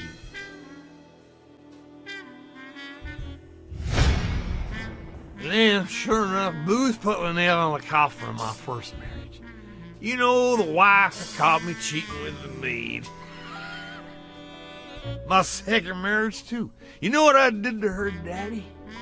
Same old with several mistresses. So I decided to stick to my guns and only deal with hookers. Even if I did end up marrying some. I feel you, Mr. Farnham. So I'm going to be honest with you.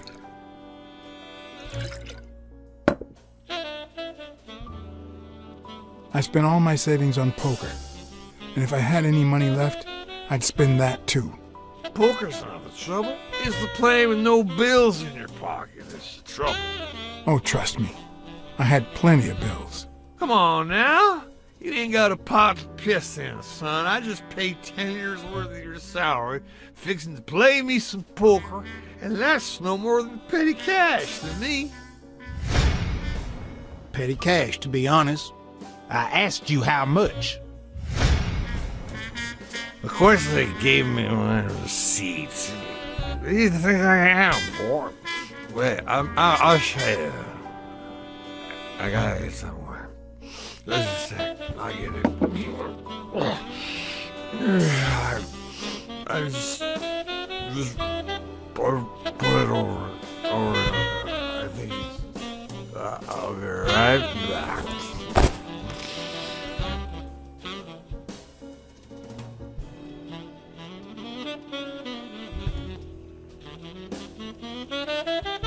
Ding Dong?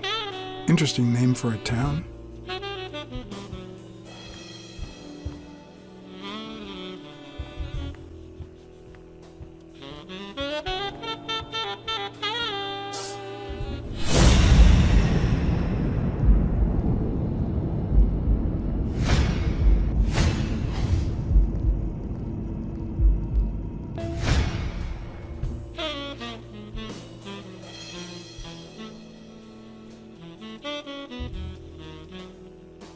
Why didn't you just say you had the receipt in your pocket?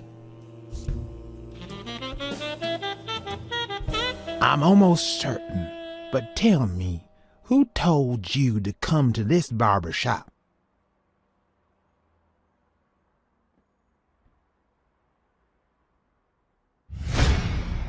Let me tell you a little secret about my first wife, sonny boy. When I met that woman, she had no manners, no money, Who in the hell?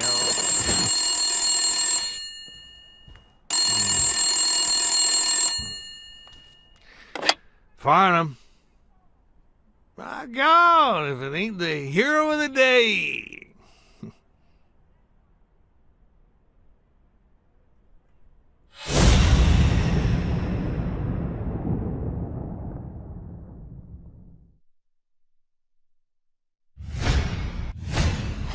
It's not going to be easy to sound Texan, but I'll give it my best shot.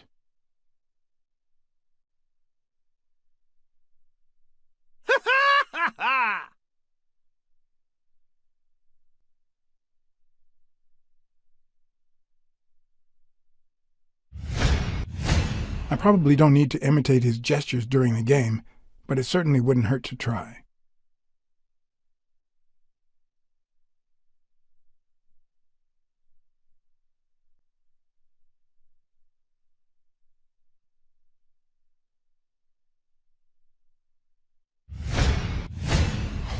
This will surely imbue me with the Texan spirit.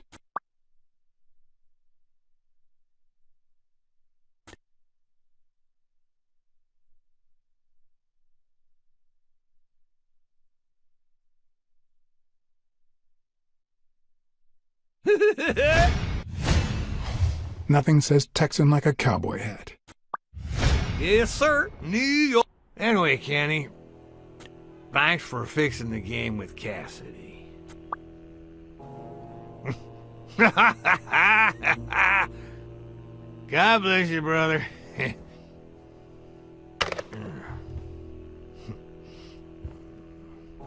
Craziest goddamn Texan in New York. My good old friend Kenny. Craziest goddamn Texan in New York. You know how many Kennys there are in New York? Kenny who? So besides when and where the game will be, the password, and the money Farnham dished out, what else do I need?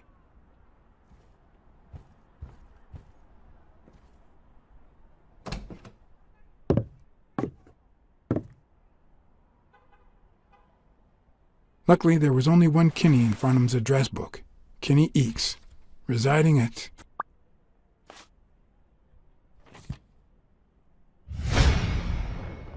Cornell Plaza, Manhattan. Stunning penthouse. I'm not surprised. Mr. Eakes has excellent taste. Do you happen to know what he asked for the last time he was here?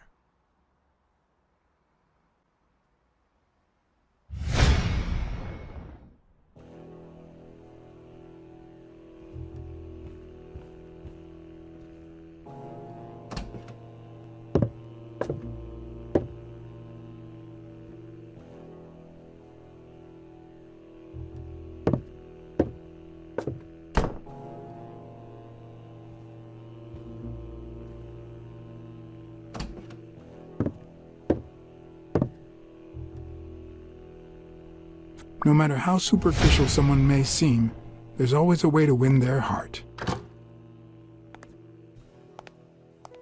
Don't tell me, Billy Bob. This here is my new friend Farnham. Am I right?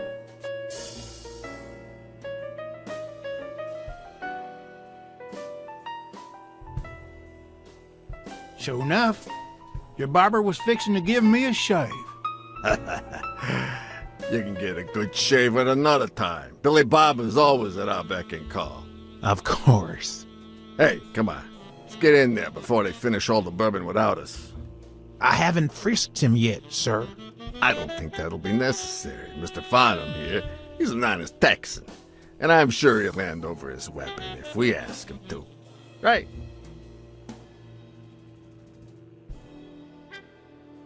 Sure, but you better take good care of my girl.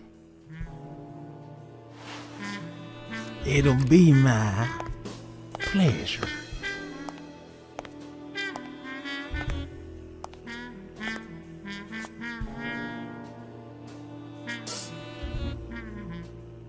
Welcome, gentlemen. Chips are on the table and guns are in the safe. Now, we got a lovely night of poker ahead of us full of smoking and bourbon. So let's get started. Take a seat, Mr. Farnham. Let me introduce you.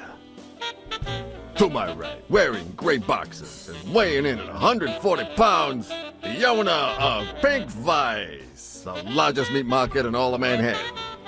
In other words, a real son of a bitch. No offense to the women he exploits. Our reigning champion, Oswald Quince. A title I aim to keep, provided our new contender here doesn't interfere.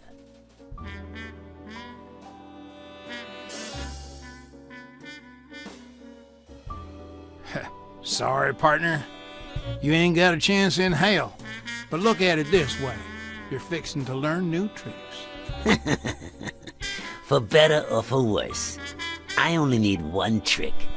Playing well. The truth is that our friend Farnham owns the largest and, I dare say, most entertaining establishment in Texas. Really? So we're colleagues then? Yeah, you wish, Queens. He owns a casino. Damn.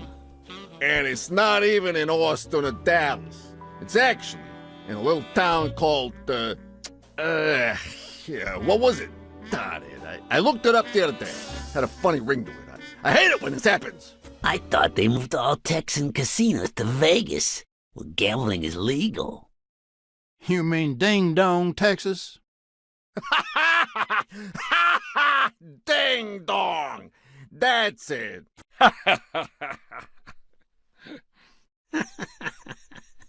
Who'd ever think of a name like that? Well, casino or no casino, let's just hope he doesn't keep as many aces up his sleeve as the late Ventimiglia, huh? Amen. To my left, wearing brown boxers and weighing in at 396 pounds. Frank, show some respect, huh? The hospitality tycoon, Polly... no. Tycoon? I just own a small bar with pool tables. Clients drink close to nothing and play even less, but certain business transactions just couldn't happen anywhere else. Damn it, Paulie. Why don't I know your last name? Because they took it away from me. You have no idea how good my ex-wife's lawyer is. Women, they even take our damn names.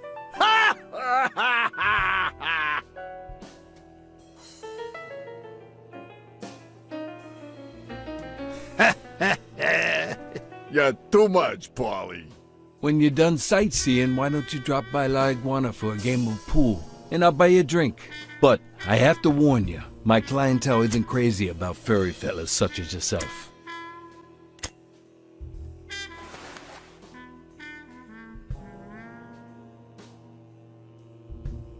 Thanks. I love me some pool.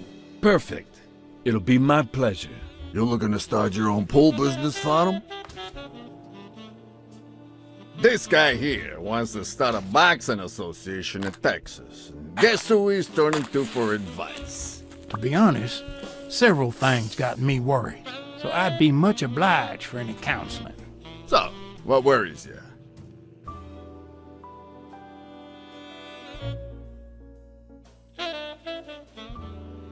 Having to compete with illegal gamblers like that old Leary fella. Huh? One would almost think that you live in New York, my friend. That son of a bitch killed one of my men and left the poor bastard on my damn porch. but he's a goner now. Ever since the sport got put on TV, people want a fair game, honest boxes, and no shady business. You can't break the law anymore like before. Nowadays, they gotta bribe those big network executives to negotiate for broadcasting rights.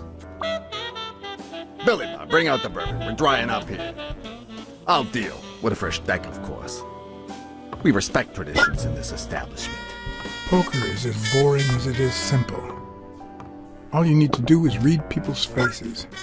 And even the worst detective has that trick up his sleeve.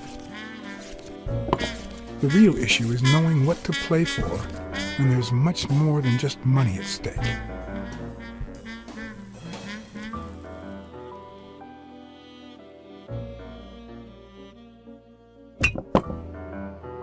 Damn it! What again? How many games have you won, Farnham? Mark my words. Farnham will be calling his wife before the night is over. Ha! Oh, hey! By the way, did you guys hear about Kenny's wife? Pretty tragic, huh? What happened? Oh, plain bad luck. Hey, but Farnham, I'm sure you know more about it than I do.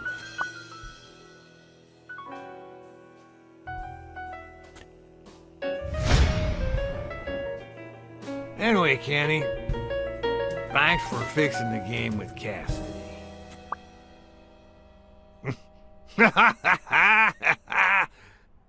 God bless you, brother. The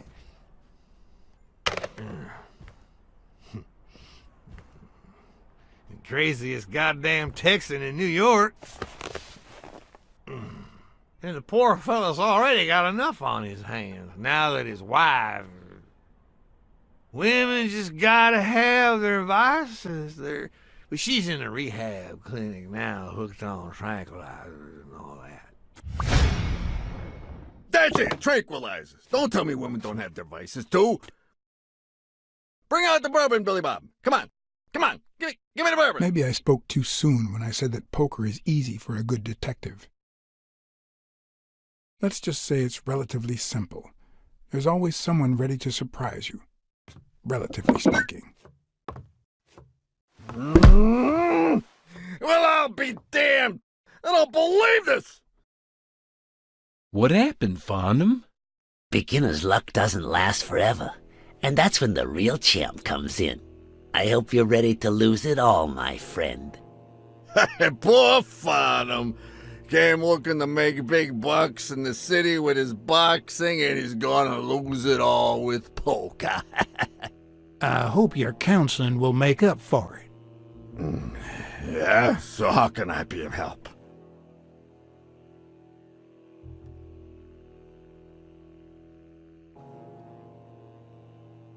Those there athletes hooking up with each other, like Al Stone and Helen Moore.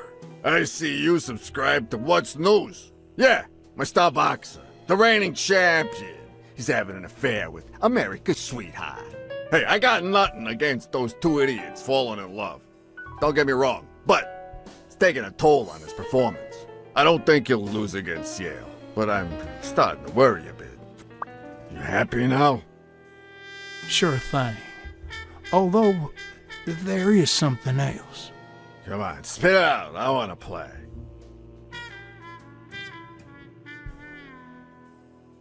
Homicidal boxers like Bobby Yale.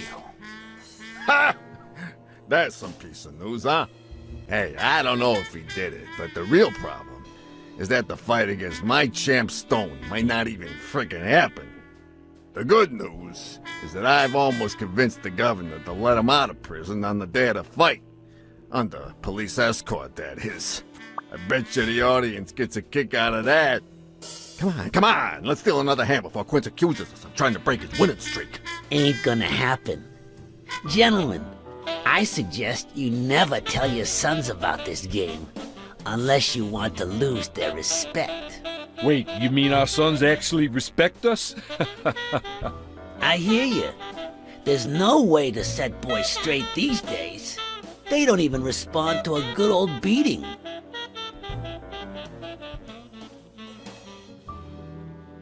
Then try not beating them. There are better ways to educate boys.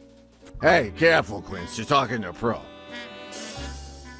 So, Kenny told me you had quite a house full. How many kids you got in that house full of yours?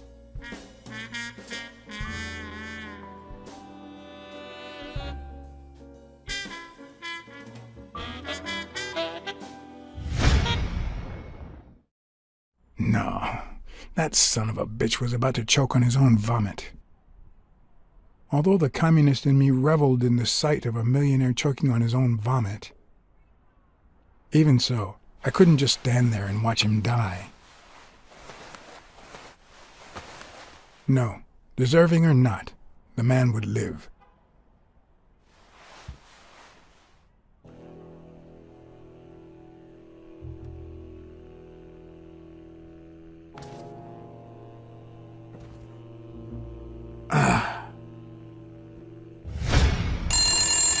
Six, well, that's something. I don't know how you deal with all of them.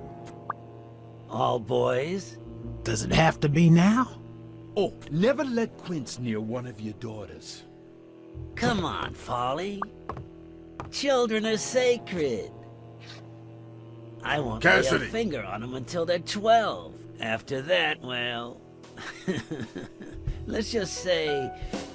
some men have needs that can only be met by a young girl that age, if you know what I mean. Are you all right, Farnham?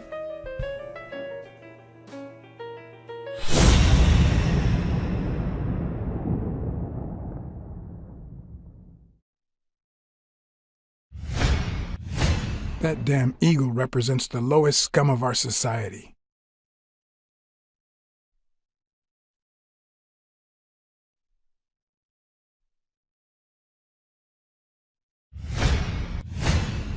There goes your winning streak, you sick bastard.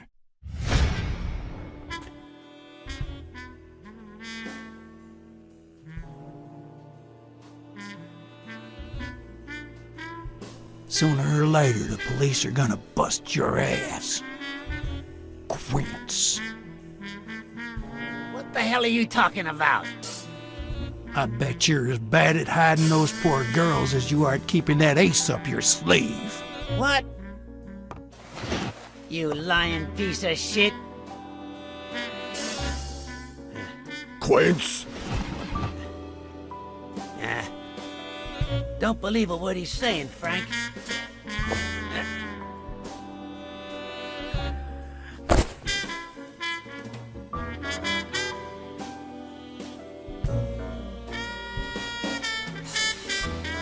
Don't you dare call me Frank. Billy Bob. It's 500 more. Huh. For washing up. It's a deal.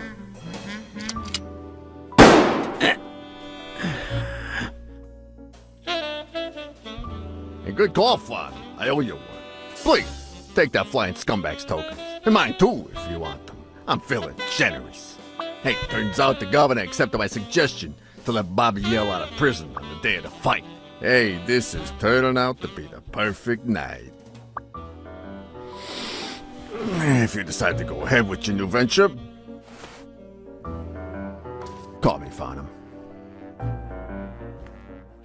Your behavior at last night's game was utterly insulting. Never contact me again or I'll put an end to your pathetic life.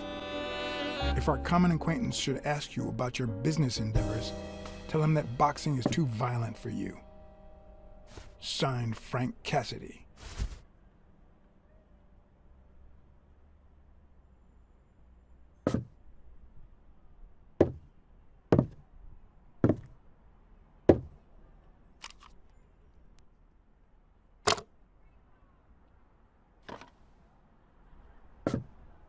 My own tracks would be covered the following morning when Cassidy read this note from Farnham. Dear Mr. Cassidy, although I'm grateful for your kind help, last night's game made me realize that boxing is just too violent for a peaceful Texan like myself. I have decided to invest elsewhere. Yours sincerely, Howard M. Farnham II. Damn Texans.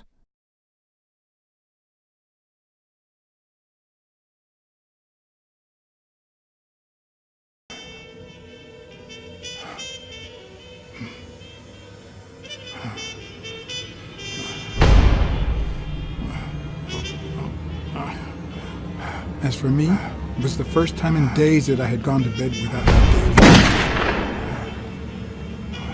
A real shame.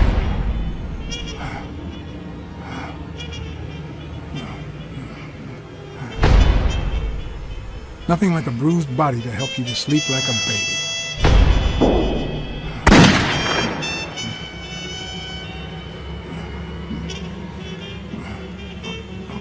Maybe I should have given myself a beating.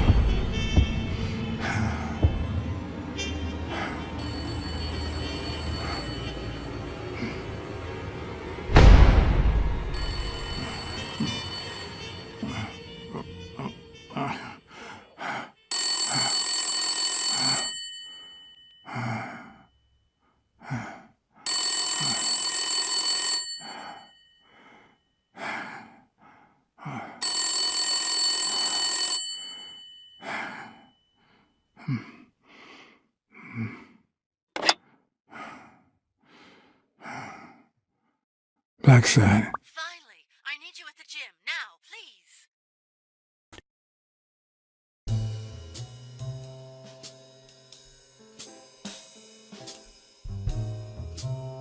It was like this when I got here.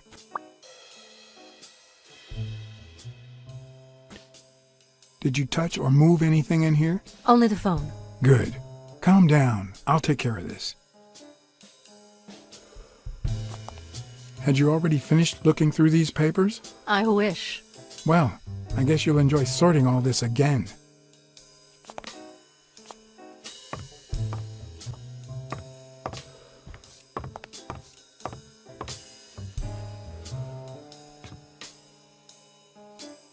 Bingo. What is it? Nothing. Just a freshly signed contract.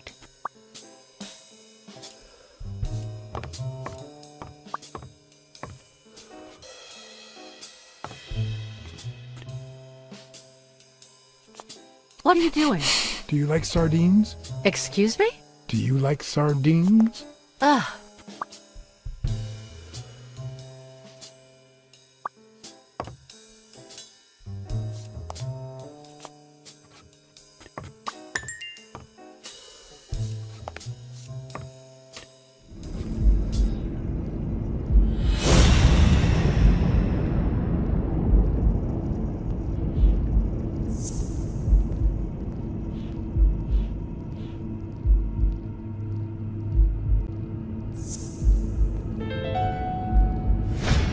No, the footprints don't match. Or if O'Leary killed Dunn, he did it without stepping in the paint, or in different shoes.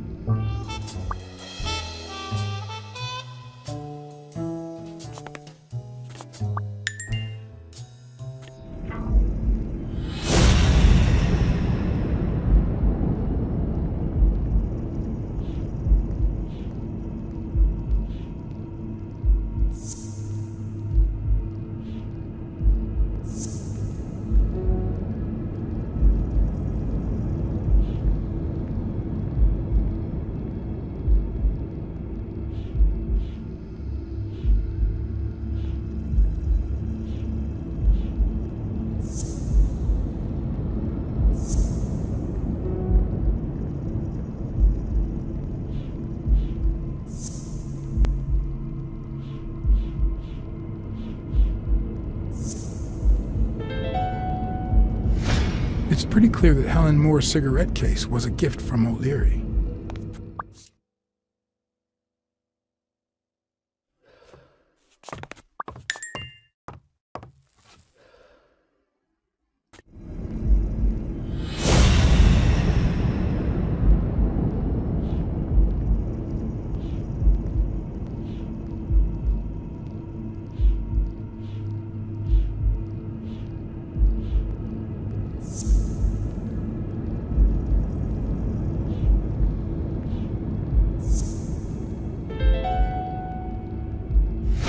If she's still in love, Why does she claim she hates him? What is she hiding?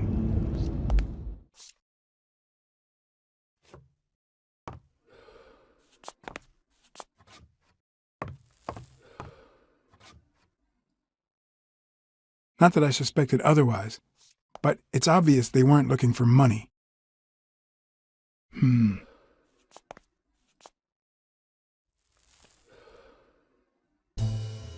Looks like the burglar isn't interested in bureaucracy. Did they take anything? No, although... When you went in the hospital room to get your purse, did you get the gun as well? Yes. Isn't it there? I put it back. I'd rather not go through that again.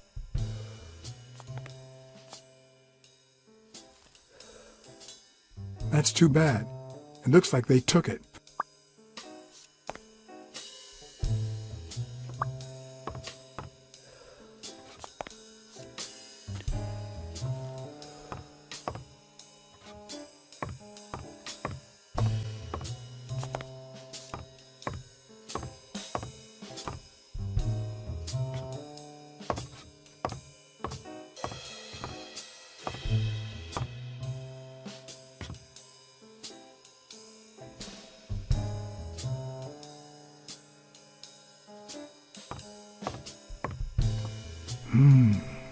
Whose is that? Mary Purnell. You think she did this?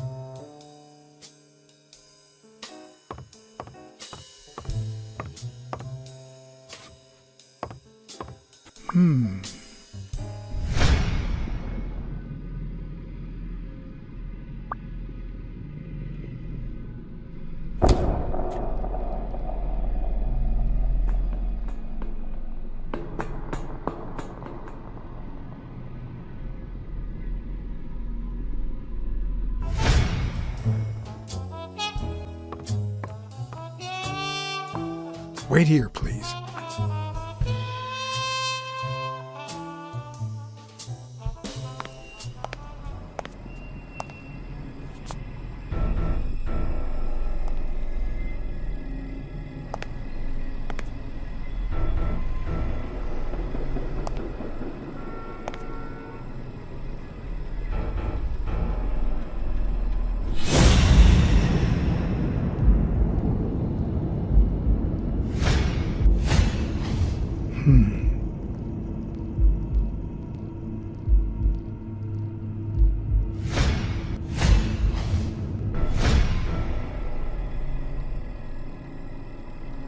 Dear Sonia, I need to tell you several things about your father.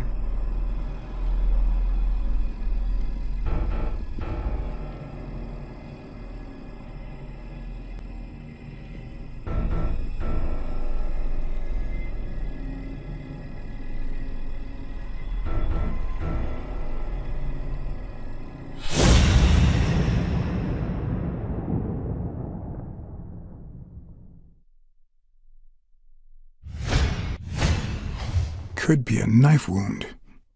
The murder was brutal.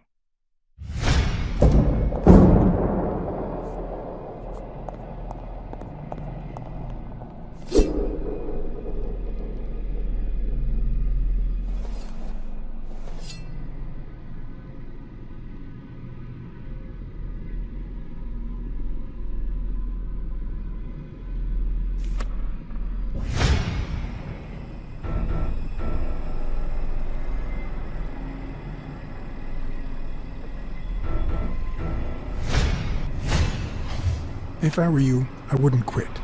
Trust me, it might be painful at first, but time heals all wounds. Why did you listen to me?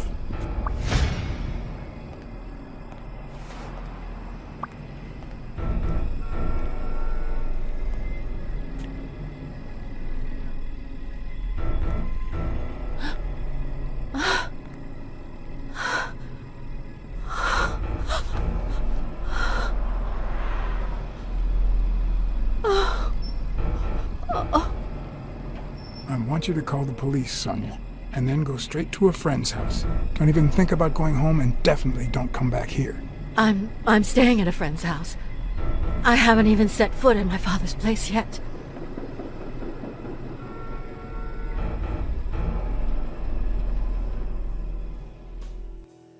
Good. Do you have the keys?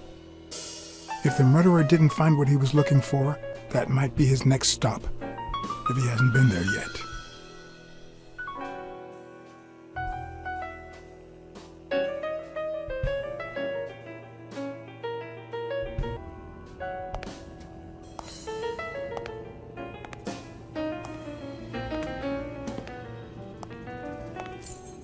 For once I had the keys to the place, which meant I wouldn't have to use my lockpicks or...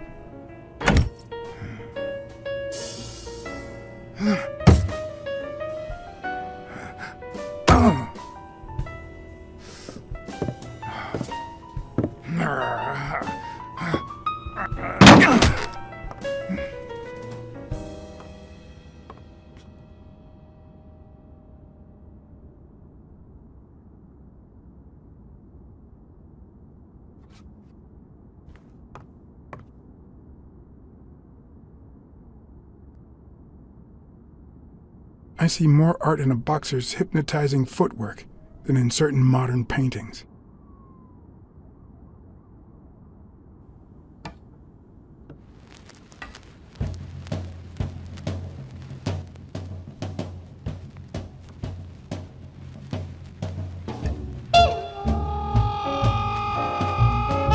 Look at that. The guy sure had good taste.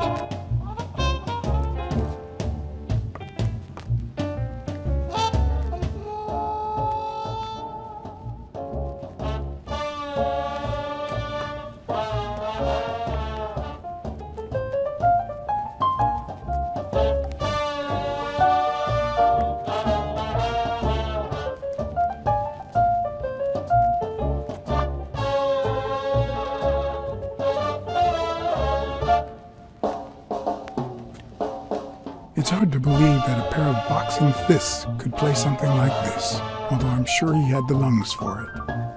It looks like Dunn had already begun to move his things.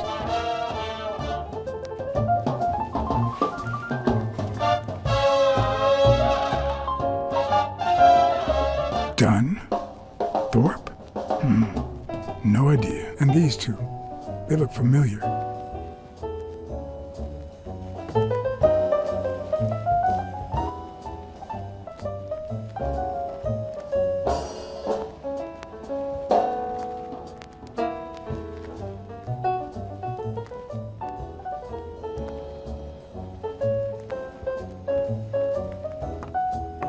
As I glanced at the telephone, I remembered the weekly password for O'Leary's illegal gambling operation and the reward he had given me for finding Yale.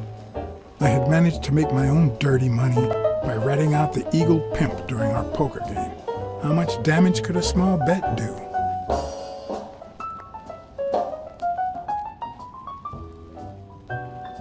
What harm could I do?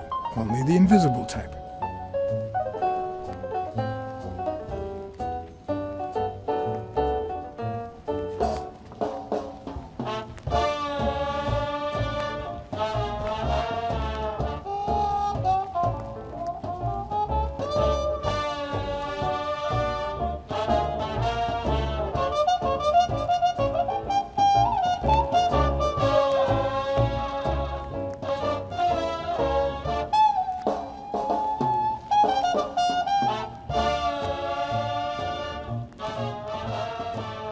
I seem to recall Sonia being mad about the pictures, but who knows?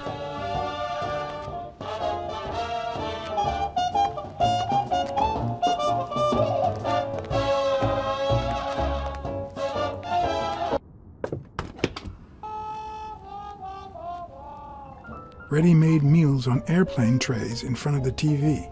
Who would have thought we'd end up eating like this? Dunn died 4 days ago, and that lettuce still looks okay.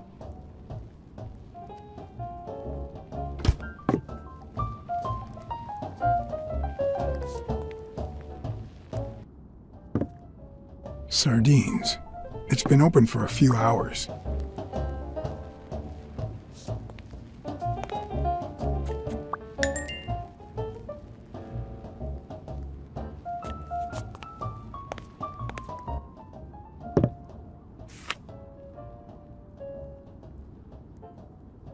Of course. Now I see how Dunn bought the apartment he was going to share with Mary. This place has to be empty in 2 weeks for the new owners. I wonder if Sonia knows about this.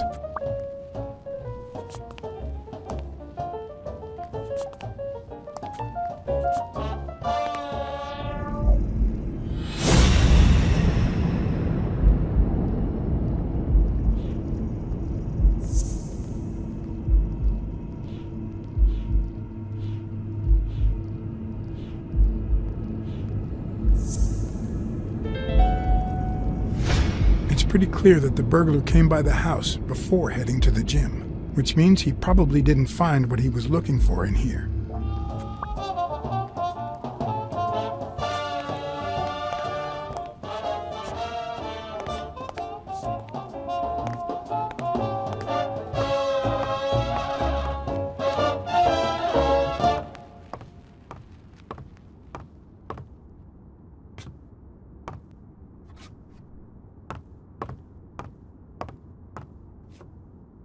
You still looked at her every morning, so many years later, with a new love? Maybe we don't need to forget.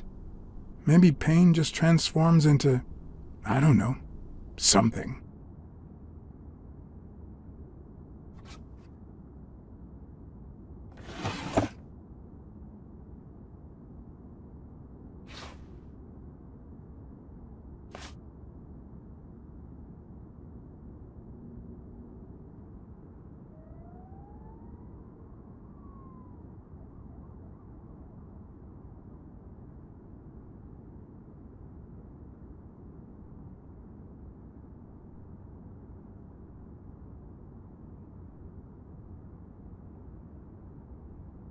This is too private.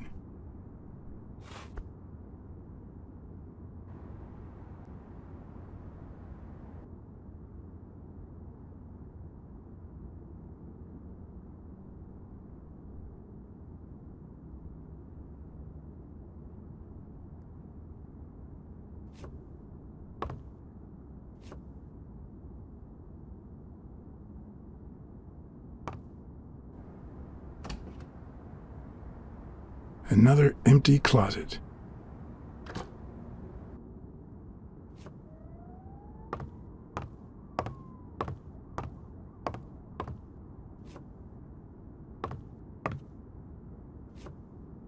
Elaine. I think that was Dunn's wife's name, according to Jake.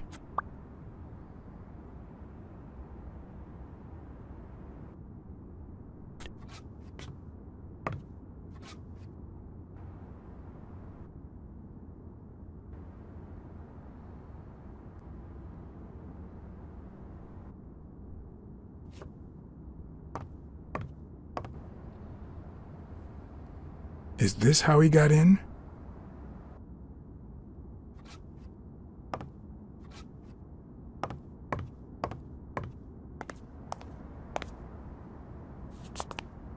Wow. Could Dunn really afford such luxuries? Or did he only want to impress Mary?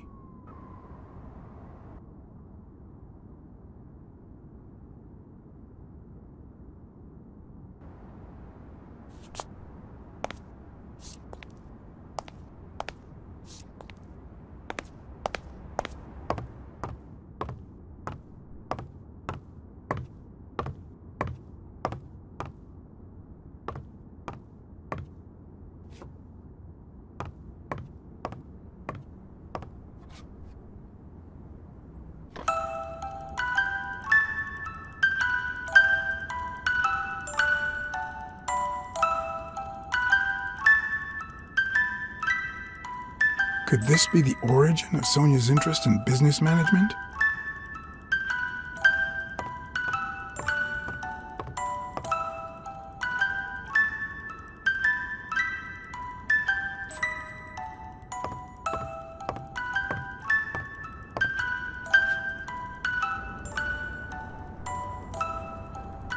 One of the very few teen idols who only got better with age.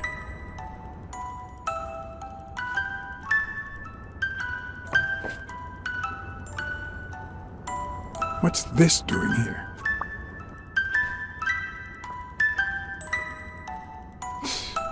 No matter how hard I look, I'm not getting anywhere. I need to talk with Sonia, and maybe with her Uncle Tim.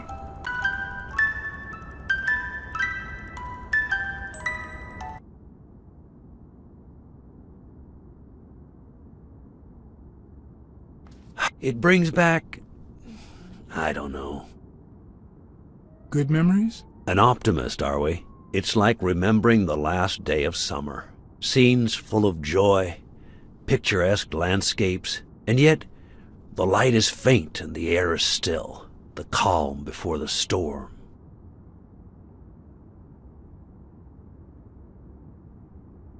I know that feeling. I figured that much. I can see it in your eyes. We met in the army. We were all professional athletes. They called us the Olympic Five. Who's the guy on the right? Angus Mitchell, our combat medic, and a doctor with the New York Warriors. It was Spano who got him assigned to our platoon. Hey, isn't that Craig Spano? The guy on the Morley's billboards? Yes, indeed. Our captain. He was the oldest, after all, and star of the New York Warriors. He was an orphan, you know. But he loved the sport so much that he said baseball was his family. He was the one who had Mitchell assigned to our platoon.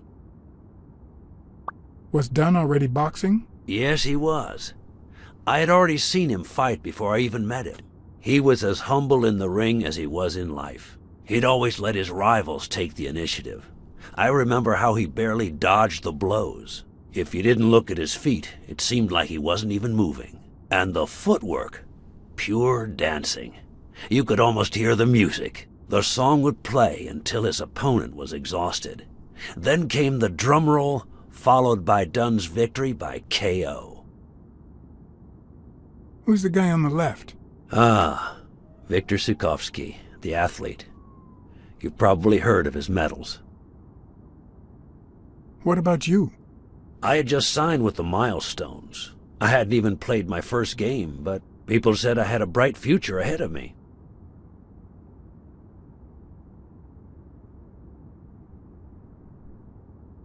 But the war got in the way of that bright future. Huh? No, I made it big when I came back. Best time of my life. Don't you remember that cop at the hospital? The one who let me in exchange for an autograph? Trust me, nobody calls you Iron Arm if you're just sitting on the bench.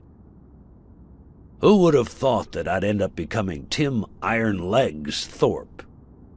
What happened? I fought the Nazis for 2 years, up there in the sky, over Europe. And I never set foot in a field hospital. 3 years later, I crossed the street without looking. And look at me now. What happened to all of them? Zukovsky died the same day they injured Dunn. Dunn received an honorable discharge and came home. He quit boxing and opened his gym. Mitchell was redeployed to a field hospital. Spano and I continued in the same unit, but nothing was ever the same.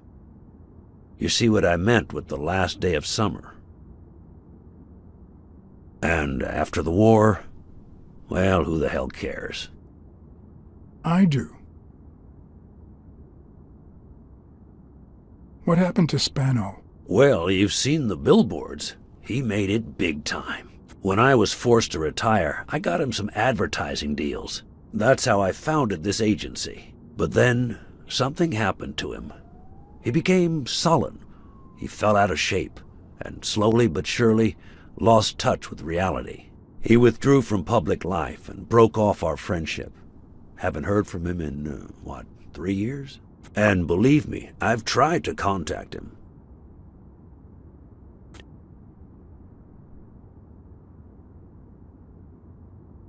You think Spano might have been involved in Dunn's death? Spano? No way. He and Dunn were always... Well, Spano's changed so much that it's hard to say. What happened to Mitchell after the war? Mitchell?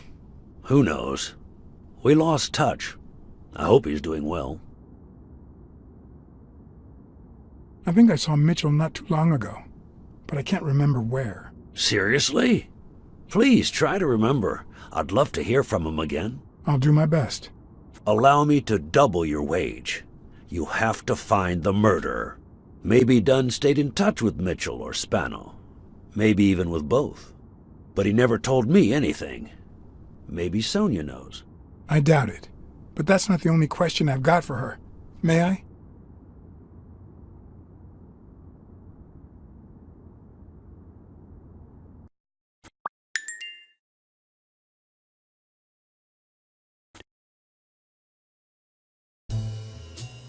Yes? Sonia?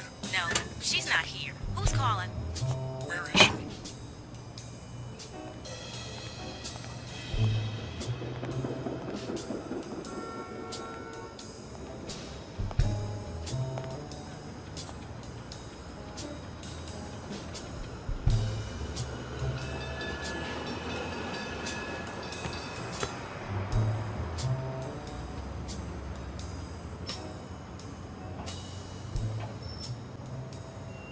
Was your father still in... Have you ever wished you'd never been born? What?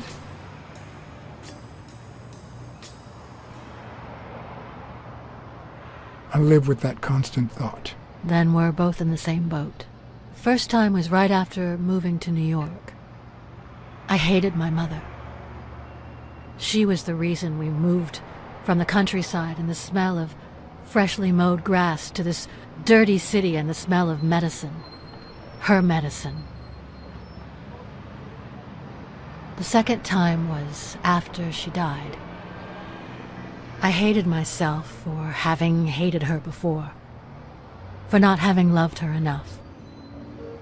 The third time was when my father shut himself off. I hated him for that, for abandoning me, for giving in to the booze. Now he's dead, so take a guess. You hate yourself for having hated him. Yes, but that's not the worst of it. The problem is I don't know how to live without hating him. Over the last few years, everything I've done was meant to push my father far away. To avoid being like him. To avoid making his same mistakes. Without him, I just don't know who I am. And you won't even let me hate Bobby, which might actually help me. Bobby Yale is innocent. He doesn't deserve your hate. Don't you think I know that? I need someone to blame. Without that someone, I have only myself to hate.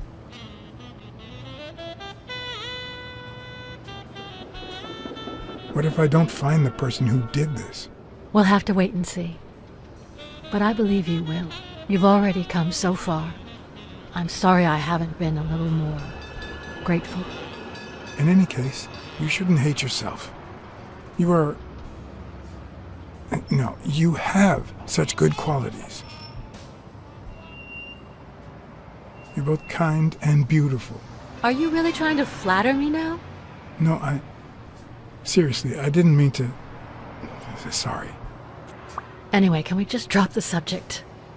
Did you go to my father's apartment? Yes. The thief went there before coming to the gym, which leads me to believe he didn't find what he was looking for.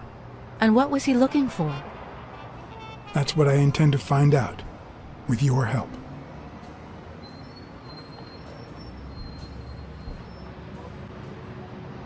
I found a picture taken during the war. The Olympic 5. Did you meet any of them, besides your father and uncle? Well, Uncle Tim actually isn't my uncle. No? He and my father loved each other like brothers. Did he tell you that he saved his life?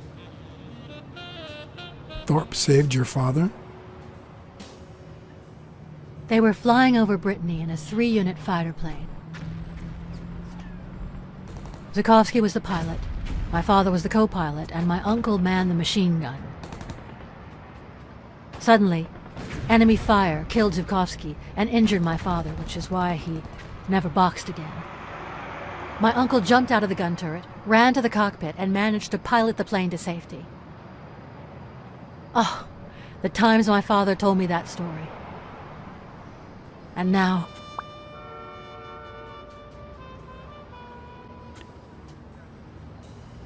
You still have your uncle. Yes, I guess you're right. Maybe he can also save me. Did you ever meet Spano? What can you tell me about him? I think I saw him once, but I was just a little girl. I think my uncle turned him into a star. That was a long time ago. I found a baseball glove with Spano's autograph in your room. Oh, I've never seen it. My father must have put it there. Although I don't remember him having a signed glove. Did you ever meet Mitchell, the doctor? Mitchell? The lizard? No, never. Why? Oh, nothing. I think I've seen him somewhere.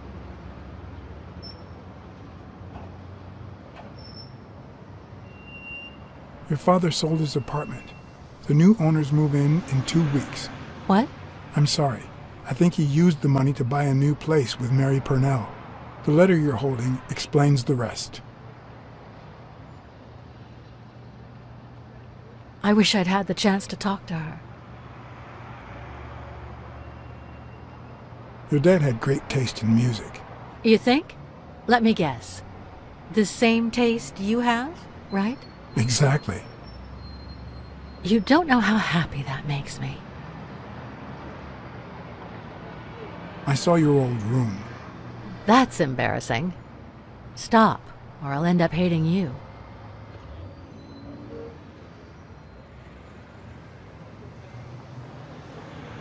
It's odd that there are practically no toys or memories of your childhood in the room, except for a small music box. That box? It might just be my last happy memory.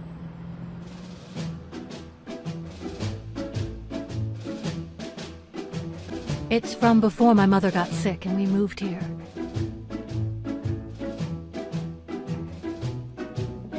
I loved reading stories about pirates.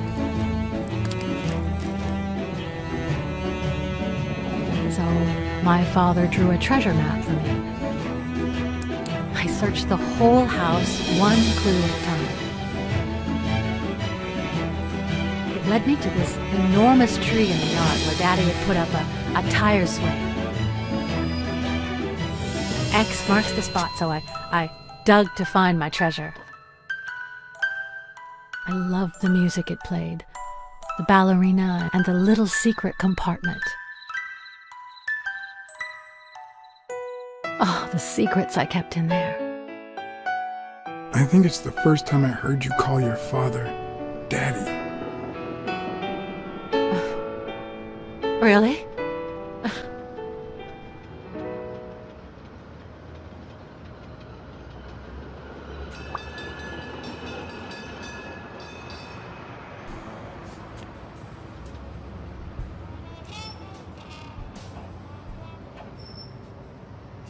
I'm also a fan of Frank Papalia.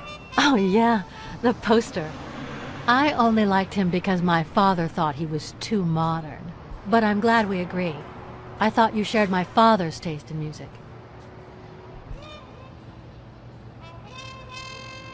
Did the abacus inspire you to dabble in finances?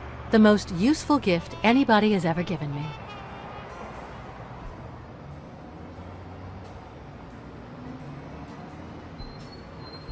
A gift from your father? From my Uncle Tim. He used to say that in this day and age, a woman should know how to count. My father didn't agree, but he didn't oppose it either. People thought he was a liberal because of his attitude towards racial issues. But at home, things were different.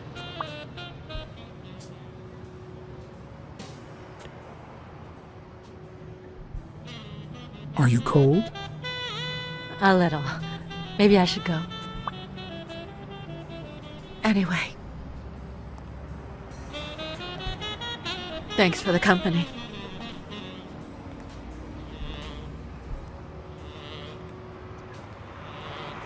Sonia, thank you.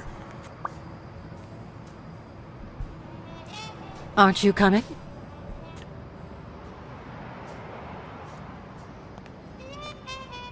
I knew I was looking at a solution.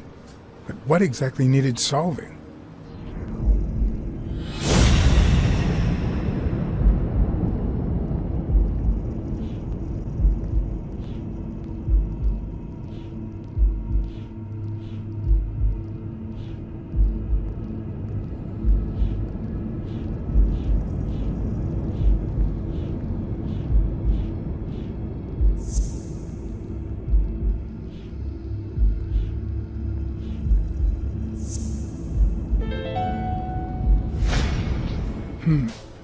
Maybe Dunn used the same hiding place once more.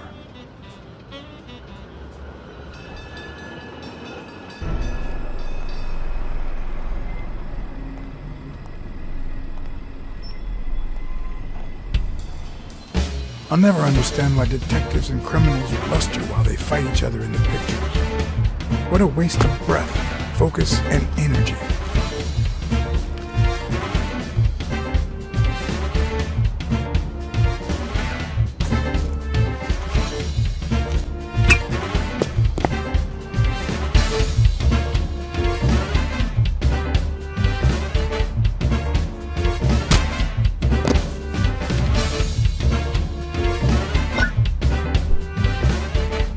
It's not the lack of credibility in the screenplay that bothers me.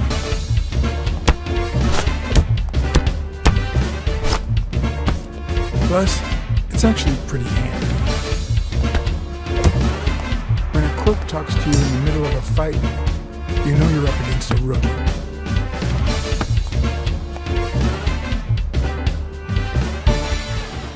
And if he doesn't even say, "Help me, please,"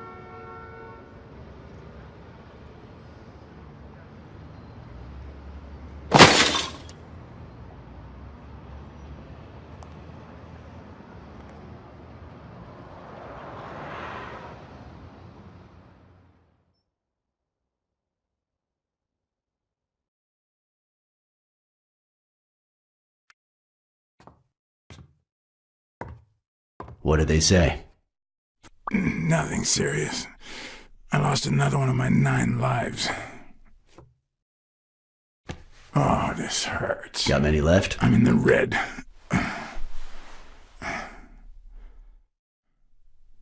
He hasn't woken up yet? Nope. We're gonna be here a while. Vulpine, 7 letters. Cunning? C-U-N-N-I-N-G. It fits. I hope it doesn't throw anything off.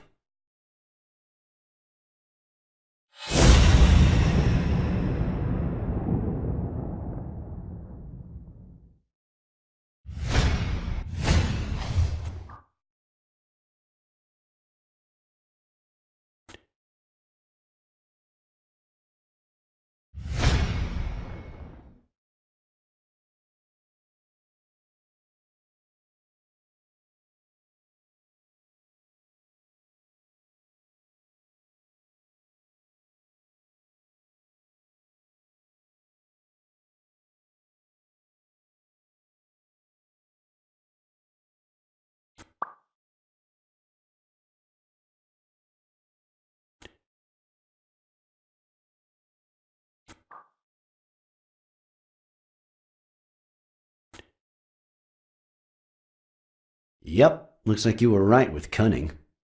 What are you looking for? Nothing. Will he live? He'll live. So what have you found out? Randall Lee. Apparently in love with our penitentiary system, judging by the frequency of his visits. Theft, assault, extortion, minor things of the sort.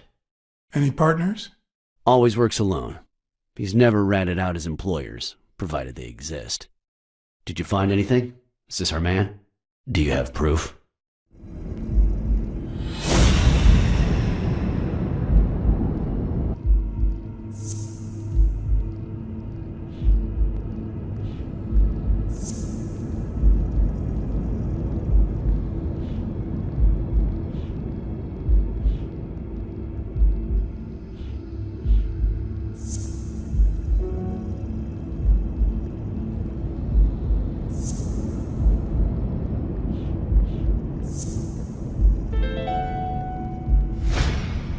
It looks like we know who tore his pants following Mary Purnell up to the rooftop.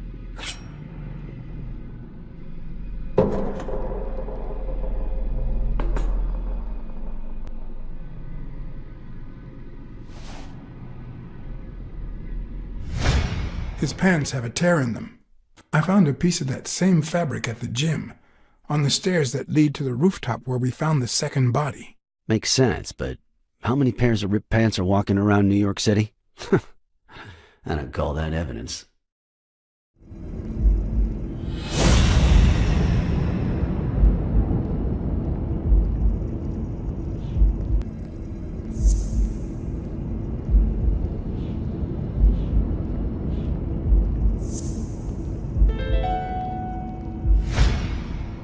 The guy who broke into the gym in Dunn's place has a thing for sardines.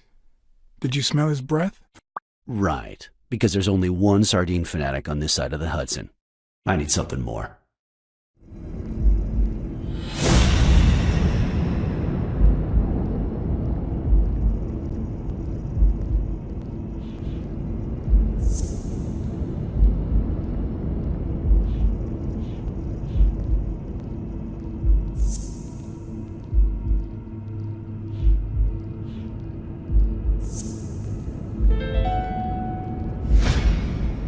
I saw footprints from those very same shoes next to both the gym murders. Unless you're telling me that shoe is a limited edition, I'm gonna need something else.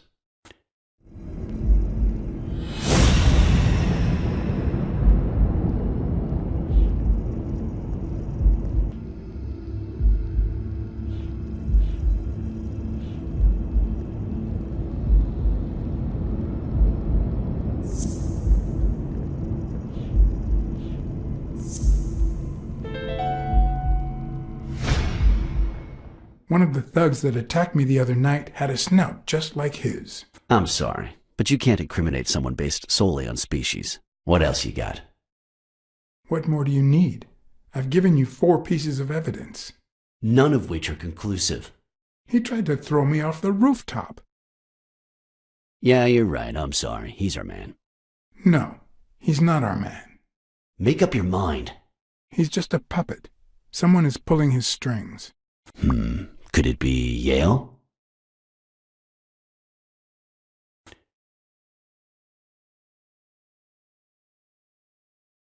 I'm starting to have my doubts. Maybe I dismissed him too soon. By the way, was he discharged? His room is empty. They let him out yesterday. He's in police custody now. You can tell he's an athlete. Made quite the comeback. Anyone else would have taken 10 times as long. Anyway, he better be fine. You know they've ordered me to escort him to Madison Square Garden on the day of the fight.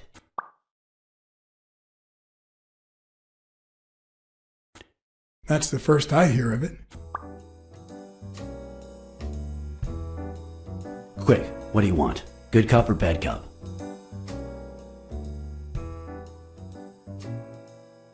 I'm the bad guy.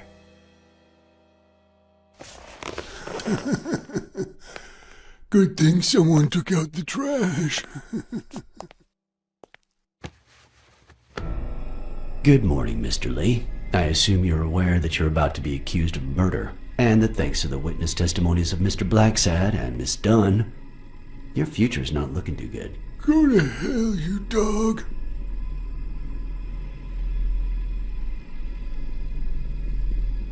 I swear that if I catch you outside, you'll wish you were in hell. Blacksad, stay out of this. Remember who's the cop here. Maybe we can offer you a deal. We know someone hired you to kill Joe Dunn and Mary Purnell. What do you have to say? I'll call your bluff. You ain't got nothing.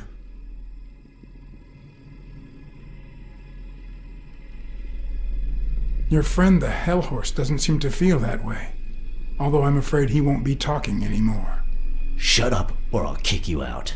If you tell us who hired you, we'll help you. What can you offer me? We could significantly reduce your sentence. I could testify that you helped me on the rooftop. You're pathetic. Is that why you never got in the police force, Blacksad? Did you fail the good cop, bad cop test? I won't say a word. And believe me, You stand to lose. Care for a piece of advice? If I were you, I'd fear for my life. I'm afraid that... Whoa! Watch out!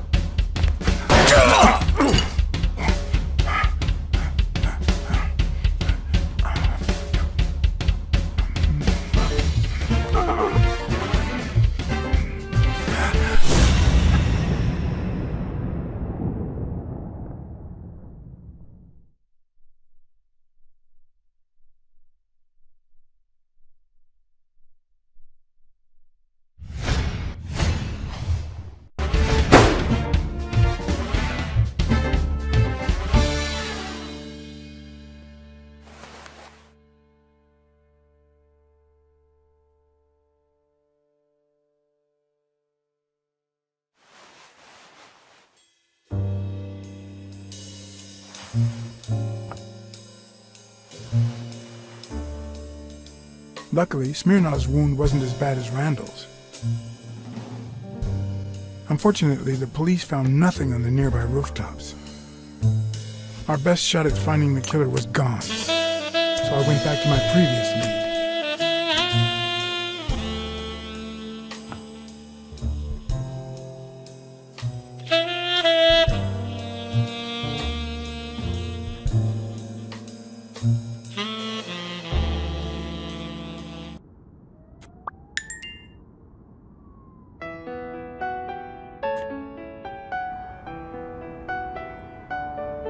It's from before my mother got sick and we moved here. I loved reading stories about pirates, so my father drew a treasure map for me. I searched the whole house, one clue at a time. It led me to this enormous tree in the yard where Daddy had put up a tire swing.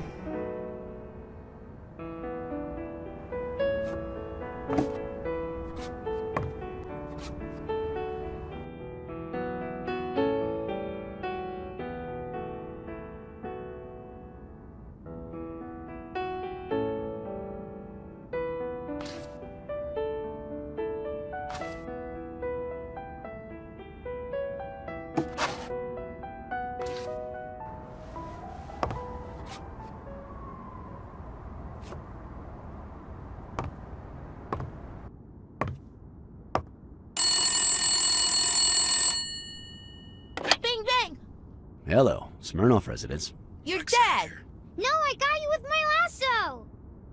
Can you quiet down, kids? Dunn got killed for stirring the hornet's nest. And you confessed your crime! Kids, please. He'd been investigating athletes for months, including Helen Moore and Al Stone, among others. Dunn's notes aren't all that clear, and I'm not sure what he was after. But I'd say we're facing a widespread corruption case. Well, if you're right, that could be some dangerous evidence. Bring it here ASAP. Sure, but there's something important that I need to finish first.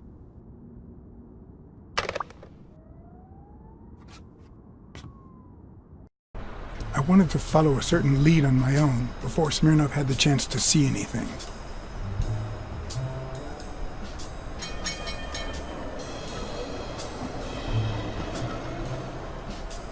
According to his notebook, Dunn had seen Craig Spano at Sam's Diner just 4 days before his death.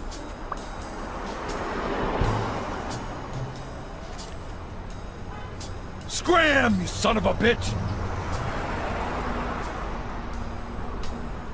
Beat it or what? Well, I can't make up my fucking mind. Either call the cops or beat your ass. Which would you prefer? It might have been easier to slap the information out of him, but I decided to trust in a universal truth. Everyone is guilty of something. You don't know who I am, right? Don't know and don't care. Come on, spit it out. I'm John H. Blackmore, Public Health Inspector. Oh, yeah, right. There are some real freaks around here, so I have to be firm, you know? Have you eaten? Dinner's on the house.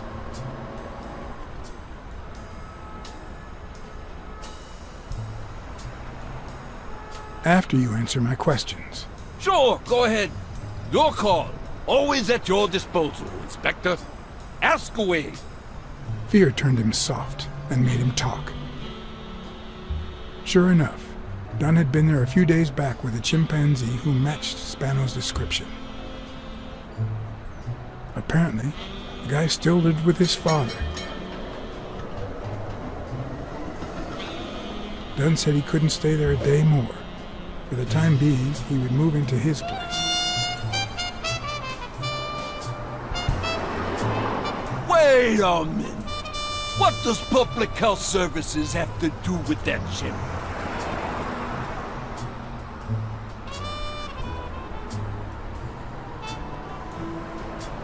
The chimp died of food poisoning. But wait! He didn't even eat! Which is even worse.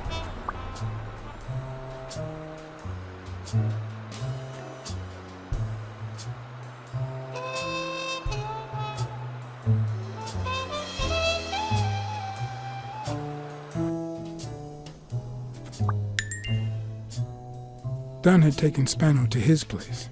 I wanted to believe that when Randall Lee broke into the apartment, Spano fled to his former address. But where could that be?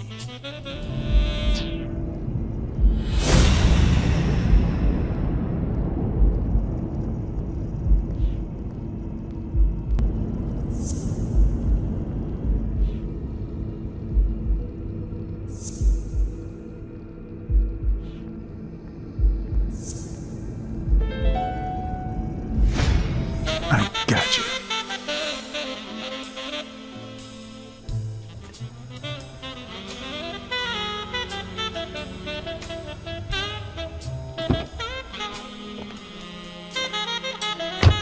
If the living have rich and poor neighborhoods, so do the dead.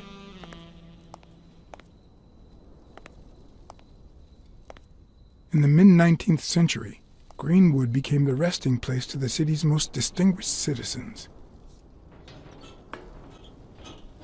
Thinkers, scientists, writers, inventors, artists, businessmen, politicians, police officers, thieves, pimps, and murderers.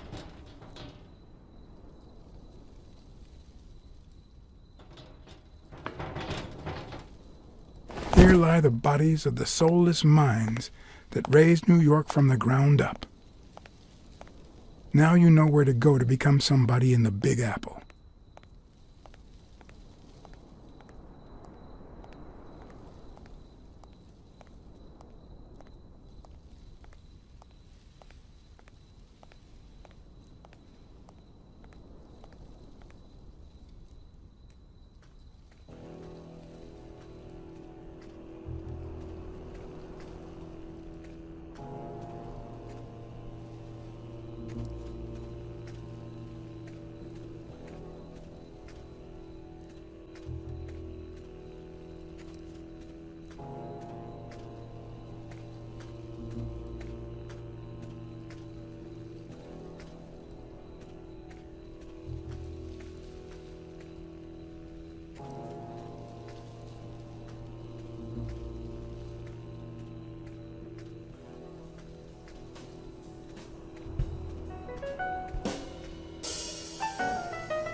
The four bases guarding their father.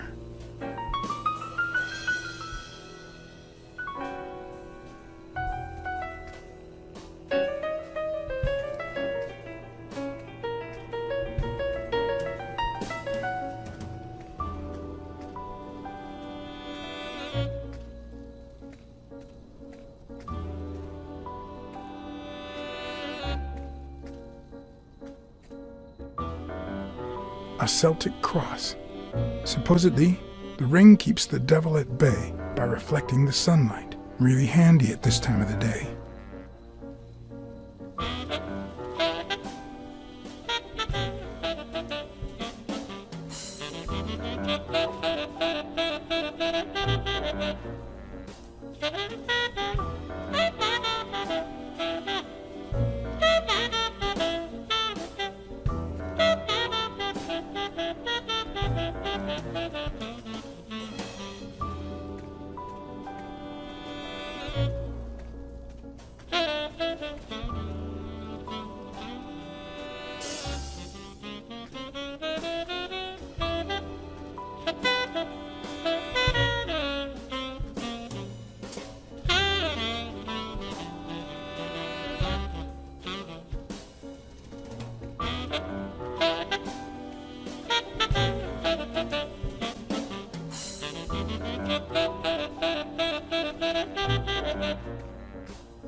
If this had been here over 30 minutes, it'd be covered in ants.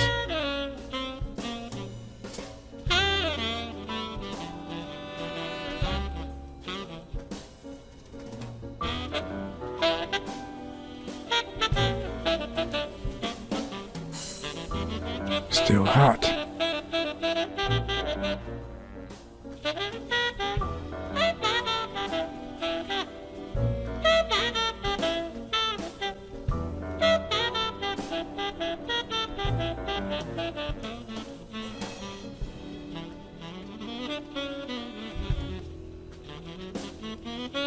I've never trusted angels. When they fall, the world falls with them.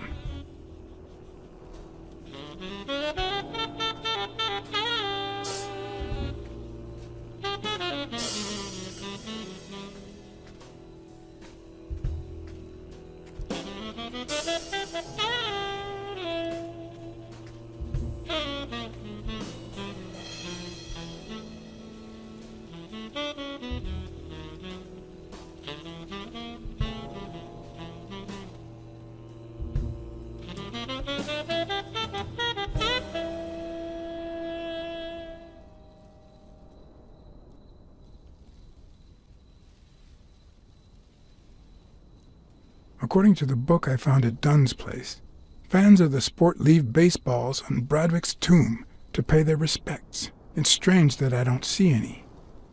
Maybe they're gone with the wind, or somebody claimed them as part of their inheritance.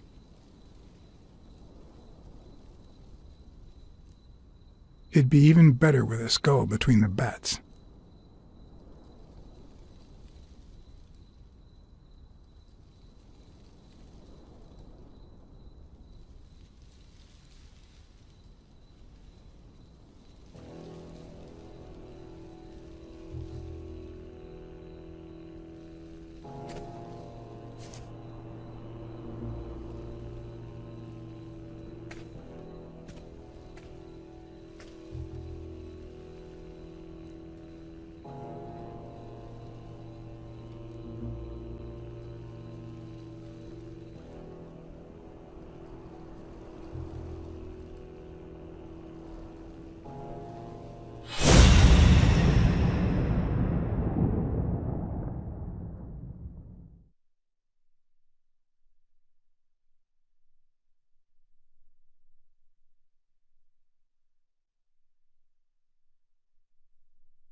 I've always been a New York Warriors fan, although to be honest, they're not what they used to be. Yet, they just haven't been the same without Craig Spano. I'm investigating a case of sports corruption. I think a considerable amount of athletes are involved, both current celebrities and former stars. I found a baseball glove at Joe Dunn's place. A glove signed by a great star. I couldn't believe my luck.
Who are you?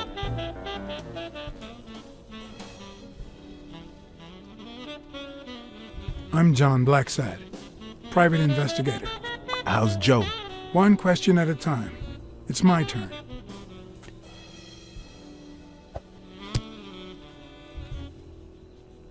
Your turn.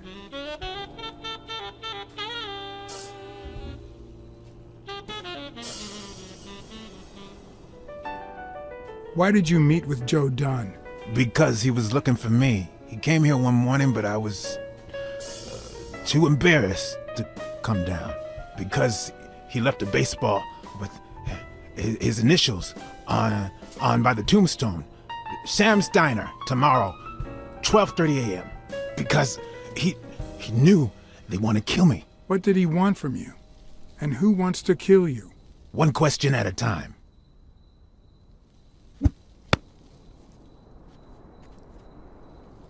How's Joe? What would happen if I told him the truth? Would he lose it? Could I take that chance?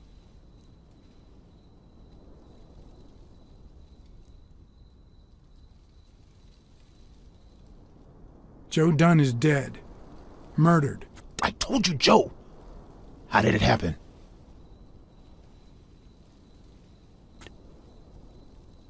One question at a time. My turn.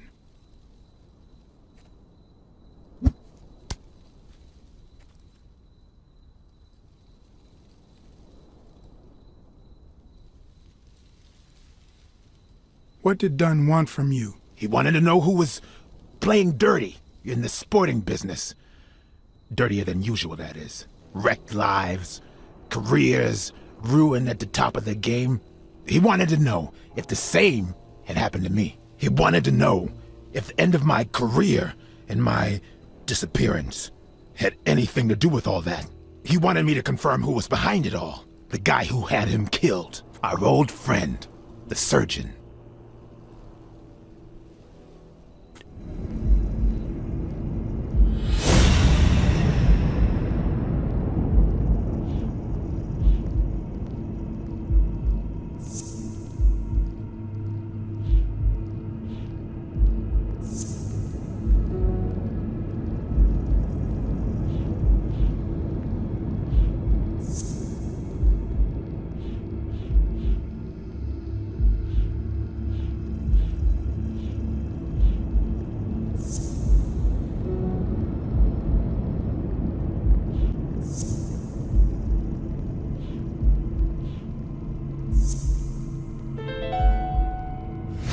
Is Mitchell the surgeon? Is he the person behind all of this? That surgeon you mentioned, is he... My turn.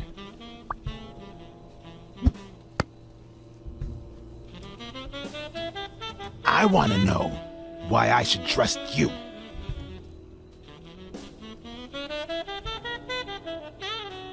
Because I never lie. It's my turn. That surgeon that you mentioned, is he in this photo I got here? Ow! Hey!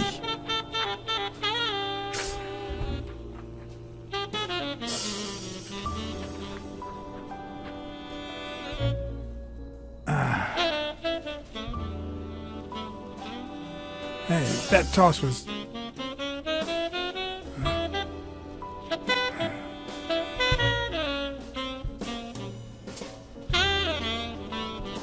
Both my ear and my self-esteem would hurt for days. But at least I had a new lead to follow, the surgeon.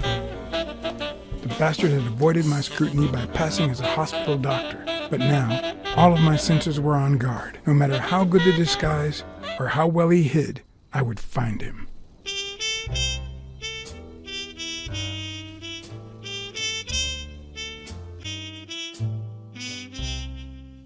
So, what you're saying is, 1, there's a corruption scandal involving all kinds of athletes. 2, our puppet master is a surgeon named Mitchell, a man who happened to fight in the war with Dunn, right?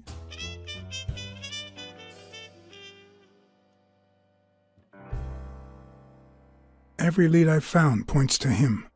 Anyway, where was I? Number 3, right? 3. Since Dunn was on his trail, Mitchell hired an anteater to get rid of him.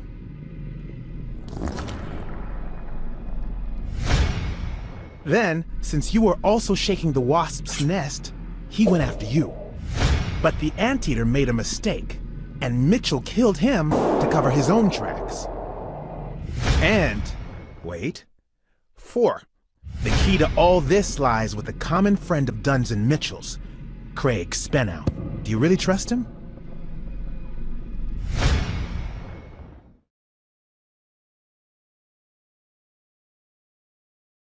I think he didn't lie to us. Although he might not know the whole truth. 4. No, I mean 5. Dunn was murdered 4 days after taking Speno to his house. If that doesn't make him suspect, makes sense, doesn't it?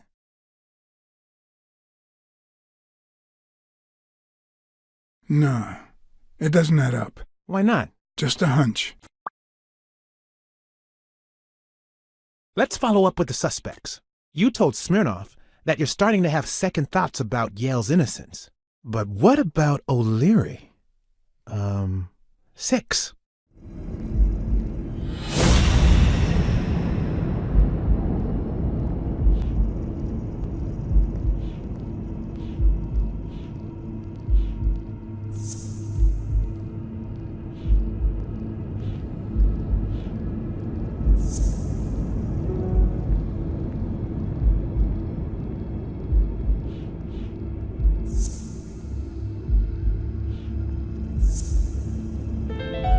O'Leary wouldn't have sent Randall to kill Dunn. He would have dragged him to his basement, given him his little speech, and then killed him himself. Nah, I know O'Leary, and he wouldn't have sent a hitman. He would have taken matters into his own hands. What about Cassidy?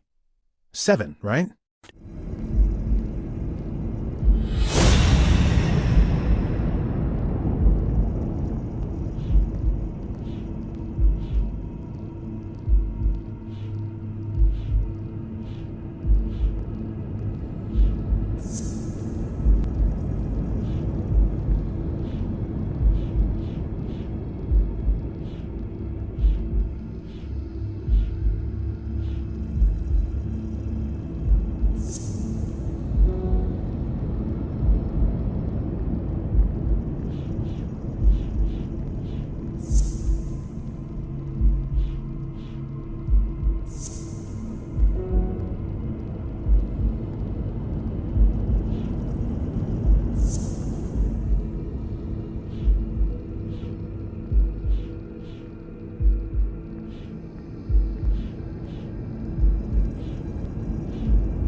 I think it's safe to rule out Cassidy as Dunn's murderer. He seems too impulsive to have planned such a twisted crime. Whoever planned the whole thing knew the suicide theory would fall through, so he manipulated the clues to incriminate Yale. Cassidy is too impulsive to pull off such an intricate plan.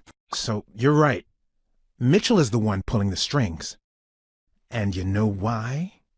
Because in novels, the murderer is always someone the detective knows from the beginning. Well, that could be the case in British novels. You know, where everyone in the mansion where the murder took place is a suspect. But this might just be an American whodunit, where the detective doesn't even meet the culprit until the last scene. You mean we still don't know who's pulling the strings? I didn't say that. How did it go with Helen Moore? I didn't get anything, even though it started out really well. I asked to interview her along with her boyfriend, Al Stone. Since I'm a big shot, they were happy to oblige.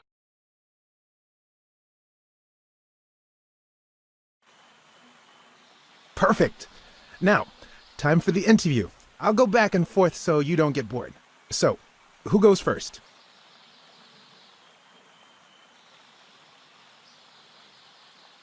Here's one for both of you.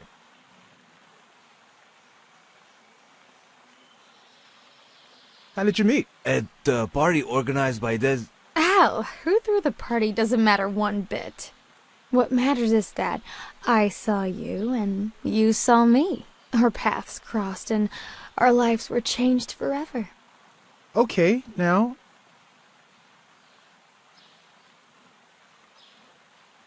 Here's one for Helen.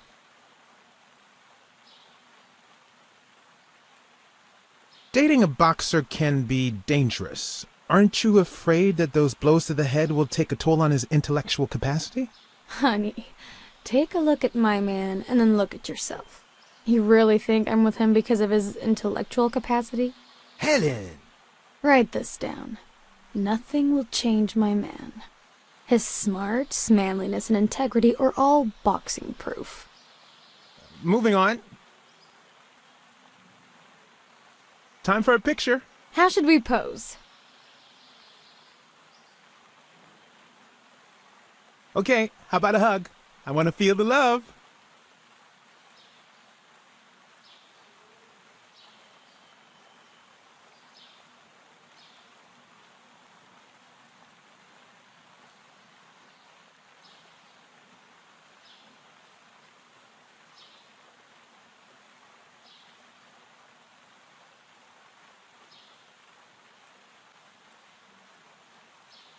You're the envy of all America. Now what?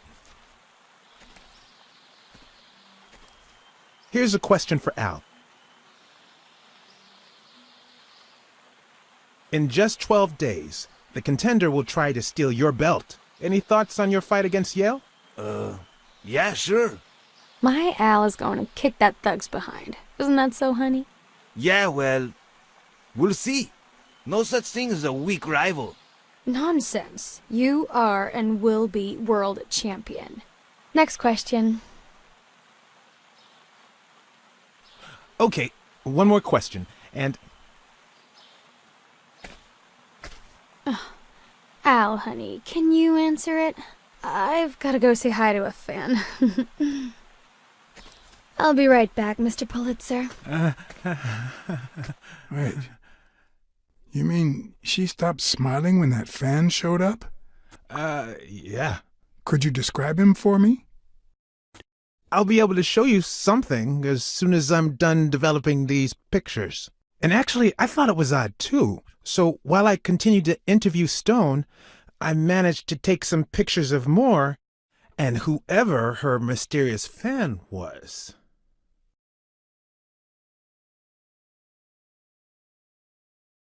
All right, so where were we?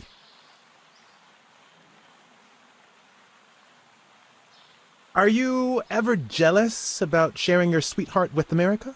Well, I wouldn't say I'm jealous, but I know that someone so popular and honest can draw the wrong kind of attention.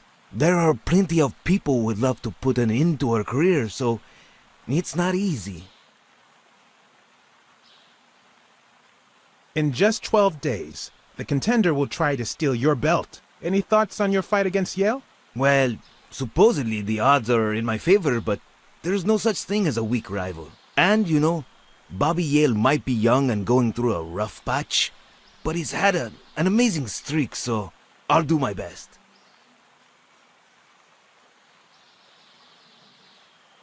Your manager is Frank Cassidy, president of the Boxing Managers Association of New York. According to him, only boxers working with member managers should be allowed to compete.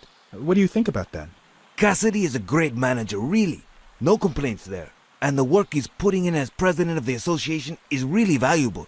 But, I don't know, maybe in this case, Joe Dunn was right. Wait, no. Could you keep that last comment off the record? You know, on the down low. My lips are sealed. Let's get that picture taken. Let's see what you think about this. Close your eyes and rest your chin on your fist. The boxing thinker. Like these? Exactly. Wait, I accidentally moved. Stand still. I'll take another one.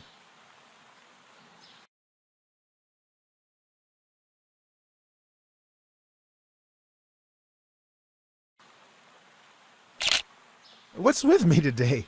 Don't move, please. Now we got it. Should we keep at it?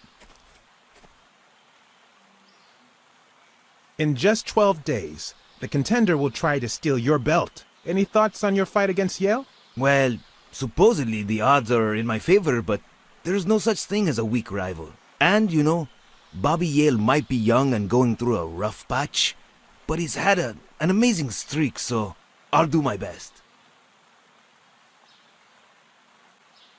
Are you ever jealous about sharing your sweetheart with America?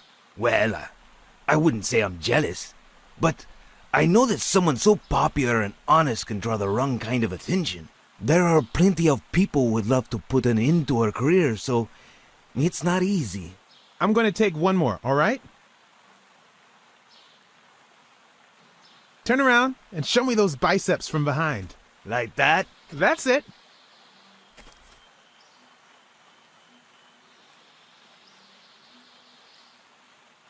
What's up with me? Stand still. I'll take it again. I can't seem to get it right. Don't move.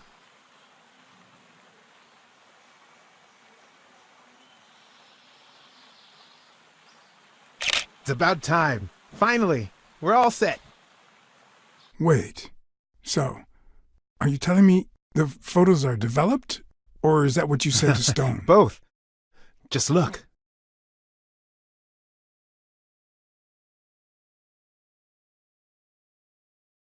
Who's that guy? I know he's not a fan. You should have seen her face when she saw him.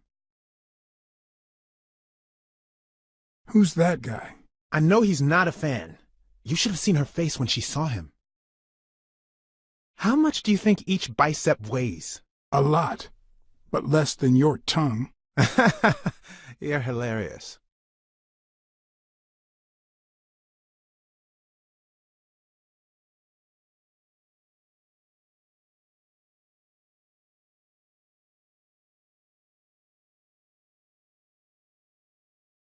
Look at his hand.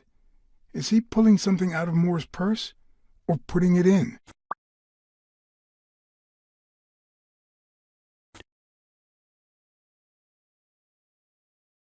Look at his hand. Is he pulling something out of Moore's purse or putting it in?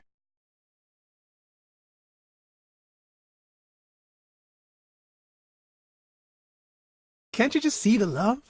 I'm not so sure, to be honest. Love is not subservience. The boxing thinker, the boxing poet. Boxing just might turn out to be the intellectual sport of choice. I think she only smokes when she's nervous. What was making her nervous?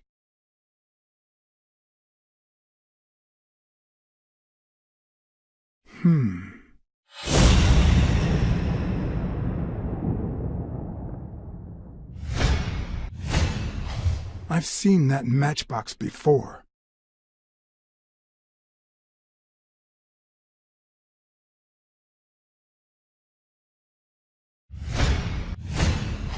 Wait, that's him. Who? Mitchell, the surgeon. Seriously?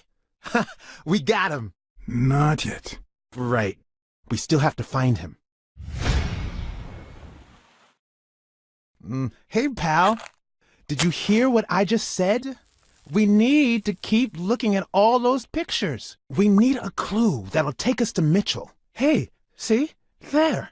Just like I was saying.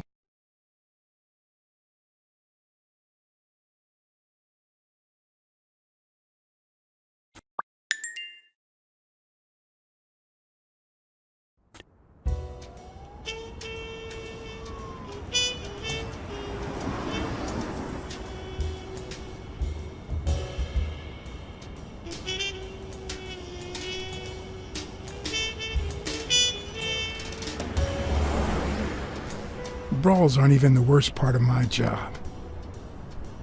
Sure, you may take a beating, but at least you get the chance to defend yourself.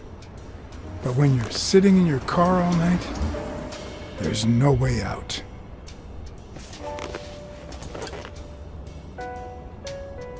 Your legs cramp up, your back and neck feel stiff, your entire body aches to be somewhere else. It's boring. and repetitive.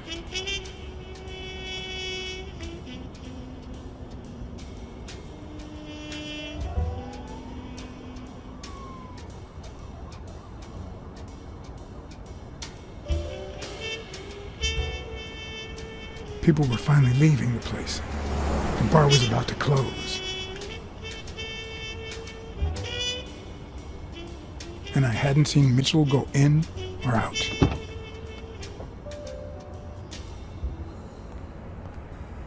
I had no choice.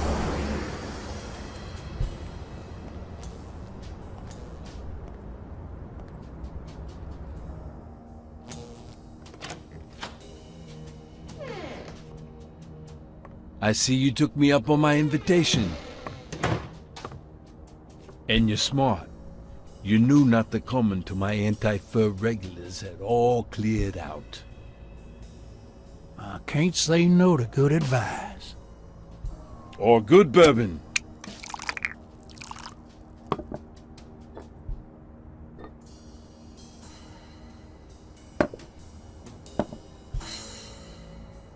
Here's looking at you, Mr. What was your name? As far as I knew, La Iguana always stayed neutral. He played poker with Cassidy. But his joint was used as a gambling drop-off for O'Leary's operation. Did it make sense to keep faking it? Or was it too dangerous not to? Farnham. Howard M. Farnham II. That's right. Howard Farnham from Ding Dong, Texas.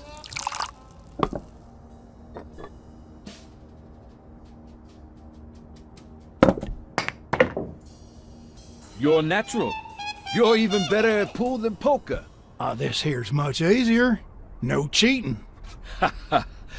You barely flinched when Cassidy decided to teach that ego a lesson. What do you want a fella to say?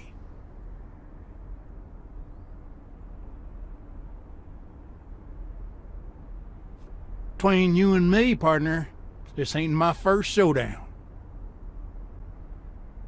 We all got our own lethal barber. Tell me, what do you really want with Cassidy? I can't say it's clear. Damn it. Well, nobody's perfect. I'm looking to start a boxing managers association in Texas. I could really use Cassidy's know-how. Don't worry about it. I was only curious. So, what about me? What do you want from me? No one comes to La Iguana just to drink and play pool. I'm here looking for a regular of yours, Dr. Angus Mitchell. What for?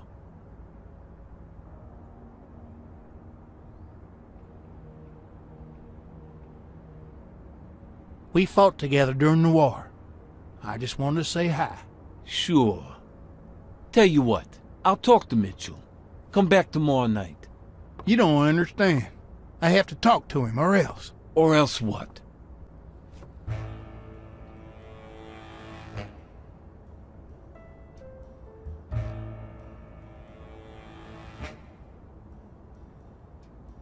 I got friends in high places. Friends you don't want to meet.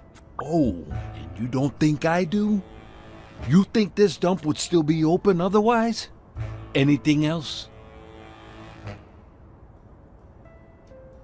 You'd be losing your chance to make a pretty penny. I know how to reward my allies. You think I'd spend my time in this dump if all I cared about was the money? Please, cut the crap. I hate to say this, but you're running out of options.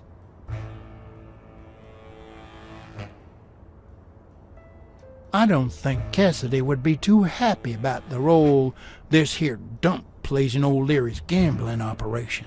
You follow me? Son of a bitch. All right. Give me your phone number, and I'll give you a call when Mitchell shows up. No.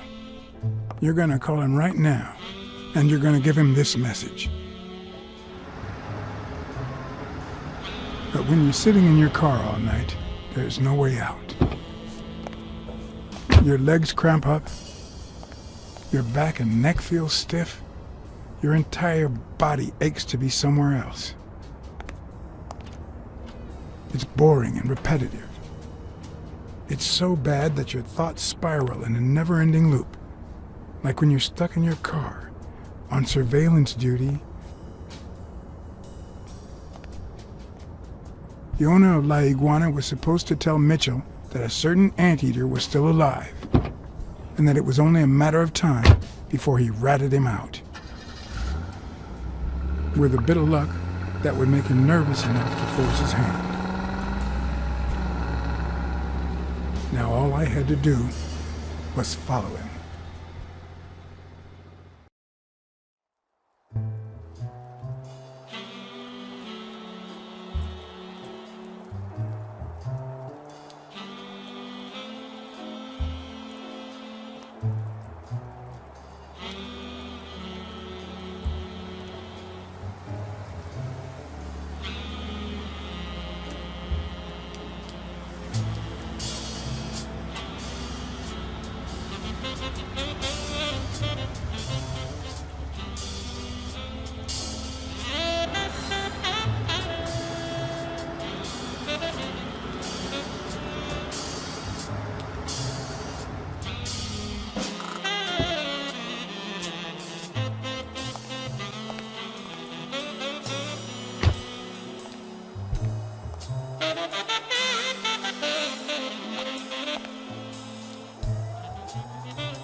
He went in without it.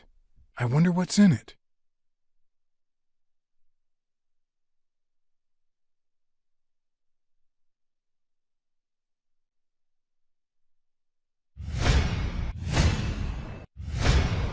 We'll be just fine, don't worry. Gil, stand guard right here. If the cat shows up, you know what to do. I'll be back in an hour.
Could I take him by surprise from over there? Although I don't know how I'd get there.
I did mess up a guy's face with an extinguisher once, but this kind is too heavy for my current needs.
What does this place have to hide?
It could be an Ojibwa totem pole, in which case, the top animal would be a crane.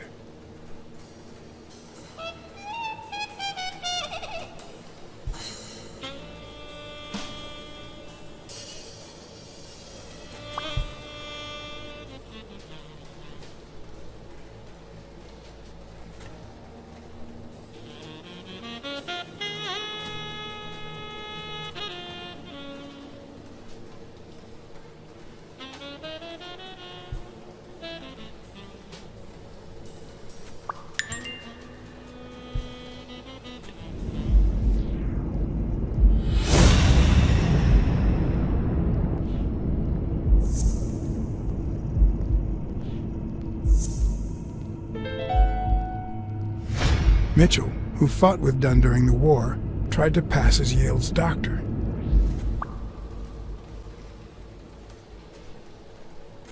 If I'm not mistaken, these are incense sticks, used in cleansing rituals. A dream catcher. It's supposed to protect children during the night, trapping all evil in its spider web.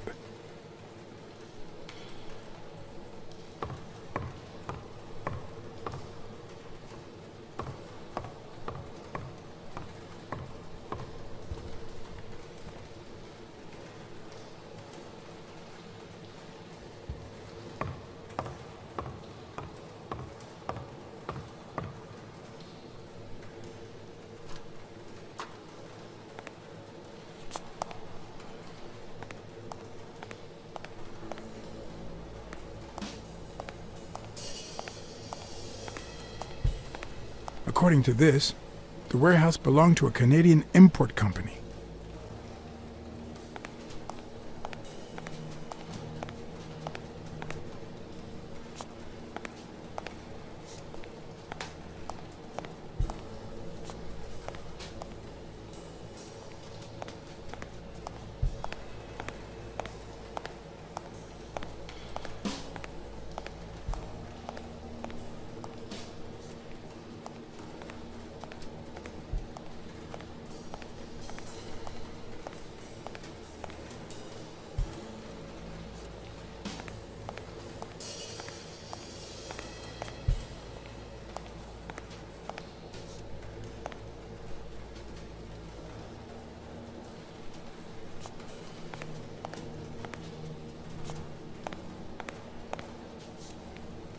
Will I need help? Who would I call?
Don't you even think of screaming.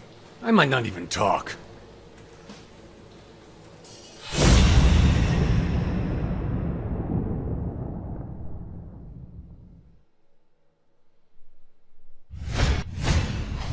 It looks like an arrowhead.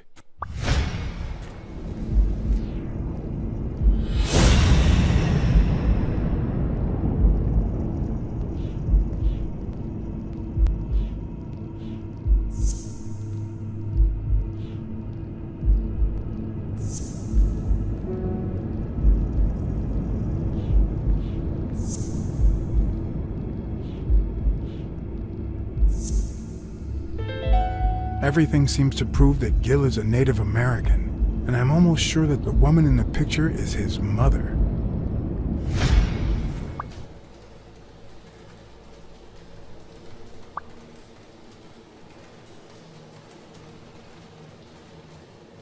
You know who'll always believe in you? Your mother. My mother never lost her faith in me, and I gave her plenty of reasons when I was a kid.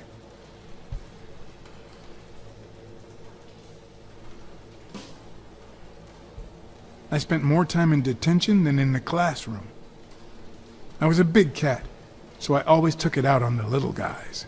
Somehow my mother managed to keep me in school until I got into college, but I never gave her reasons to believe in me then either.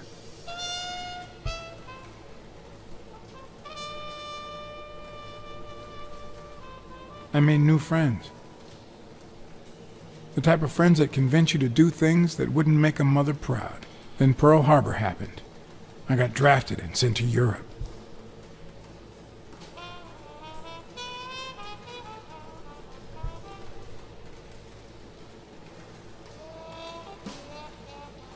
They told me killing was my moral duty, but I discovered it could be addictive. Not all victims were Nazis. But when I got back, I was treated like a pariah, a veteran outcast who never should have come back in the first place. And yet, my mother never ceased to...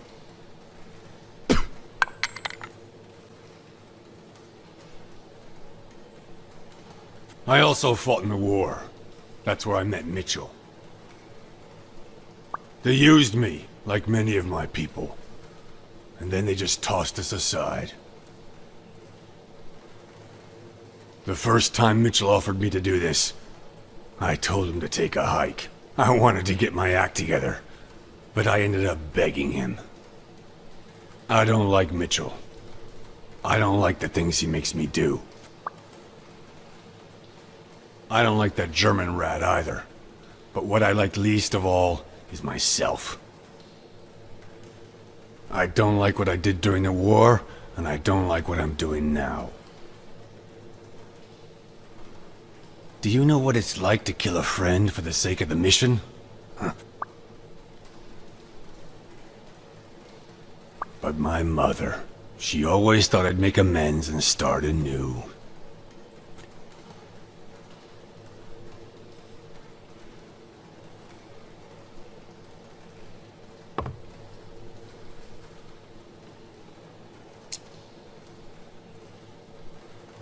Maybe it's time I did just that. It's number 3.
Going!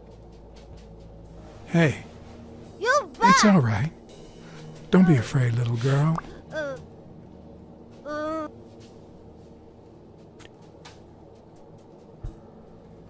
I'm a friend, okay? Vita, no hurt! Hey, Vita, no hurt!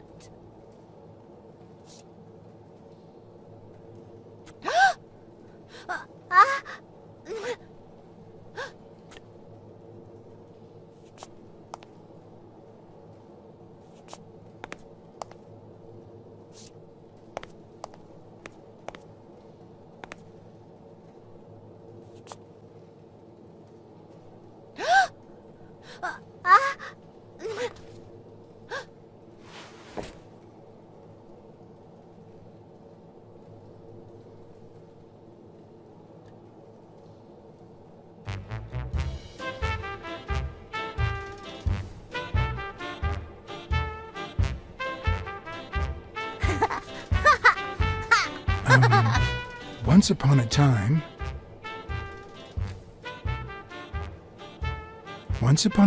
there was a good girl called...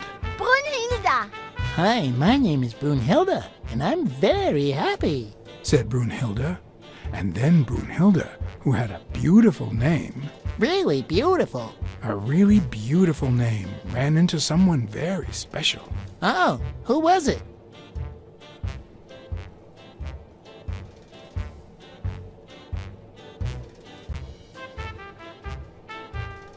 A very funny cat called John. I'm a very funny cat, and my name is John. Hi, John the cat. I really like funny cats. Hi, Brunhilde. Since you're so nice, I'm gonna help you. You're out of a cage, too. Nein, he's sad. You say silly things, John the cat. So what are you gonna help me do?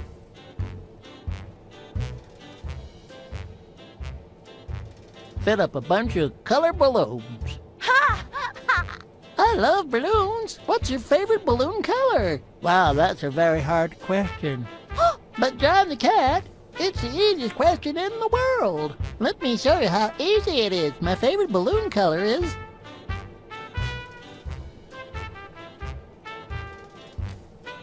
blue. Whoa, Brunhilde. That's exactly what I was about to say.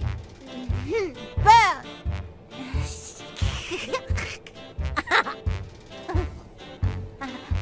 Bernd. John. Brunhilde. Freund.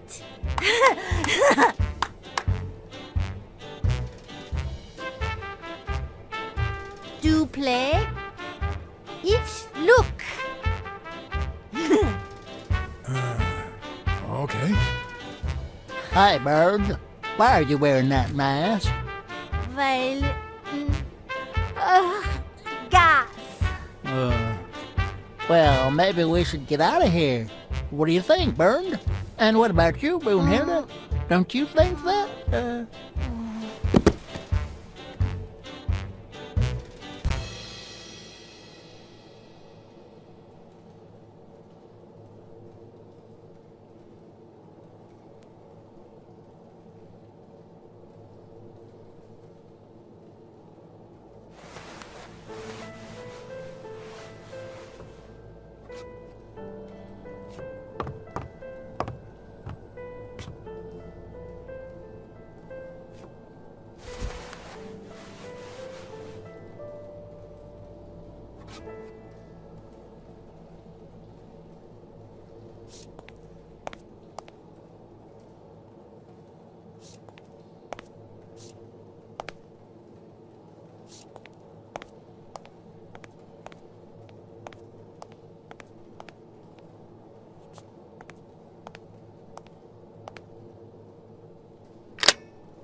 A list of names, somehow related to chemical agents?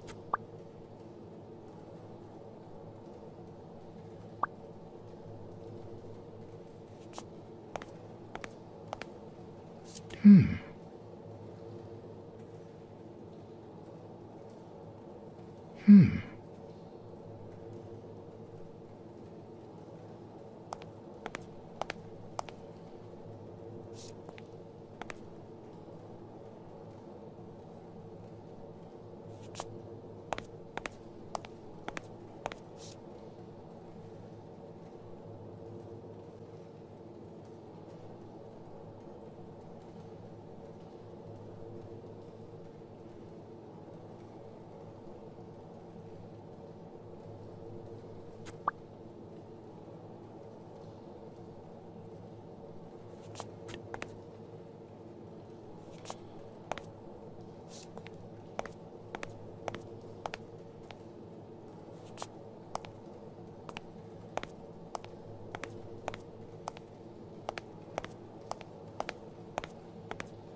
Subject, Brunhilde Gruner. Treatment, day 1514. The patient's ability to speak continues to diminish. Now she can only pronounce the occasional word in German. It's as if she had gone back in time, not only due to her declining cognitive function, but because she appears to have forgotten everything she learned since her arrival in America. Tissue degeneration persists, and yet, perhaps due to drastic reduction of benzylproline dosage and an increase of anupropion, we have observed a 3% of deceleration of said degeneration. Furthermore, and perhaps this is the best finding so far, the subject exhibits a mild recovery of her speaking function.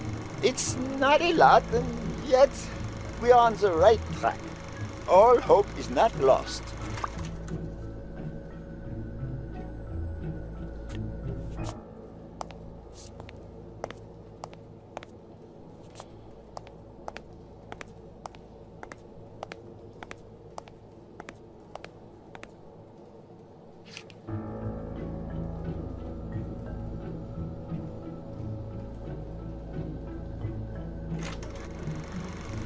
Subject, Craig Spano. Treatment, day 0. The subject is a veteran baseball player who has lost speed, strength, and agility due to the regular aging process. The patient refers intense pain on the right scapula, most likely caused by an old injury. Unfortunately, due to the injury's nature, surgery is not advised.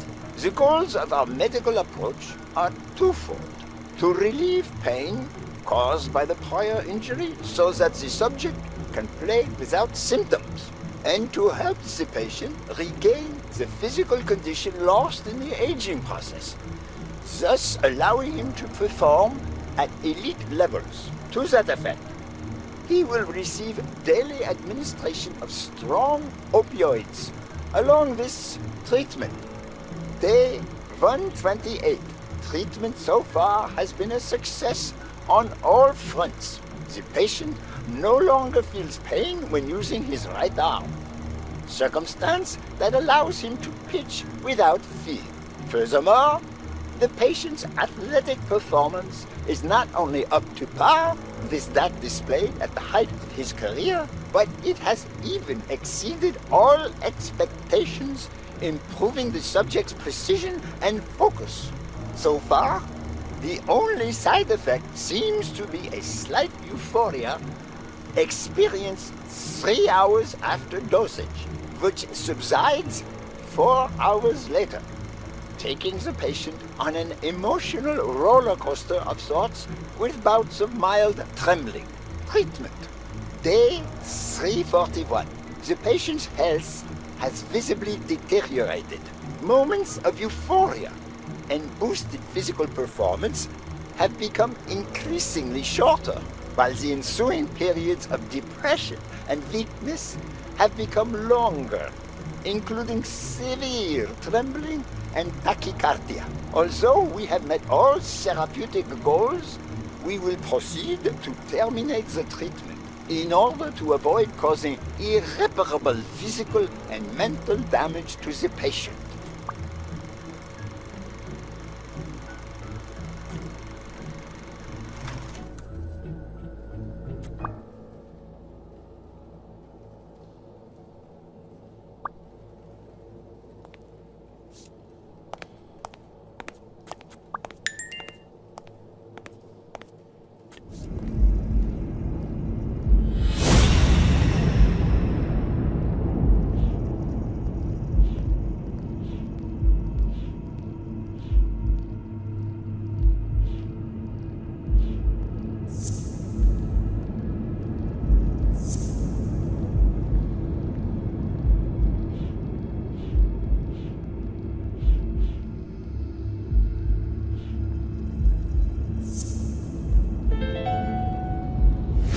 Mitchell is cashing in by selling drugs to enhance athletes' performances.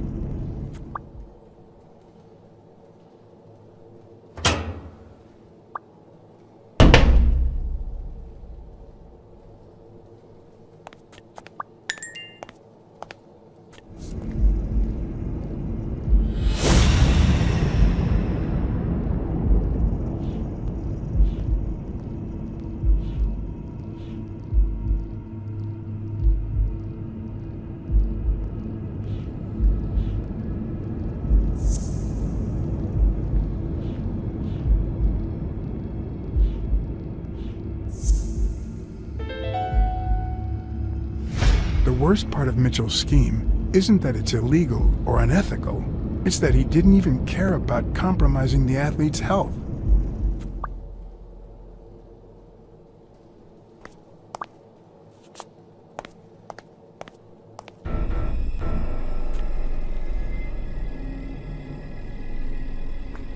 Gil?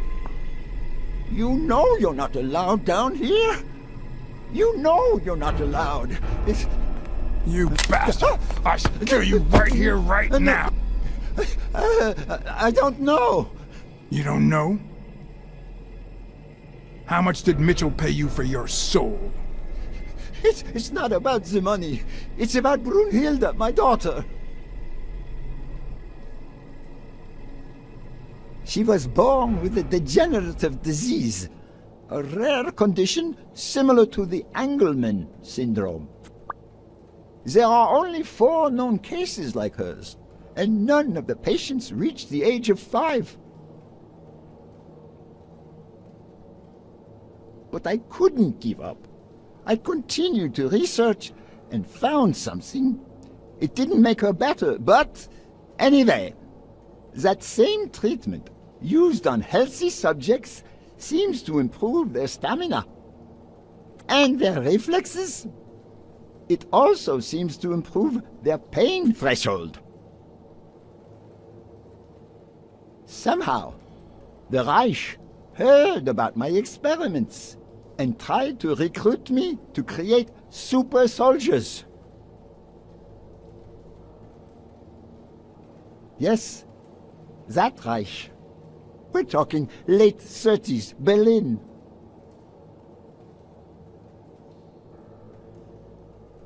I escaped with Brunhilde and came to your country. But the American military also heard about me. I spent the entire war experimenting with drugs on soldiers. Some were highly effective, I must say.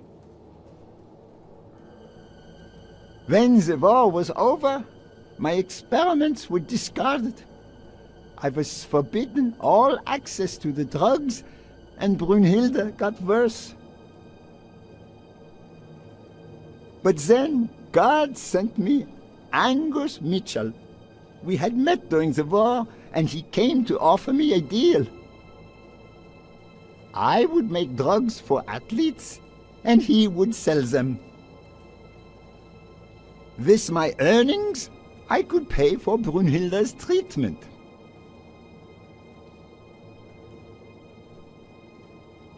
What else do you want me to say?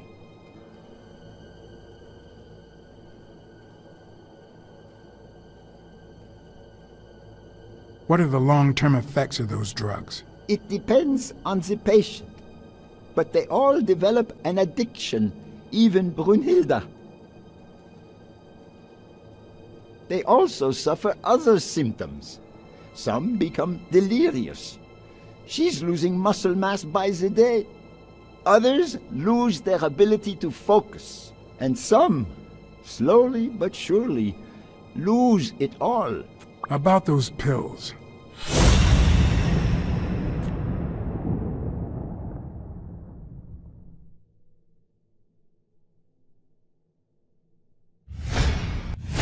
What is he looking at?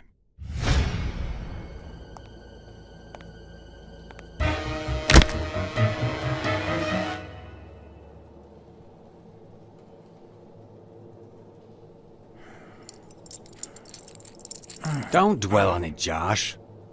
You had to tell him the truth in order to protect Brunhilde. I would have done the same thing. Finish packing up your things and stop torturing yourself, okay? Thanks, Angus. I won't be long. Oh, honey. You like living here? Yeah, me too. But we have to go somewhere else, and it's all that bad cat's fault. Yes, sweetie. We're going to a new home now. A prettier one. And you'll be happier there. Now go with Papa, honey. Give him a kiss. Go on. Give him a kiss. Go on.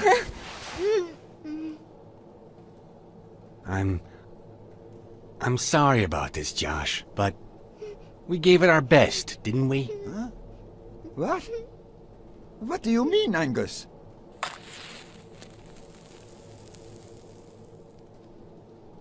I wish it hadn't come to this. Angus, what's wrong? Goodbye, Josh.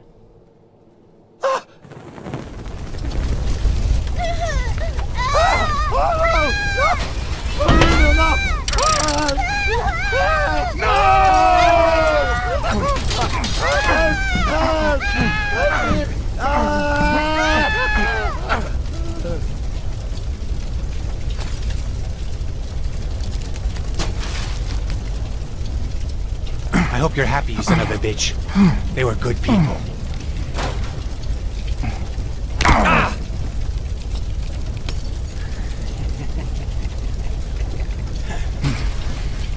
I hope that made you feel better. I like it when you smile.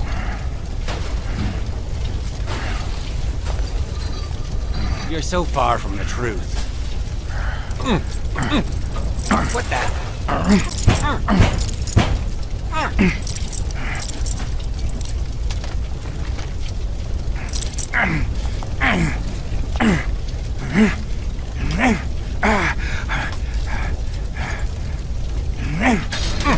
The mask would buy me a bit of extra time. The question was, how much?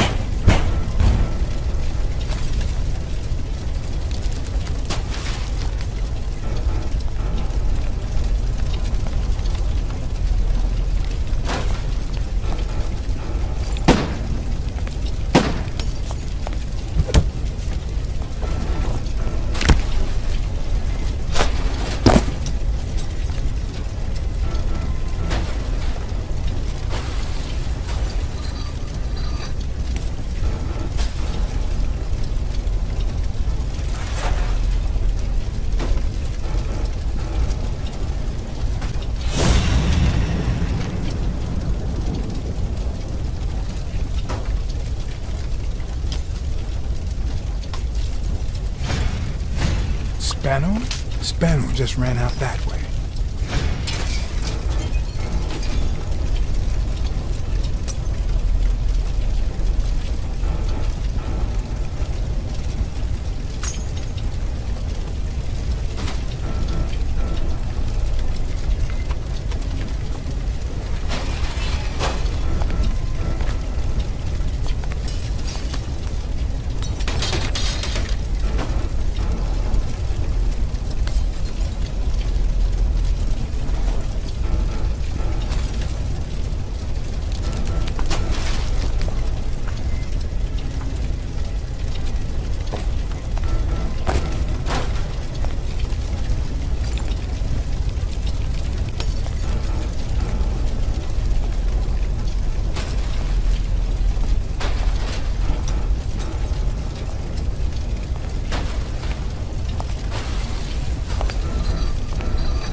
Shadow is back!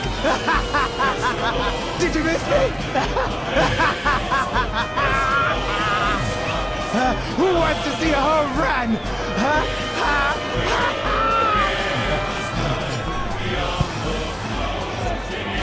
Now you're gonna see!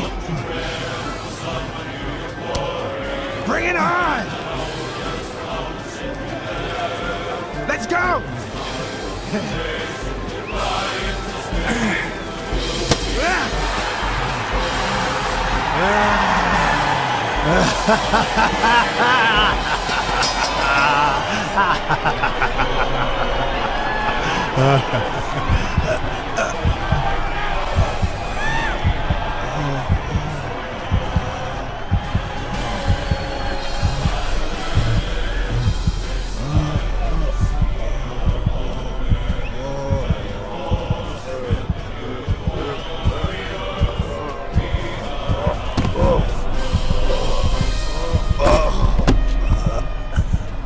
No.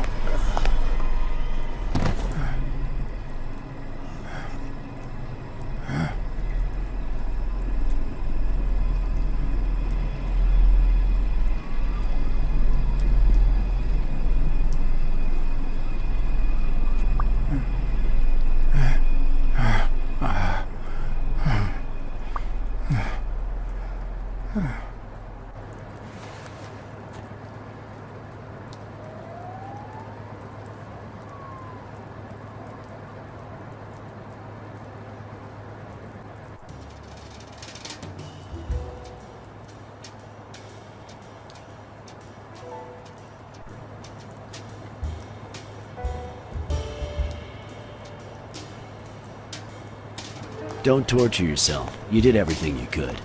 Will he make it? The doctors think so. They found him unconscious by the basement door. What?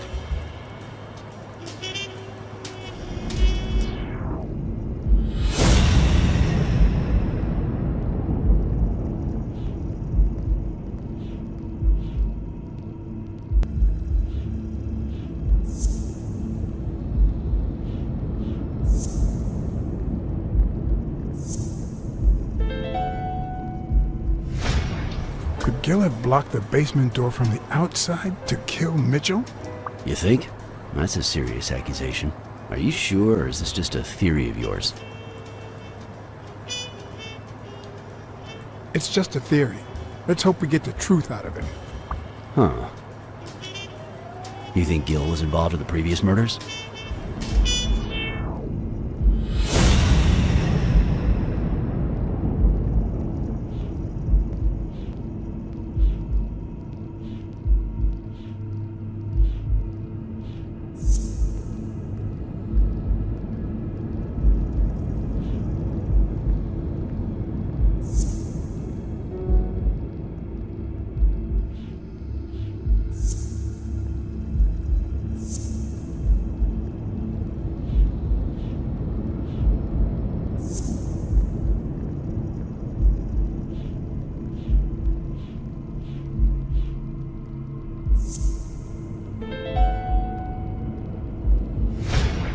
What if it was Gil who killed his partner Randall Lee, under Mitchell's orders?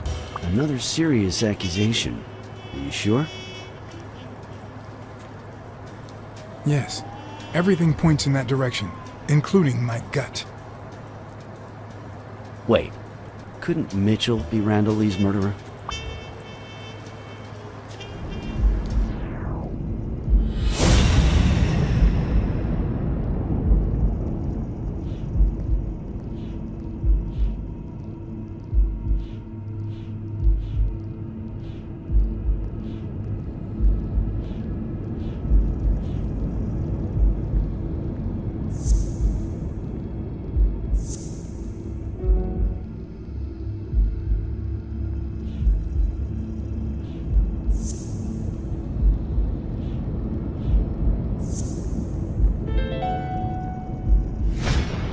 So he misses with 2 shots at point-blank range, and then he hits a guy smack in the forehead from across the street? No. Mitchell is not the sniper who wiped out Randall Lee. Yeah, I guess you're right. but we still don't know what caused Craig Spano's death.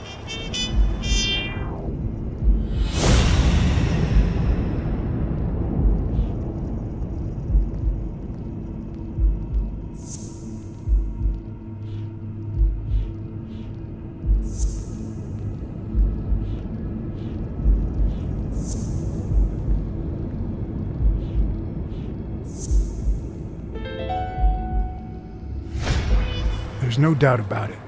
Spano took drugs from the lab, and they killed him. But if that were true, how many more athletes are in danger? And most importantly, who are they? Is Bobby Yale involved?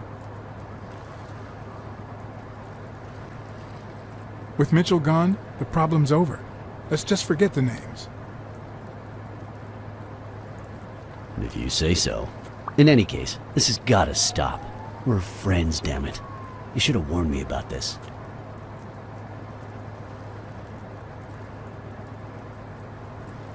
I should have let you know. I'm sorry. Hey, John. Surprise. It could have given a tip to a friend, don't you think? Or is that only the case when I help you?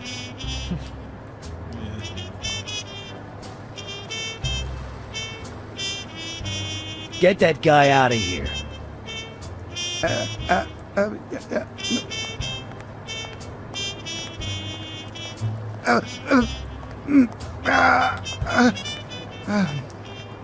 All right.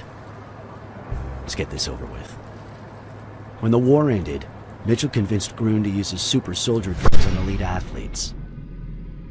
Somehow, Dunn found out about Mitchell's scheme. So when Mitchell heard that Dunn was onto him, he ordered Randall Lee to kill him and frame Yale for the murder. Then, he made Randall search Dunn's house and the gym for any incriminating evidence he might have had against him. The poor cleaning lady died almost by chance. When you stuck your nose in the case, he tried to scare you by sending his thugs to give you a beating. And when that didn't work, he asked Randall Lee to finish you off on the gym rooftop. But Randall not only failed, he got captured. So Mitchell ordered Gil to put a bullet through his head, which only made Gil upset. You kept getting closer and closer to the point of discovering his headquarters. When Mitchell realized he was cornered, he burned his bridges by setting the lab on fire, along with Dr. Grun and his daughter. Gil saw the opportunity to get back at Mitchell, so he blocked the only exit so that he would also die in the fire. Did I leave any loose ends? Just a few. But don't worry about it. I'll take care of them now. So I guess thanks for everything.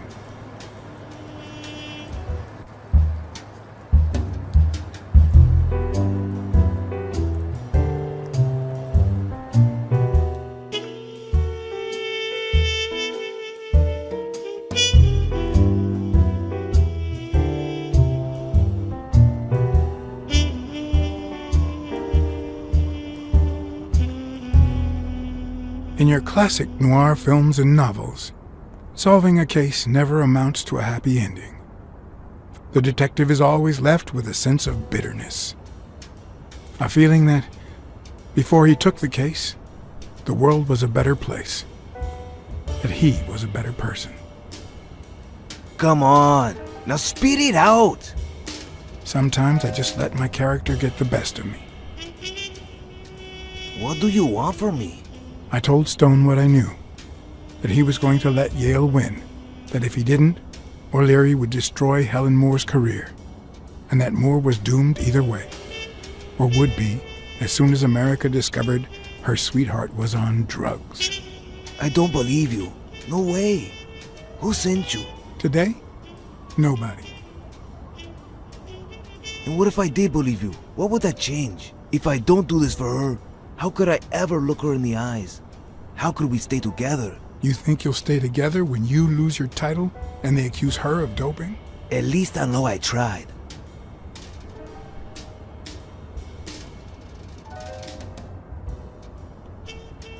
O'Leary's world is long gone. Now TV rules the roost. Sporting scandals and rigged fights can only reduce their credibility, not to mention their ratings. If you take a dive and word gets out, You lose much more than just a fight. Is it all about being professional to you?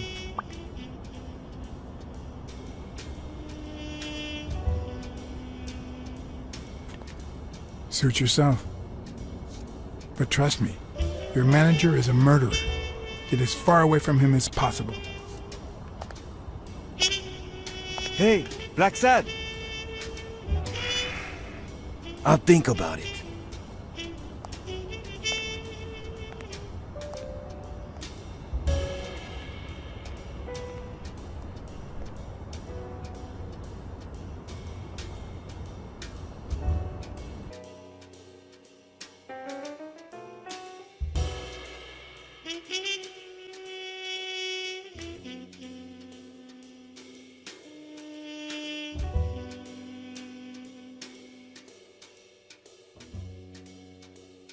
Yale confirmed to me that Dunn found out that Mitchell was giving him meds. That was the reason they argued the evening of his death. In fact, I was clean at the time. Hadn't used for days. I didn't want to go down that road. I wanted to follow Joe. But he discovered everything. He didn't believe me when I said I had nothing to do with it. But you used again. Only after his death. I needed to cope. But the drugs gave you a panic attack. Yeah. But I've been clean ever since. Mitchell gave you the pills when he stopped by the hospital. Hence, your miraculous recovery. Are you planning on taking them before the fight?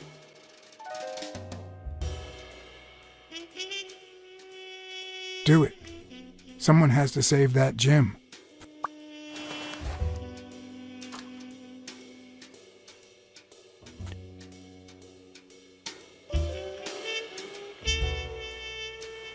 Sorry about your Aunt Mary. She was a good woman.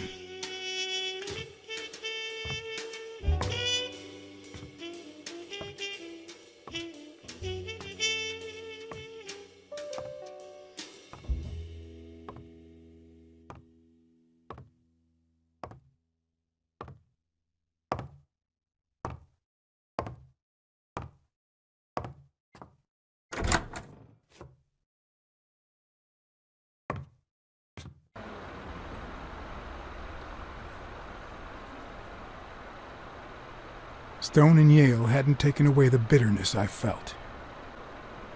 I needed a friend. He was outraged that I hadn't given him the tip, but he let it go as soon as I bought him a milkshake. After the perfect storm of corruption and murder, only friendship could reconcile me with the world.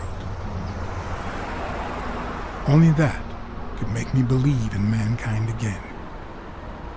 Only that cleanse my soul. Only that. And money.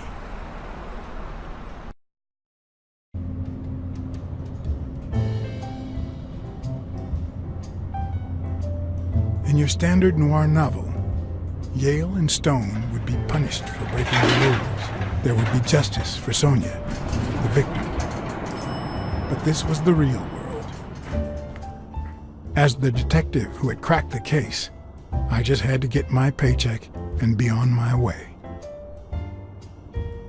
Nice to meet you, Mr. Blacksad. Mr. Thorpe is on his way. Care to take a seat while you wait?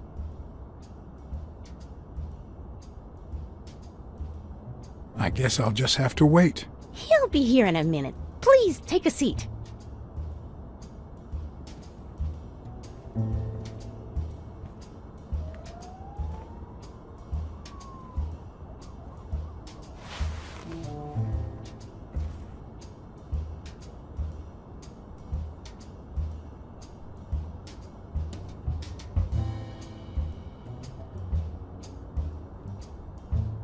No matter how many curveballs destiny throws his way, he always manages to land on his feet. When he was a rising sports talent, the war put an end to his career, so he became a war hero.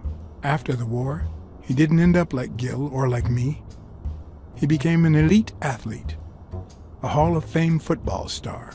When an accident left him in a wheelchair, he went on to succeed in advertising.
possible.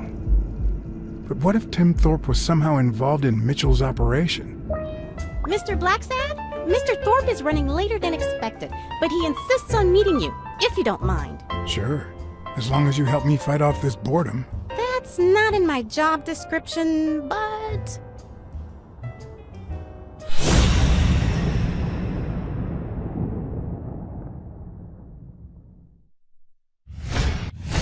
If I had her markings on my skin, would I be the same person?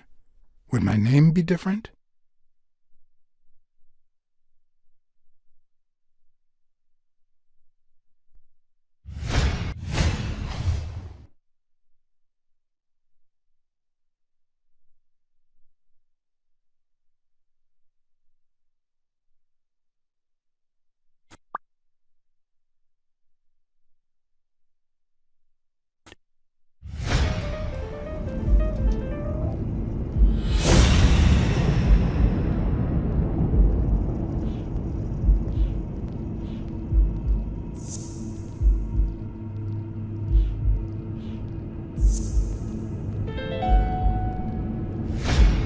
If my hunch is right, there should be a meeting with Mitchell noted somewhere in Thorpe's agenda.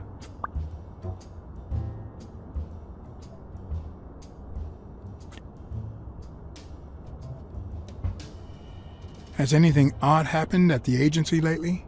Not on my shift. Perhaps the oddest thing I've seen is a bored detective asking a lot of questions. How long have you worked for Tim Thorpe? Almost 3 years. And I hope it lasts. Well, you see, I've got a problem. In order to figure out how much Mr. Thorpe owes me, I need to know what day I started working on the case. But I can't remember. You wouldn't have that written down, would you? It sure wasn't on my shift. I'd remember. Let me see.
What? Dunn was here 2 days before he died? Why didn't Thorpe ever mention that? I'm sorry, but your name's not on here.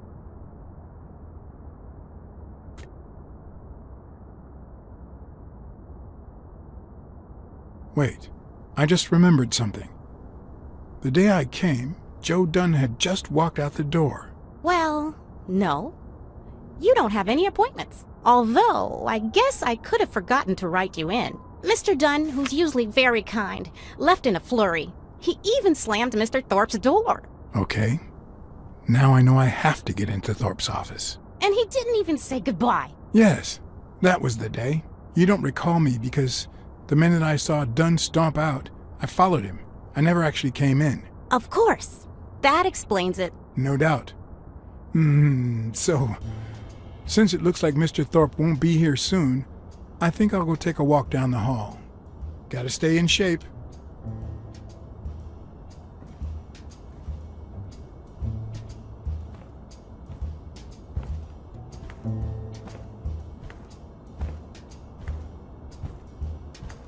Come on, Thorpe. Tell me there's a back door to your office.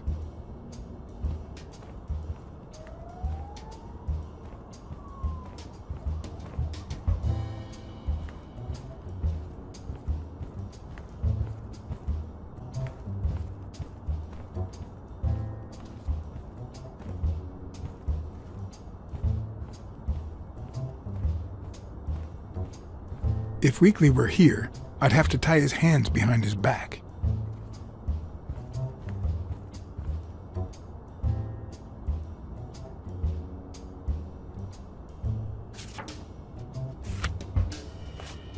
So, you had something to do with that chest expander after all.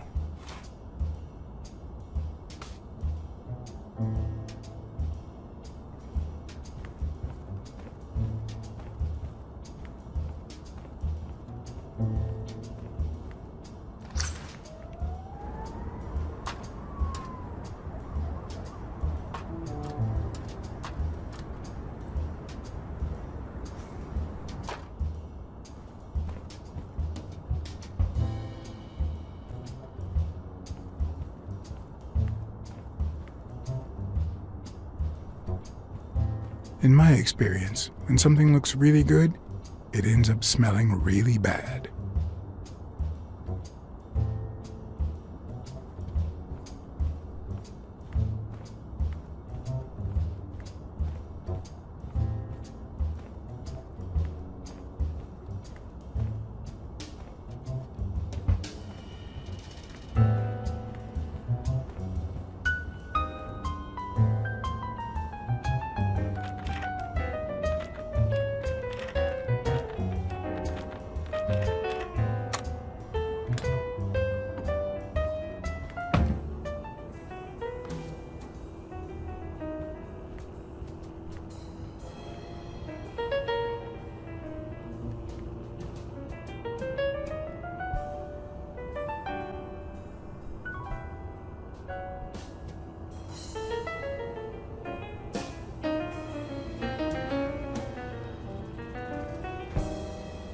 When one of the strengths, the accuracy of his throw, I earned the nickname Iron Arm.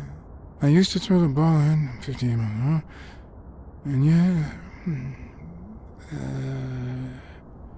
whenever it wanted. And my coach, the great Joffrey Sachs, and so I worked hard. Pearl Harbor. I enlisted immediately. After losing a partner in combat, a serious injury, I asked to be relocated. I became a sniper. I know I shouldn't say this, but I was one of the best in the Army, and it was all thanks to my accuracy. No, it was all thanks to Jeffrey Sachs. I wonder how many Americans that man saved with my arm. After these words, Tim Thorpe is moved almost to tears and asks me to take a break. It's shocking to see how an athlete and soldier, a man whose aim and skill won him a Medal of Honor and the nickname Surgeon among his brothers in arms. That can't be. I mean, it could be a coincidence, but no.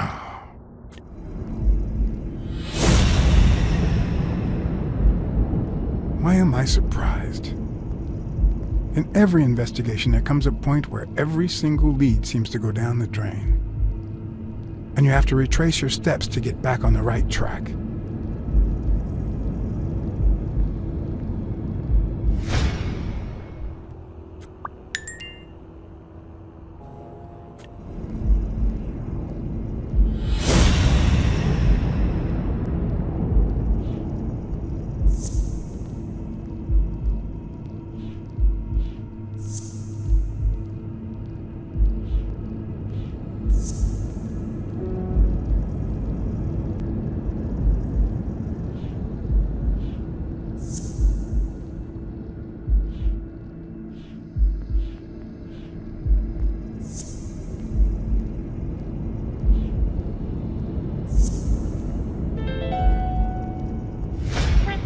That's it.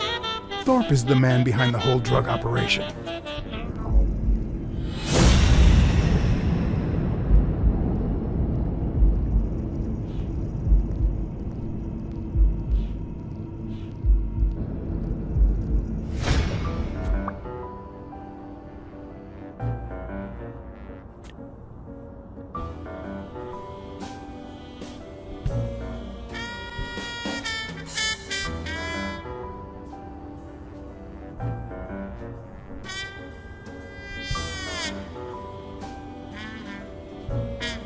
I better not use it. It might be connected to the switchboard at the front desk. It's a bit strange to see no office chair behind a desk until you remember the desk's owner is in a wheelchair.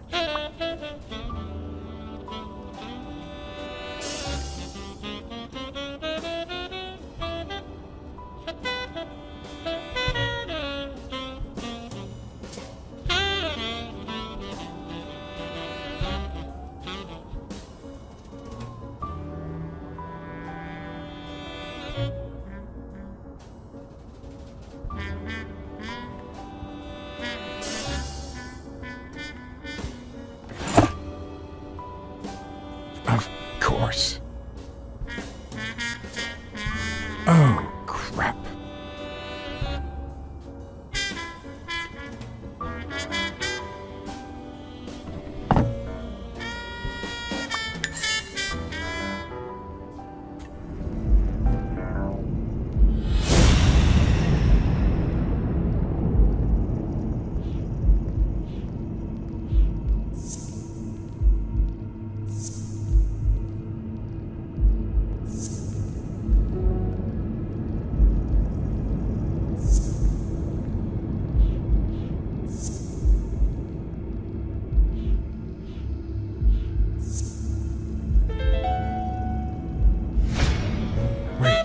What if Groon's drugs helped Thorpe walk?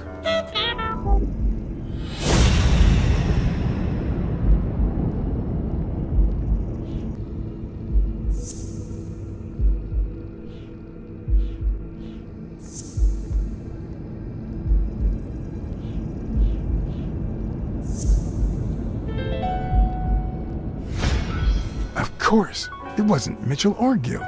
It was Thorpe who shot Randall at the hospital. Everything adds up now.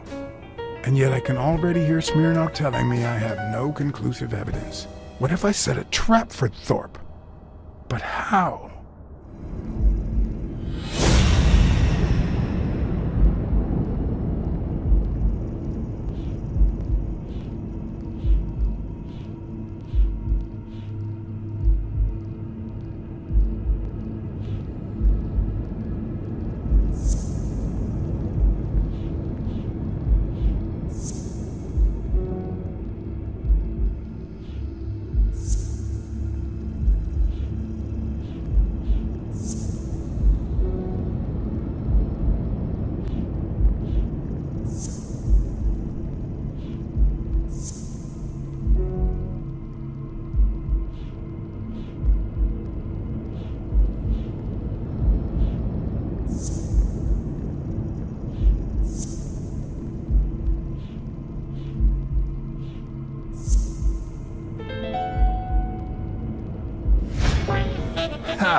What if I place Thorpe's gun up there and corner him so that he has to stand up to get it?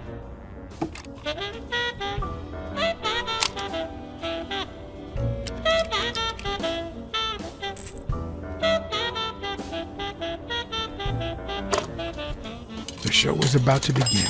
All I needed was an audience and some patience.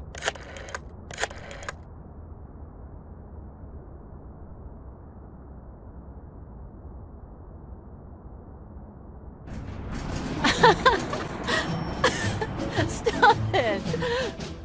Arr! Don't you know who you're dealing with, matey? What a silly man! Mutiny! You wants to be shark-bait, do ya? Blacksad, I feel terrible for keeping you waiting. John. But you see, there was mutiny on board, so... Stop! You see what I have to put up with. All right, Councilman, to the cabin with you! Onward! Aye, aye, Captain. Come along, Blacksad. Julie, don't let anyone bother us.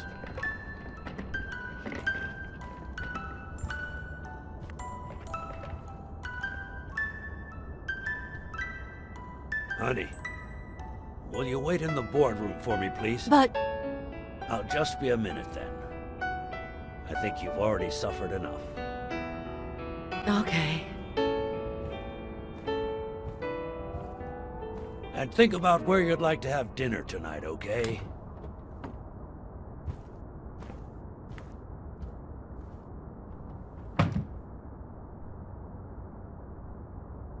You see, I'm not gonna pay you for solving the case. Wow. I thought you were the kind of man who is true to his word. No, it's not that. You'll get every penny we agreed on, and more. But not because you solved the case, but for her. 2 days ago, she wanted to end it all. Drop out of college, sell the gym. Too many wounds to heal. But through your incredible work, you managed to heal them. Well, perhaps not completely. It takes time to get over something like this. But at least, thanks to you, Sonia wants to be happy. She has hope. I'm going to help her make Dunn's gym the best in the city. Who would have ever guessed it, huh? I'm happy for her. She's been through a lot, and honestly, I wasn't sure she'd make it. Well, she hasn't just yet. But she will in time. Anyway, back to the case. All those people you confronted. Gil, the German doctor, even Mitchell. Huh. I would have never suspected him. Did they say anything? Why did they do it? Did they mention any accomplices?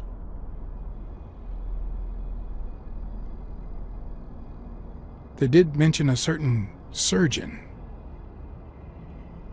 Surgeon? You have any idea who that could be? I'm sure this comes as no surprise, but it was Angus Mitchell himself. In fact, you gave me the lead by telling me he was a doctor. Sure, yeah, sure. I'm glad I could help, you see, besides my esteem for Joe and Sonia, this ordeal, really hits close to home.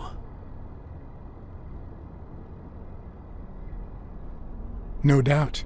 I understand. Sports are my livelihood. Do you know how many of the athletes involved have a deal with me? How do you know that? What? Oh, wait. Sonia told you. Yes, that's it. Sonia told me. That's funny. I never told Sonia. Well then, do you know how many of the athletes involved have a deal with me? I don't really know. I'll tell you. Too many. So far, the papers only talk about bodies down at the docks and an illegal lab. Not one has mentioned the athletes. But if one word gets out, this agency's future could be on the line. Not to mention Sonia's and the gym's. Could I ask you to be discreet?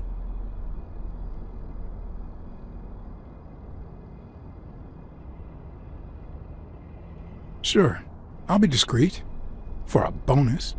Oh, sure. I get it. How much are we talking about?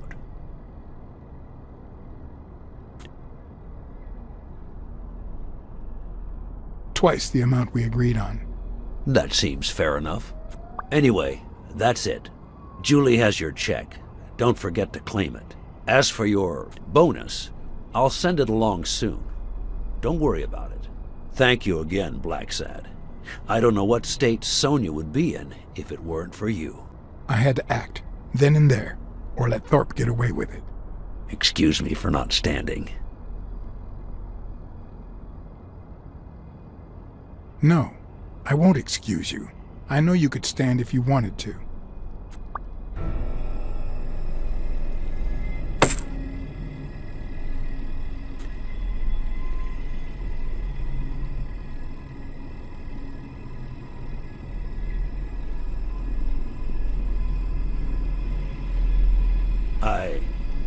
I'm sure you've got good intentions, but you're wrong. What makes you think that? I'm sure there's an explanation. I know you ordered Randall Lee to kill Joe Dunn. And you tried to frame Bobby Yale, who had recently given up your medical services. Joe was my friend. Don't you get it? According to Spano, the mastermind was a certain surgeon. I thought it was Mitchell, but now I know the truth. A journalist told me. Ring a bell? I hired you to solve this damn case. You think that's what a murderer would do? Only because you thought I'd blame Bobby Yale and drop the case. But as soon as I realized something wasn't right, you sent Randall Lee and Gil to give me a scare. And when all that failed, you ordered Lee to kill me. You're the type that won't open his jaws once he's got his prey, aren't you?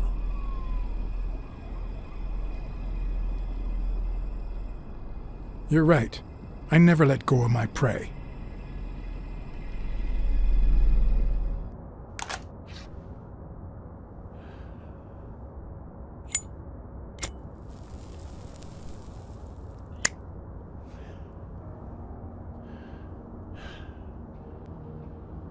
Put yourself in my place for a minute.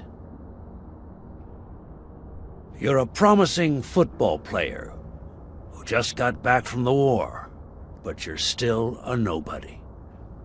The man you saved kindly opens his house to you, and that man is still undone by his wife's passing. He works all day at his gym, and he drinks himself to sleep at night. So you practically end up raising his daughter. You give her her very first abacus. You encourage her to further her education. You comfort her when she misses her mother and her father.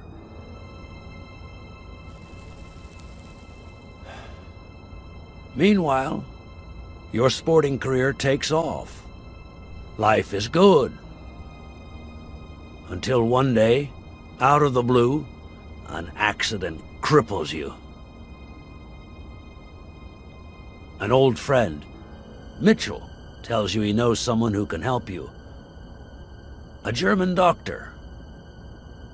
His drugs take some time to work, but they do wonders. You manage to walk for short bursts at a time, little by little. And those bursts keep getting longer. But the drugs aren't cheap at all. So you have to find a way to pay for them, don't you see?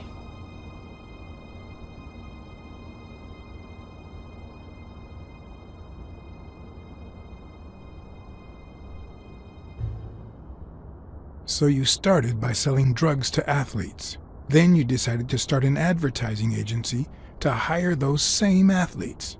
Drugs would help them excel, and you'd get better ad deals. The perfect business model. Your first client? Craig Spano. His career had hit a rough patch, so... He was the guinea pig for your new operation. And yet, when the drugs started having serious side effects, you got rid of him.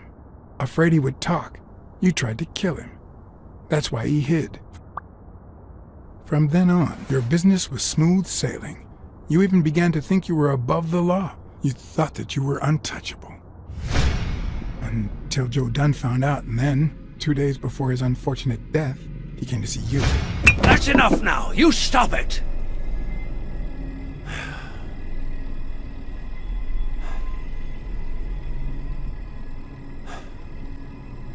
Now, I don't know if I'm above the law, but I am sure as hell not beneath it. Do you know how much power I have? The kind of people I eat with every day? I could shoot you right now, and nothing would happen to me. With that gun you keep in your drawer? I'm afraid not. I placed your pistol out of reach, just in case you happen to confirm my suspicions, Ironarm. And now, if you'll excuse me, I have an appointment with the police.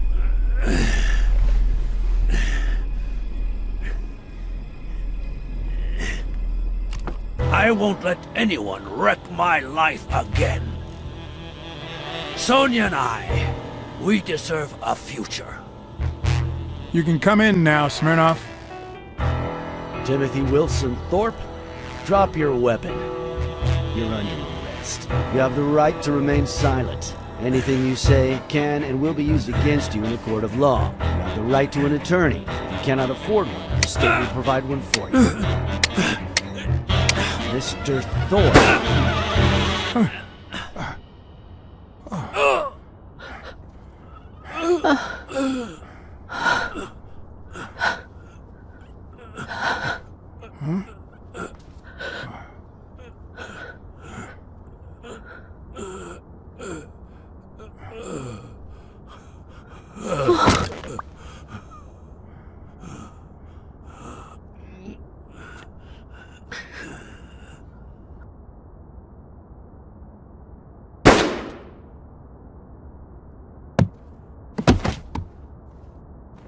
No. Oh. Oh, no. Oh. Oh. Oh. Oh, no. Oh. Oh. Oh, my God. Oh. Oh. Oh.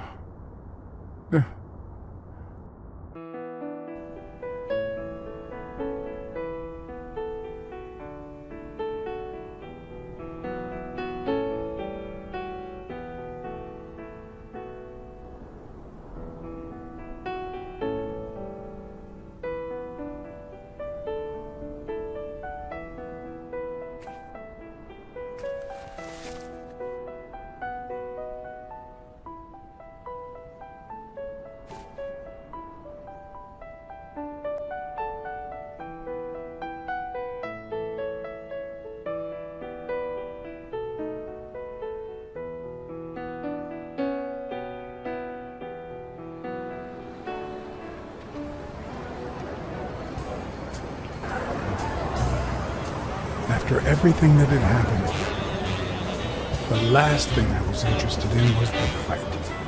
Did Yale take drugs before the fight? Did Stone let him win? I had done everything in my power for things to go the way my moral compass dictated.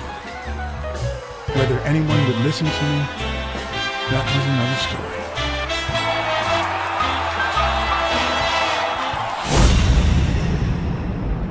Because no matter what they tell us, our actions don't always determine our future.